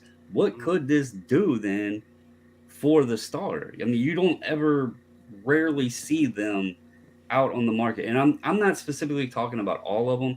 What is it? The 101 that everybody highly goes after? 8045 101. Yeah. Yeah. That's the one I'm basically talking. Could that shift over the 86 Fleer and then potentially hurt the Fleer in a sense? It's still going to be an iconic card and have value. I'm not saying it's going to zero, but could that star like creep into what everybody then wants? And if it is a thing where Nat's going to talk it, you never know. So can I ask a question kind of related to that? And this is, I'll pose this to everybody. I'm just kind of curious. I'm going from memory. It's been a little while since I looked at it. So the 84 star Jordan, I think, was all red border, right? It was like this strong red border, which is a cool little color match, kind of a fun little thing as well. People like that now. But let me ask this question. Jay, Beckett wise, do they have pristine 10s? or some 9.5s? What's the situation at the I top end? think they have 9s and 9.5s. I don't believe there's a 10. Okay. I know there's 5 or 6 PSA 101s.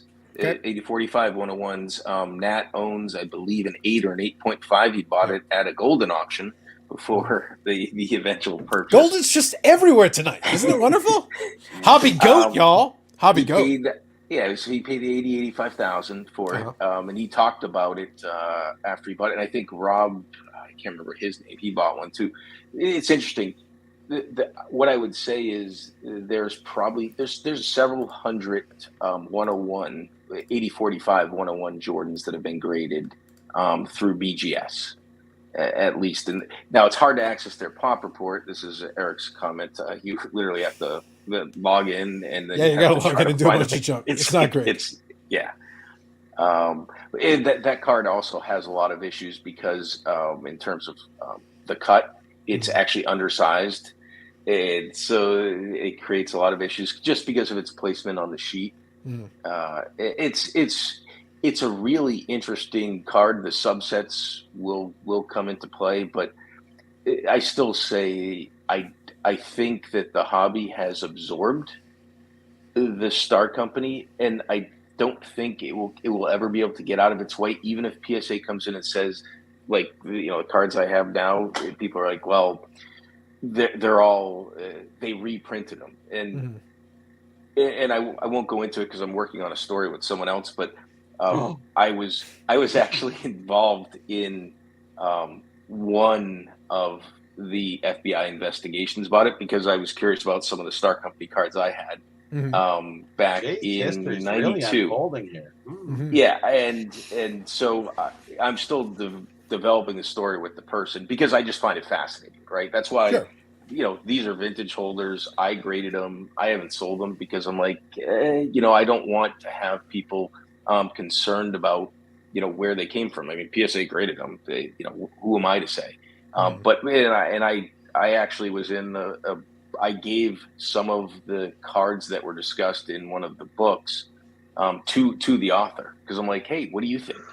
And it's really Star's fascinating, and I really think at some point they need someone like Bobby to actually tell the story around these cards. But because of that taint, I don't think they will ever rise to the level of prominence, even though it's a very important set where there were no basketball cards in that year. I'm going to throw one counter to you. And it's the classic. Money talks. And the reason I say, let's play out the scenario. Let's say PSA says, fine, we'll grade it. Cool. You bring out an 84 Star Jordan, PSA 10. We get Goldin, we get Daps, we get all the hype beasts. We bring them all in. Damn thing sells for damn near $2 million, just for the hell of it. It goes off on this ridiculous number. It's got to be a crazy number. The crazier, the better. You get this crazy number, and all of a sudden people are like, yeah, I'm into it. It's like, aren't you worried about it? Nope. Everything's cool. As long as they grade it, it's fine. Yeah. I'm just throwing a hypothetical. If we get the absolute maximum hype pushing into it with the PSA 10, we get the branding, all the branding, we get all the hype throwing it into it, boom, there you go. That's all it really takes, Someone to write an article, someone to, a few big names to really say a few things. It just needs to be a number that pops off the page because we need a number that pops off the page for a card that hasn't been anywhere in that stratosphere previously. It would be very interesting to see how many people don't know the history and wouldn't care. Is kind of the I'm trying to think of what the highest selling Jordan card is, and beside it's 86, 87 Fleer because even those PMGs those are at 5. I think the highest selling is the game used auto. Yeah, there was a crazy. The game used auto that went for $1 million or $2 million or something. 2.1 million or something like that. But back to your talk on the reprinting and everything, and you would know more than I would because it's just been information relayed to me. But is it true or false that the plates for the 84 weren't ones that were involved in the reproduction ones? So that those were like destroyed. Well, so the issue The issue is, were they ever reprinted using original plates? And it's conjecture that later years they were, and they say, and for some reason the earlier years they weren't. The real question is, there's no actual evidence that in the later years they were. There's a lot of rumors about it, and it's really because of how Star was printed, and there are variants out there. And Steve Taft, there's a lot of different articles that he's talked in, and he basically said, look, they use two printing companies. Yeah, I just heard that the 84 actually, the plates were destroyed, and those were never ones that got reprinted. So. There's no evidence that they were ever destroyed or recovered. There's no evidence that the plates from later years were ever destroyed or recovered. It's just, the thought was that more cards surfaced later, and the question was, where did they come from? There's a much bigger. We don't have to get into it on this call. There's not call, but this thing that. Are you there's a lot us? of no. There's a lot of interest. I'm sending the bill to Eric. It's fine. Don't worry about it. He's good for it. You can look at Keep talking, around Star and what happened to their assets over time, particularly in 1990. Some of that is documented based on who acquired different assets at different times, twice post bankruptcy.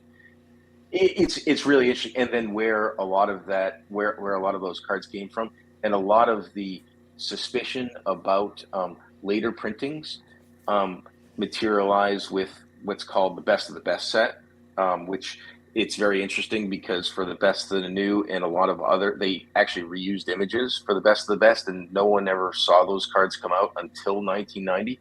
So there was issues there, and there was a Magic Johnson set as well, and even to this date now, Beckett won't grade best of the best or the Magic Johnson set anymore, and some other sets. And so part of it is the best of the new, and then there's a particular run of cards in '86 that they say that they won't grade anymore, but they did grade them at the time.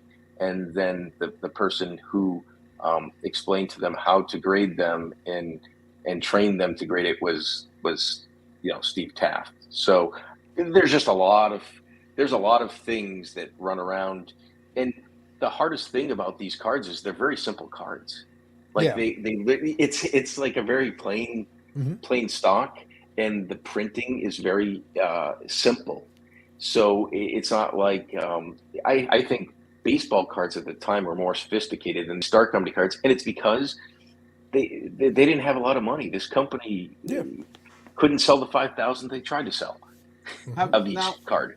Has anybody ever contacted to see if they could find the printer, where it was done, and tracked it down? That's the first rule, is like you're trying to go through PSA to find the information. You should go and finding where they printed them, putting ads in newspapers, and that'll really confirm most of the things. Remember, it's 1984, so you still have a chance, a window, where a lot of the stuff that I've documented, like most people are gone.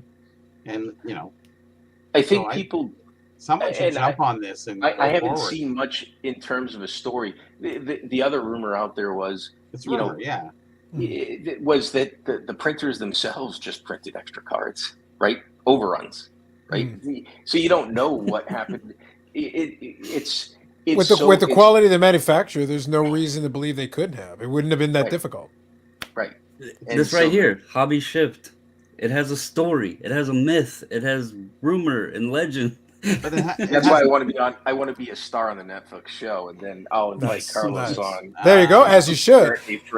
Now, a quick thing. I want to make a point here, really quick. I do want folks to have the chance to have a say. So I want to read a comment here, a couple of comments here, and then I want to say one thing that just I was thinking about it as Jay was talking there at the end. And by the way, Jay, some really great stuff. So thank you for that.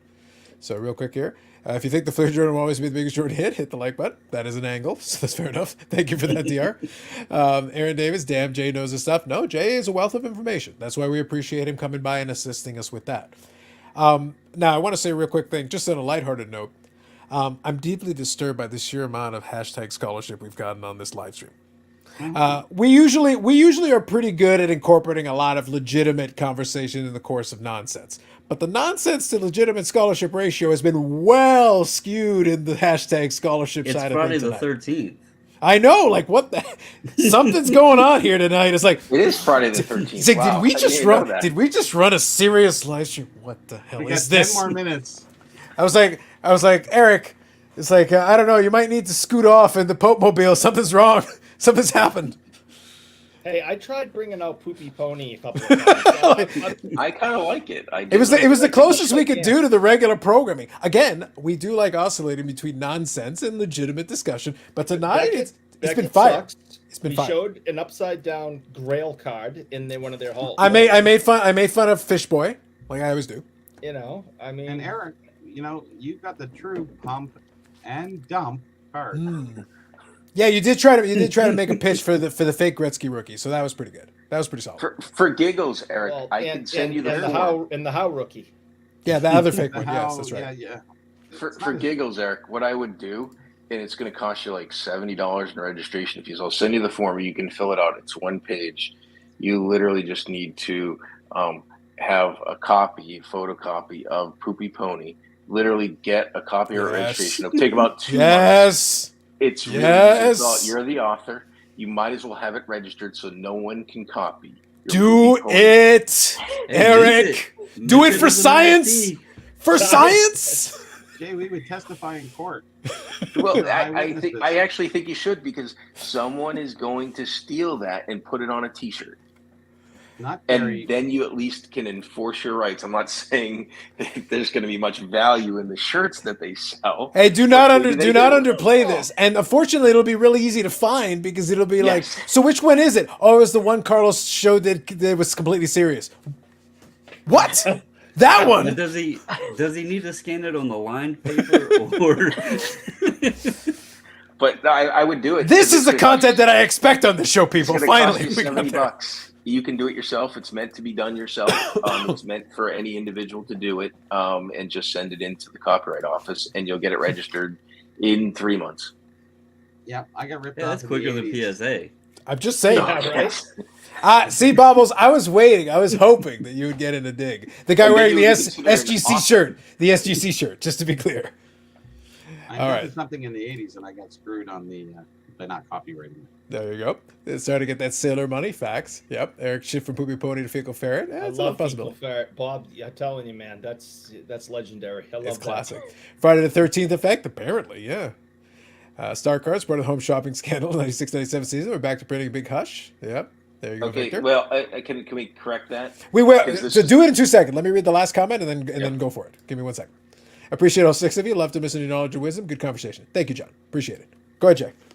Yeah, so if you look at what happened in the home shopping scandal, there were cards labeled as Star Company, but they don't mirror at all the cards that were in existence from 84 to 86. They were clearly distinguishable, and that was part of a different FBI investigation. Oh, Steve wow. Taft was involved in that. They're completely different, easy to distinguish. They weren't even meant to appear as the original Star Company cards. They don't look the same. There's the only similarity between them was that Star was imprinted on them. They were clearly bogus, fakes, whatever. There's an issue of their origin, and the FBI investigated it. That's well documented, but it has nothing to do with the 84, 85 cards we're talking about. It has nothing to do with the best of the new. It's just completely a different animal. Can you get freedom of information about the FBI investigation of some names or information? Like what went on? with that? Yes, and I know the officer that I talked to, and surprisingly, I actually have my notes from that time frame, and Perfect. I actually have his badge number too. Oh, you just heard the magic word badge. Some people are Yes. getting excited off in the distance. Bobby, I got to be honest with you. Like now I got to go back to the damn live stream because there's some good pieces of content that is like, all right, pull that out. Here you go. Pull that out. I bet you didn't all think you were going to get an education on Star Cards. I'm passionate about this because I've loved these cards since I started collecting. When you talked about pinholes, the funniest thing is the 84, 85 Jordan, I had 3 of them, the 5x7s, because I thought they were better than the regular cards. And I had a couple that I put them up on my wall. I saved one that doesn't have a pinhole in it. Nice. And then I have a bunch of other, I collected because of Larry Bird. He was gotcha. my idol. Nice. And well, he should be. There you go, Eric. Okay, so here's what I propose. You guys know that I like the long live stream, but I'm actually pretty happy with where we've gone with this one. We've actually done a really good job. I've been quite thrilled with it. The chat has been fantastic. Thank you all for wonderful comments and questions. So what I'd like to propose here is if any of you in the chat have anything you'd actually like to ask, any major thoughts or comments on it, throw them out there. I'll grab them, and then we'll wind her down and call her a night on probably the most hashtag scholarship show you're ever going to get from this place. And it was done by accident. You're like, this is the longest running episodic, whatever the hell this is, and we managed it tonight. And Bobbles, thank you for joining us and participating in the conversation. Thank you for having me. Yeah. I have seen a couple of your videos before. It was controversial stuff, I'm sure. The good ones or the bad ones? I was going to say, I do a little bit of everything. Yeah. I go on rants sometimes, and other times I'm It was just a rant, sitting. no doubt. Oh, for sure. Yeah. While we're doing that, Bobbles, can you also kind of iterate? You do have a YouTube channel, Bobbles and Ball Carts, but also you are an SGC, bulk submitter. We don't hold that against you. Brad isn't declaring holy war yet. He's not declaring holy war yet. But I'm going to chat with him later on.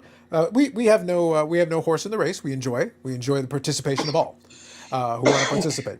But it's one of those things. There is one horse in the race I will shoot dead, though. HGA, we know. Groupie pony. But also on the channel, you guys also do, like I said, bulk submissions. You take them through there, and then one thing you do that I think is very good is that you'll actually take the submissions and show them, and then show the results and do all that. Do you want to quickly talk about some stuff on the channel as well? So, contrary to some people's belief, I never woke up one morning and intended to be an SGC bulk submitter. It was kind of I used PSA. I didn't care for the customer service they provided. I reached out to SGC because BGS didn't fit the pricing that I wanted to stay within. And so I reached out to SGC. They had switched to the new label. I thought it looked clean with the black and white. And anyway, I sent them a bunch of cards, and it was just, it was dumb timing because they came back right when the pandemic started. Like literally right when the pandemic started. I sent them off before they came back. PSA shut down, obviously. BGS shut down. And I guess people were starting to scour for what are they going to do. Mm-hmm. And I had just gotten my cards back, and I was like, I enjoy watching Elite Co and stuff when he gets his orders back from PSA and stuff. I was like, let me just show my grades. I had started a channel just opening packs or whatever, but nobody really was interested in that. So I did that, and people started like commenting and everything and views and all this. And so then I was like, well, let me show, because my plan was grade, sell, send more. And so I started doing content like that, hey, I sold this many, I'm sending out my next batch, this is how I did it, yada, yada. Well, that turned into people asking me, hey, would you do bulk submissions? And I'm like, at first, I'm going to be clear, I said no. I was scared to do it. Me and my wife discussed it for a while, and finally we said, okay, we'll do a test run. I reached out to the guys, asked them how to approach it, like a process to do everything else. And we gave it a test run. It worked out really well. I charge the absolute lowest price that I am allowed by SGC. I don't bump the price up. You'll see various prices out there for bulk submitters. I charge the absolute least. We are $23 a card.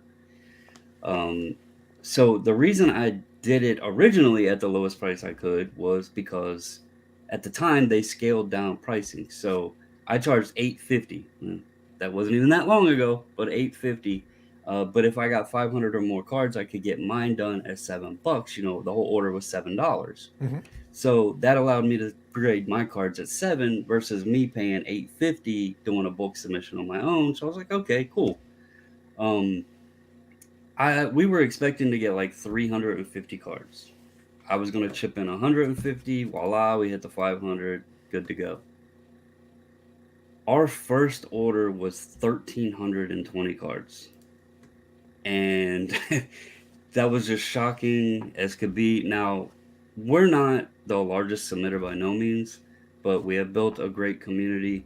Lots of people. I love this hobby. I love being able to pop on here with, you guys. I don't know Bobby, Eric, or Jay from besides tonight, and we can sit here and have a conversation. That's what's great about this hobby. I enjoy being able to send things off like that Jackie Robinson and be a part now of that history of that card. Um, as Carlos mentioned, I show every card. Every card gets previewed and every card gets revealed when it comes back. Outside of if I ship cards in a large order, I will preview them. If they go down by themselves for like my friends at Platinum Card Breaks, I will have them ship those directly back to them because there's no sense to send them to me and then me send them to him, and that's just excess shipping on a large order. We overnight ship to and from. I don't skimp on shipping, anything like that. We've been doing it for over 2 years now, and honestly, I know there's the debate of resale value and this, that, and the other, but one thing for me that isn't ever looked upon on the final sale value on eBay or whatever is the service that they're providing. There is value in that. And I just appreciate the way they treat everybody as customers. The grading is consistent and accurate. I personally like the slabs. So yeah, it just was dumb, crazy timing, and that's how it all came about. Good stuff. Good stuff. It's funny. That's the video I saw you do. Actually, I'm just remembering it. Is you were complaining that because of Mark's cards and what was going down, you were saying, please don't stop sending in your submissions. It's not fair, and whatever. So that's the video I remember seeing you in. That's right. That was because there was a lot of posts of just everybody. This is why you don't use group submitters. Yeah. And what people don't understand, you guys have been in the hobby for a while. Bulk submitting have been around for years. This isn't something that popped up in 2020 when the hobby boomed. It's been around for years. How many times have we heard instances like Mark's cards? This isn't a common occurrence where people get screwed over by their bulk submitter. So it was just a black eye to everybody out there. And there are many, many, many of us that just try to provide a service for different reasons. People can call bullshit all they want. I do it for the community aspect. I love helping people out. I love being able to do something I enjoy within this hobby, but know I'm helping others. And I've made a lot. We're going to the National. My wife rented an entire big ass house on the water that 12 people are renting out together with us, and we're all staying together at the National. That's what came about this. The financial side of it, I've said it, there's a million different ways to make money. Making friendships and building a reputation, that's harder to do. It's easy to make money, so it's just fun. So I'd rather have made money than make friends with these guys. Well, you need the money for us to be friends with you. Oh, well, then I need to leave because I don't have it. No, well, Babos, you got to understand, if you knew Eric, with the amount of restraining orders he has, former, current NHLers, anyone who's been involved in the game of hockey, Jay... I didn't even tell you guys he's... About your latest restraining order? Probably not. Marcel is coming here. What, to Boston or your house? He is going to be 10 minutes from my house. Is he aware that he's 10 minutes from your house? Nope, haven't. Just someone alert the media? Just someone alert the local authorities? There is a chance, and I'm throwing it out there, that there's a chance that a man with a broken hip and a Pokemobile is about to get dragged off by the police? That a really good chance. And he might come by out of sympathy. I may have. So next week on the show, we're going to have Marcel Dion because we're not going to have Eric. He's going to be a little busy at that time. He'll be in the background, yeah. There's a chance, because of who he's friends with and who I'm friends with, I could have another experience like I did a month or so ago. So it's not who you know, it's who you know. It's who you know. Interesting. Because the last time he was here, he hung out with someone I know, and You're trying to shoehorn yourself into this part of Is, that. is I Eric did the saying he's got people? I did the I was last gonna time. say, like, for God's sake, just say you have people for once in your goddamn life. I know people that know people, I and think that's how I ended up hanging out with Grant Fuhrer. So I am so on what part of me, I'm torn. A legitimate part of me is glad that it came out now, because I would have spent the entire show ridiculing you for this. And we actually had a good scholarship show. So it's like it would have distracted us. So the wonderful scholarship we had, like it actually worked out really great. Another part of me is like, oh, but I could have gotten so many good shots in over the course of hours. yeah. It would have been glorious, magnificent. Well, I'll let Opportunity you know missed. I'll keep you updated, but there is a chance that I may be hanging out with him when he shows up. I that's see. not too bad. Interesting. Very But interesting. taking on what Eric said, about friends and actually Bobbles too, it's like you don't expect, because I just recently wrote something, I put it on my Facebook, one of the hobby veterans that Yes. passed away, one of my, he was my first mentor. And I just found out he passed away in November. He was very private in his family, outward in business, but, very private. And so we didn't find out until yesterday, the other day. So I wrote a little something, put it out there on them. And I think in one of the things, the part that I wrote was that, we get into the hobby and find out that our greatest acquisitions are the friends and the people that we meet in the hobby. And I think that's really crucial. I didn't think about writing it. It just came out. Whatever I wrote, I don't even remember what I wrote. I just kind of wrote it. And just, I did read it. It was very good, Bobby. It was very good. I wanted to leave it out unless you wanted to mention it, but it was very well done. yeah, well, I think it's important that Ronald Villeneuve was his name. And I think I've mentioned his name on this show before. Mm-hmm. And he took me under his wing early on in the 90s. And, he just, he knew that I was, going down the rabbit hole of trying to document the history of the hobby at that time.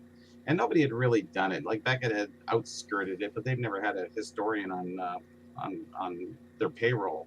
They just kind of did stuff and they heard stuff. So speaking of long-term beef bobbles, Bobby and Beckett have beef. The thing is, Beckett doesn't know yet. He'll find out, though. Eventually, he'll find out that they have beef. Long-time beef. Please continue, sir. So, yeah. So, and he was kind of telling me the old stories and where things were found and what was found. And all that information really fortifies you going forward. And a little bit more about the hobby that way. Like I've been in the hobby a long time as it is and a collector my whole life. But, since probably about 95 is really when I started to get into the deep information about, and, I've discovered a lot of stuff, but with the help of guys like that, and that's the relationships that you make in the hobby. It serves you so well, and it keeps you young at heart, I think. So I just wanted to mention that about Ronald Villeneuve passing, and that's all. Absolutely. Well said. Thank you, Bobby. Absolutely. So real quick, I did see we have a couple of comments and questions. I'll read them here, and then we'll finish up on that. So, and thank you again for everybody for hanging out and leaving some comments. If you do get a chance and want to hit the like button, we do appreciate it. The conversation's been really good. I think it's been a lot of really good stuff. We've covered a lot of good ground. So we'll cover a couple of them. So Aaron says, great stream. Thank you, Aaron. DR, what is your guess for attendance to National compared to last year? So I think it will be down a little bit because of location. Things have slowed down a little bit. Bubbles, you're actually going. So what do you think? Compared to the big, like the last one was a real big show. Near record, not quite record, but near record. How you feeling on this location, where we're at kind of right now, climate-wise, comparatively? What are you feeling? So full disclosure, Ooh. I've never been to the National. I wanted to go last year, but Sure. they kept bumping it. Yeah. And I never knew when it was going to be, and we didn't get any reservations made or anything. Mhm. This year, as soon as 2021 ended, my wife got on Verbo or something like that and rented this house, and we posted in the group, hey, we rented this space. This is how much it would be to break it down and sleep this many people. I've heard both sides of it. I've heard a lot of people saying it's difficult to get to Atlantic City. I've heard it's not the greatest place to be. It's out of the way. It's out of the way for a lot of folks, depending on where the country you're coming from. I think realistically, Chicago is probably the prime target because it's centralized in the U.S. Plus it's in the north. So, even folks up in Canada, if the border situation's open, it's not far from you guys. And Dallas is just a straight shot up. Yeah. I know for a fact that next year Chicago, I'm loosely targeting it. Me too. Right. Because I have enough time. Because I have enough time to plan. I have enough time to figure out timing and everything. It's easier for me to work it out for next year if you're doing Chicago, because I wouldn't mind. I did a layover in Chicago. That's my only time in Chicago. And Okay, even Carlos, let's dealers, fill that it's house. probably easier. Yeah, let's get a house probably. Yeah. Well, my wife's already been looking for the next year. She's already been looking. That's what I said. I'm blessed to be able to do this and have a spouse that actually the Ruth I showed you guys. Super blessed.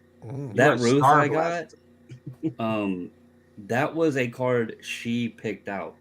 I asked her one night. I said, if there was a card out there, what would it be that you wish we could obtain? And she didn't know the card number. She didn't know it was the 33, number 53. But she said the 33 Gaudy Ruth. And I said, okay, well, he's got 4 different ones. Which one? She said the yellow one. And I was like, oh, thanks. The most expensive and hardest one to get. You know, Good taste. Good taste. I never thought I'd be able to get it. And I found that when I actually got a great deal on that card. But anyway, this is our first time. We go to Chantilly. Like I said, that's my stopping grounds. There's some local shows around. I've never, like, and this is going a little bit further than the question, but I've had to actually restart my collecting twice because I moved when I was 19 to Indiana. And then in 2012, I ended up moving back to Virginia. Both times I lost my collections. So I've had to start all over again.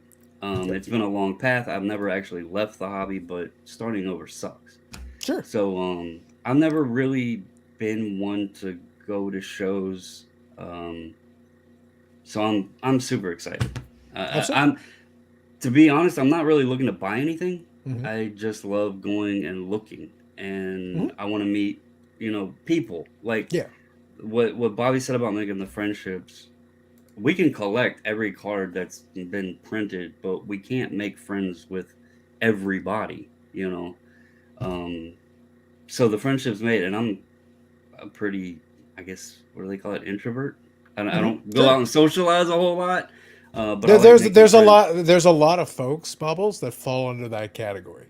Yeah, and including folks who are good, at this, that would be closer to that end of the spectrum than the opposite. Yeah, and this is just a gateway to be able to make friends and learn new things. Jay had some great information. Bobby and Eric arguing about the how and everything. That's what makes this fun, and learning. So it's all in fun too. I want to get some thoughts on the question for the others as well. I want to let everybody take a stab at it. Let me read a couple of these comments though. There's a couple of good ones here that I want to grab. So Andy here. Good evening, Andy. And make it happen for Chicago. First round's on me. You said first round. Wow. That's always, listen, that's a good starting point for discussion. Just saying. Yep. Frank Cards and Collectible will be seeing you at the expo. So I'll be there. I think Bobby will be there. I think we're good there. We've already been we made dinner plans for at least one of the nights already done.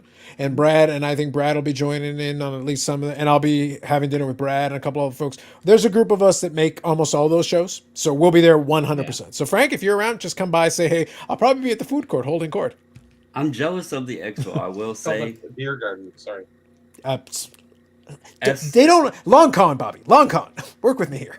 As someone who got into actually really loving the hockey cards, I'm jealous of the expo because I watched some of the content of the people up there, and I've seen all of the cool stuff. We don't have a lot of that in the States. It's tough to find. Well, that's what I say, Bubbles. Longer term, you gotta plan it out. Come on down. Come on up. And we'll show you the hockeys. We'll show you the hockeys. Yeah, that looks like a great show. So. It's awesome. Awesome. We have the hockeys. Believe me, we got you covered on the hockeys. Yeah, there's his green PMG.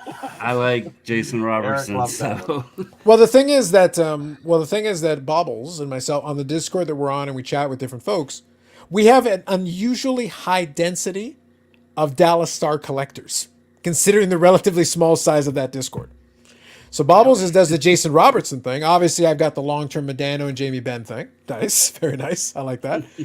But I've got the Medano and Jamie Benn thing long-term that I've had going on for a while. And then one of the guys there, Wes, also collects a couple of the Dallas Star players. But he's the only one out of Texas.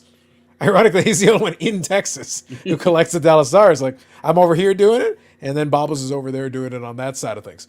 But we were able to converse about it.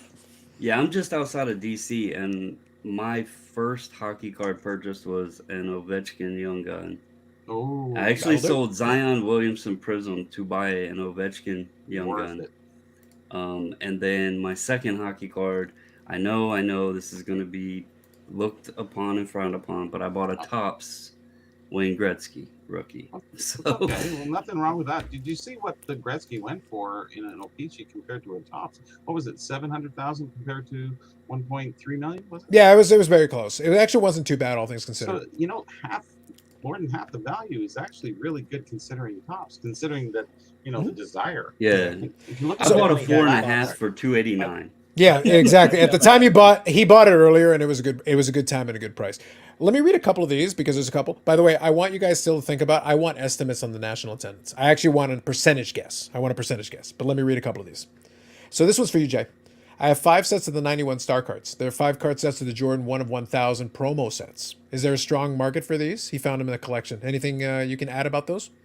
No, That's I all actually bought the in the 90s. They were authorized cards. It's kind of what Leaf does, I guess, now today, where they have like the player stuff. Mm-hmm. And I bought Stockton because Stockton was there's no real value to them from what I understand, and they kind of printed them in different print runs in different like parallels. Like some like glossy ones were. That's all I remember about them, but I bought the Stockton ones, and no one really collects them, from what I remember. Yeah. Sure. No, that's fair. Testament, though, to how well the comment section has been going tonight. I had to go back 20 minutes for that one. I knew he had it. I wanted to actually bring up Victor's question. It was like, it's a good question. I want to ask it, but we're having a good conversation here. And I don't know if Victor's still in the chat or he's around, but I just want to reiterate to him that if he continues to compliment you in his videos, I will have him banned from YouTube. You do not have the power to ban anyone from anything. Your restraining order is very clear, sir. You have literally no power in life. Yeah, the power of price compel you. Correct. Like nothing. Literally nothing. All right. Yeah, just so we're clear. Just want to make sure we understood each other. All right. So Eric, should you draw your rival? The rambunctious raccoon. Love it. Grand Fear's greatest save was blocking Eric from social media accounts. Facts. Yep. Here we go. Let me go here. Why does a vintage hockey guy wear a Vegas hat? He's an oddball. Because I love Vegas. Obviously. But my statement is still true. I said I wouldn't wear the Leaf hat until they did something hockey-wise that was good. Oh. So we're pushing 60 years on it's like moving on. Next. Last night they did something. They did do a thing, yes. That is a fact. Yeah. But seriously, what is the best issue out? We're not touching that tonight. All right, here we go. Neo, number 1 SGC influencer. Reporting let the pump begin. Correct. So Bobbles is the number 2 SGC influencer. How are we feeling about Neo's new foray into the dark side? Well, how's that going along? Hey, like I said in the Discord, the more Peter wants to get the information out there, the more it benefits me, both my collection and the growth. Group people submitting all of that. Let him go on every channel out there and push it as hard as he can. Nice. Nicely done. So Paul here says 60% of 2021, his comparison of one national to another. That's Paul's prediction. So thank you, Paul. A man of many talents. I agree that there's definitely going to be less. Why? Well, because number one, inflation, and people can't afford the gas prices to drive. The plane travel is going through the roof. Atlantic City is also not the best location. Spending hundreds of thousands on cards. What are you worried about $4 in gas? I just peasant. I just think you're gonna definitely see a lot less people that just simply can't fit it into their budgets right now. Gas. The national is after July 1st. I understand that. That's what I was gonna say. Like I'm surprised you didn't say 7%. Like so, Bob here says 70%. So Victor, thank you, Victor. Good. I'm glad we were able to get that in there. I don't know. Eric knows people. He does know. He claims he knows people now. Atlantic City sucks. That's right, Neo. 50 to 60% for 357. Location is the biggest issue. Yes, I do agree. It's one of those things. I think if that's your first national, like Bubbles mentioned it, they're booking a house, they've got people, and they're doing all this stuff. That's fine. If you can make the arrangements and all that, that makes perfect sense. for a lot of us, it's like it's gotta. We are going to treat it like a vacation. I'm like, Atlantic City. I don't want to go to like Atlantic City. Like I wouldn't be on the store floor every day, just naturally. Just honestly, I wouldn't be. In Chicago, I'll be like, no, I'll go a couple of the night, but I also wouldn't be on the show floor every day. But in Chicago, I can do some other stuff. In Atlantic City, it's like, eh. And you know, on the same note, Carlos, what about the Toronto Expo, the summer show? Sorry, you're asking comparison between one and the other? Well, yeah, no. What do you think the percentage will be compared to the last show? Last show was pretty amazing. It was, but I think also the fact that we're pretty much done on a lot of the restrictions. Like, I don't think you have to do mask wise, so I think that's going to help too. I think some folks were discouraged from that, who are like, oh, okay, so that's not an issue. Fair enough. So I think for them, it would encourage them. So it's like two things are going to offset. Time of the year, weather and all that is going to drop it back, but then easier accessibility for people that maybe missed last time and are more interested in coming to this one may then add into it. Because you know it far enough in advance. It's like, yeah, you can have cottage the weekend before and the weekend after. It's not like it stops you. You can still do both. Well, wives have anyways. Yeah, but I'm saying I know folks that do cottage every single weekend for the entire Yes, summer, they do. so they can take a weekend summer, off. right? Yeah, they can take a weekend off. It wouldn't throw them off that far. Short summer. Yeah. So 85% for Andy here. Green Neo should be in Chicago every year. AC is terrible. Hurricane Sandy made $20 billion off improvements to that place. There you go. Good evening, Will. Good evening, Bobbles. There you go. Perfect. Trains, planes, and automobiles required to get to AC. I wish they'd bring it back to Dallas for once again. Was the National ever in Dallas? I don't think it was in Dallas ever. I have no idea. It was in California for sure. They had a bunch of other locations. I don't think it's ever been in Dallas. Yeah, It was in Maryland, I think. Yeah. They've done a bunch of Wow. interesting places back in the olden days.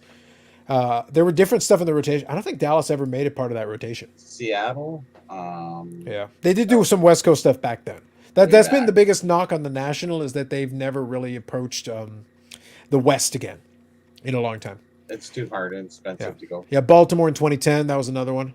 It was in Okay. Arlington. Okay, gotcha. Okay, Arlington. that makes a little more sense. I'll tell you something that's 100% real. This is not a joke. This is, and maybe you guys already know this, or people in the chat know this, but when you cross the George Washington Bridge from New York City into New Jersey, the second that you hit land on the New Jersey side, I kid you not, it stinks. They have a plant Yes. over there. Uh-huh. And it reeks. It is like everything you've ever heard about New Jersey hits you in Wait, the does it nose. reek like fish? Like Jersey Shore kind of fish? Or? It's Thank like you, Bob. death. Good update, Bob. Thank you, Bob. It's like death. Right. It's like the dreams that have died. You know, it's a personal experience. You're like, I know what it smells like when dreams die. Oh my god! I kid you doesn't not. know. If anyone has ever driven across you come out of New York City, like, oh, okay, great. As soon as you hit dirt on the other side, you just like, what the hell is that smell? It's horrible. I kid you not. It's a real thing. Stay out of Jersey. I It's guess so, yeah. disgusting. Yeah. All right. One thing I noticed about the Expo in June, a lot more guests. They do have to try to draw more people, so they do need to do that to adjust. Historically, the spring has always been quieter than the fall. The fall has always been historically. Now, mind you, one thing that's also throwing things off that we didn't have in the fall, we usually had Upper Deck Series 1 in the fall. Yeah. And no, we didn't have that last time around. So, and other products got delayed. So some products are simply like I can tell you, Billy Cilio and the Upper Deck guys, they weren't able to make the fall expo. They're going to be at the spring expo. Oh. So they'll actually be able to come down and maybe they'll be able to share some product and stuff. But it's one of those things. They weren't able to do that last time around because so they got some folks to do it for them and be representative, but they weren't able to do it. I'm hearing it's going to be a amazing show with so many people on it. I'm going, I don't see that happening. I've been going for so many years, decades. Like, I can't see it. I have no idea. We'll have to. Well, the thing is, we'll get a chance to find out. We'll get a chance to find out firsthand. I think it'll be 70% of the turnout of last fall. Okay, so 70%. Okay. So it smells like Poopy Pony. There you go. Man, I hope There Memphis it wins does. tonight. Smells like poopy. That's where I got the idea. There you go. Someone born and raised in Chicago. I'll help with food recommendation for 2023 when the time comes. Thank you, DR. Appreciate that. Perfect. All right, guys. So I think that's good. We got the full regular length show. So my goal was to actually have a Saturday. Go ahead, Bubbles. I was just going to give another sports update. For the Dallas? Stars, Yeah. Stars are heading to Game 7. Yes, I was keeping an eye. I was keeping an eye on that on the other tab. Thank you for that. And Ovechkin's heading to the golf course. There you Yeah, go. Obi got knocked out. Yep. That's fair enough. Okay, so I'll leave on this for those that are interested, because one of the questions was on the 3-game sevens. All right, I'll get quick predictions, round the table. I'll start with you, Eric, and I'll work my way around. So, all right, we got Boston, Carolina. Who you got? Game 7. I'm gotta kind of say Boston. Half. I was just gonna ask you. I just asked the question. Yep. All right, Tampa, Toronto. Tampa, All right, Kings and Edmonton Oilers. Edmonton. All right, so those are your 3. Bobbles, same question.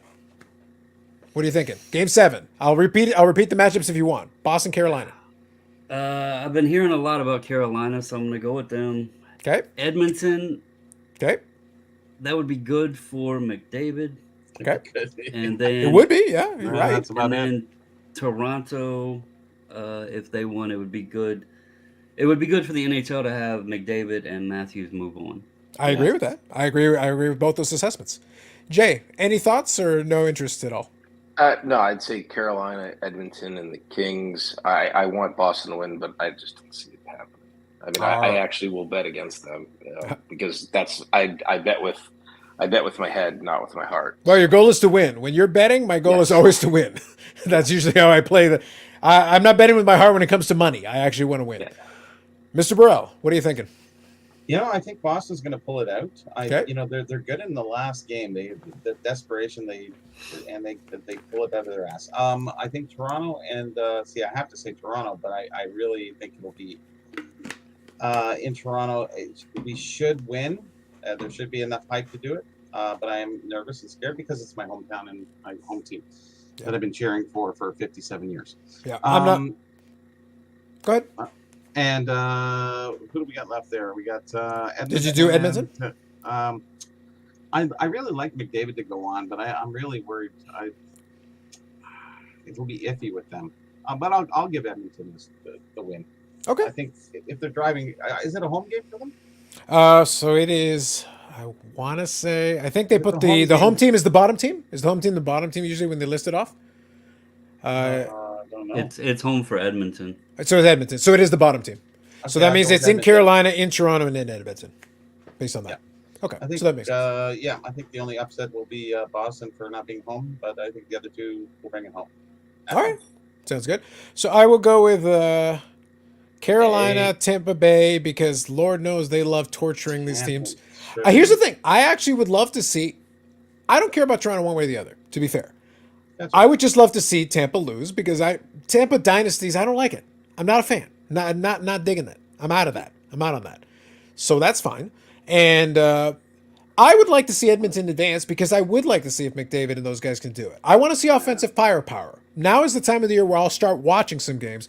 That Toronto game, I usually watch in my second monitor in my office. I got my captain's chair here. I'll sit here and do other stuff. No. I'm putting that on the 55-inch big screen. I'm sitting there doing it. I'll bring the laptop over and trash talk in Discord. We're doing it. Oh, I scream and yell at the. It's like I'm ready for it. Toronto in a game 7 in the playoffs. Oh, I'm what? Like, hold on. You have my attention. Please, you have my attention. It's like, but Carlos, you don't give a shit the rest. I know I don't give a shit the rest of the time. Right now, it's like I don't care what game 7 it is. I don't care what round, Bobby. You give him a game 7. Starts to mean something. Third round. Ooh. Yeah, you got to get past the first round to get past that point. Yeah, I know.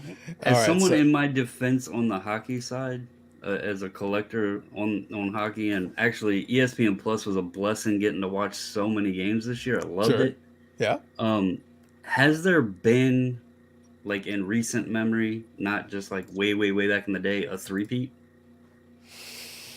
The last three-peat, I think the last three-peat was the Islanders. I think you have to go all the way back to the Islanders because you've had back-to-backs. I think Detroit did back-to-back. Well, Tampa did back-to-back. Yeah, the most recently. Yeah, but going back further, I'm thinking Detroit did back-to-back. 3, I feel like you got to go to the Islanders. Am I wrong on this, Eric? Like, am I losing my mind here? No, the Islanders. Yeah, I think for 3-peat, you got to go to the Islanders. It's super tough to do. Yeah. Like, it's hard. That's why I was asking because Tampa won the last 2 years and they do have a great team, but I just didn't know if it was feasible. Like, how often had it ever occurred? Very rarely. Well, You got to go back in the era. So in the era you don't acknowledge, Eric. Did Montreal actually win 3 in a row in the 70s at any point? They won 3 in a row a couple, They had a at least dynasty, once but there, that right? was the 70s. Yeah, They were yeah, because they were still killing it at that point. Yeah, okay. You mean cheating? Yeah. Yeah, I figured Eric would chime in on that. But you got to go back. So the Islanders dynasty then finished up in the early 80s. So you got to think, like, honestly, you got to think back. To put it into perspective, Bobbles, like, you were barely born and I wasn't much far behind you. so it's like you got to go well back in the eras to find the three-peats, because it didn't happen very much. That's what I figured. That's why I was curious on it, because if they were to pull it out, like, it would be massively significant, Especially in this era. But not for Florida. I wouldn't. No. Well, we're not talking about if Tampa would for care. hockey. I'm saying not in the hockey, area hockey. in hockey history, it would put that team in a pretty solid pantheon, because they don't do that three-peats anymore. That doesn't really they'd happen. Be a dynasty. It's very Absolutely. true. And they play very steady. They've maintained their play. They're a great team. Honestly, I look at them and their pros. I look at the Leafs more as opportunists. They're just jumping in and getting weird goals and weird passes, and these guys are structured and very, very fun to watch. And I'm always scared watching them. So Yep. Have a good night, Victor. How was your last three-peat? Yep. Thank you, Baz. Hey guys, vintage PSA registry collector, no problem. Seems the stuff is really dried up and prices way up. I mainly collect 65 to 75. Well, I think part of the drying up is also that people haven't had the chance to send stuff in. So I do think if you're interested in that, my thoughts would be like, hang tight for a point at which the lower thresholds come in for PSA set registry, because I believe that actually will happen. the Like, registry guys have been hung up for what? absolutely, Years? 100%, yeah. But I do believe when they get around, when they are able to provide that, and I think the set registry guys will get a break comparatively to the other guys, because there are ways of linking it to the registry if you can. And if you do that and provide them with a more reasonable price, more people will be willing to send in, and therefore you will have more supply. Or But you can send the baubles and get SGC. You could. If you don't care about the registry anymore, that is another option. Yes. Absolutely. In the 70s, the Habs had 4 in a row. So, Frank, you and Eric can fight from a distance. No, can you delete his whole thing and Profile. Frank, Eric wants to delete you. So there you go. There you go. Coast State Warriors going to move on. Not fair playing that team. There you go.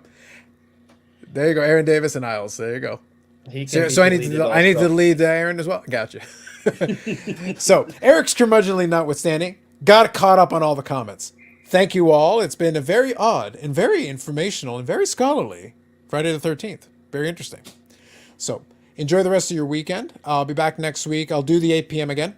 I'll invite some other folks to come on as well. It's been a fun conversation. It's been actually a lot of fun. So I did thank Bobbles earlier tonight. Jay, thank you. A wealth of information, some really wonderful stuff, and I appreciate your insights and a lot of your background and some of the cards you were able to bring in Show from the and tell dungeon. was good. That was fun as well. Great to be here. And I'm going to send you a link. Basketballgold.com is Sure. a great site for PSA information, and it really talks about a lot of myths. The person does a very objective and even, it's not me. It has a very even keel presentation of information. It's very informative. Oh, amazing. But I'll Yeah, send it to you. yeah, please send that over. And I'll include a link to that in the description as well, because we've had an informational night. We may as well include some links available to the folks who watch it on replay, so you can get some value out of the replay. I'm going to see if I can pull some of this stuff, because some of these discussions I think are worth a standalone video if I can pull it out and find the appropriate pieces. So I'll see if I can figure that out, add some timestamps or whatever I can do to add a little bit to it. But thank you all for hanging out tonight. It's been a great conversation, great chat. Wonderful. Have yourselves a good weekend. Have a good one. We'll catch you in the next one. Canadians cheated. Good night, guys.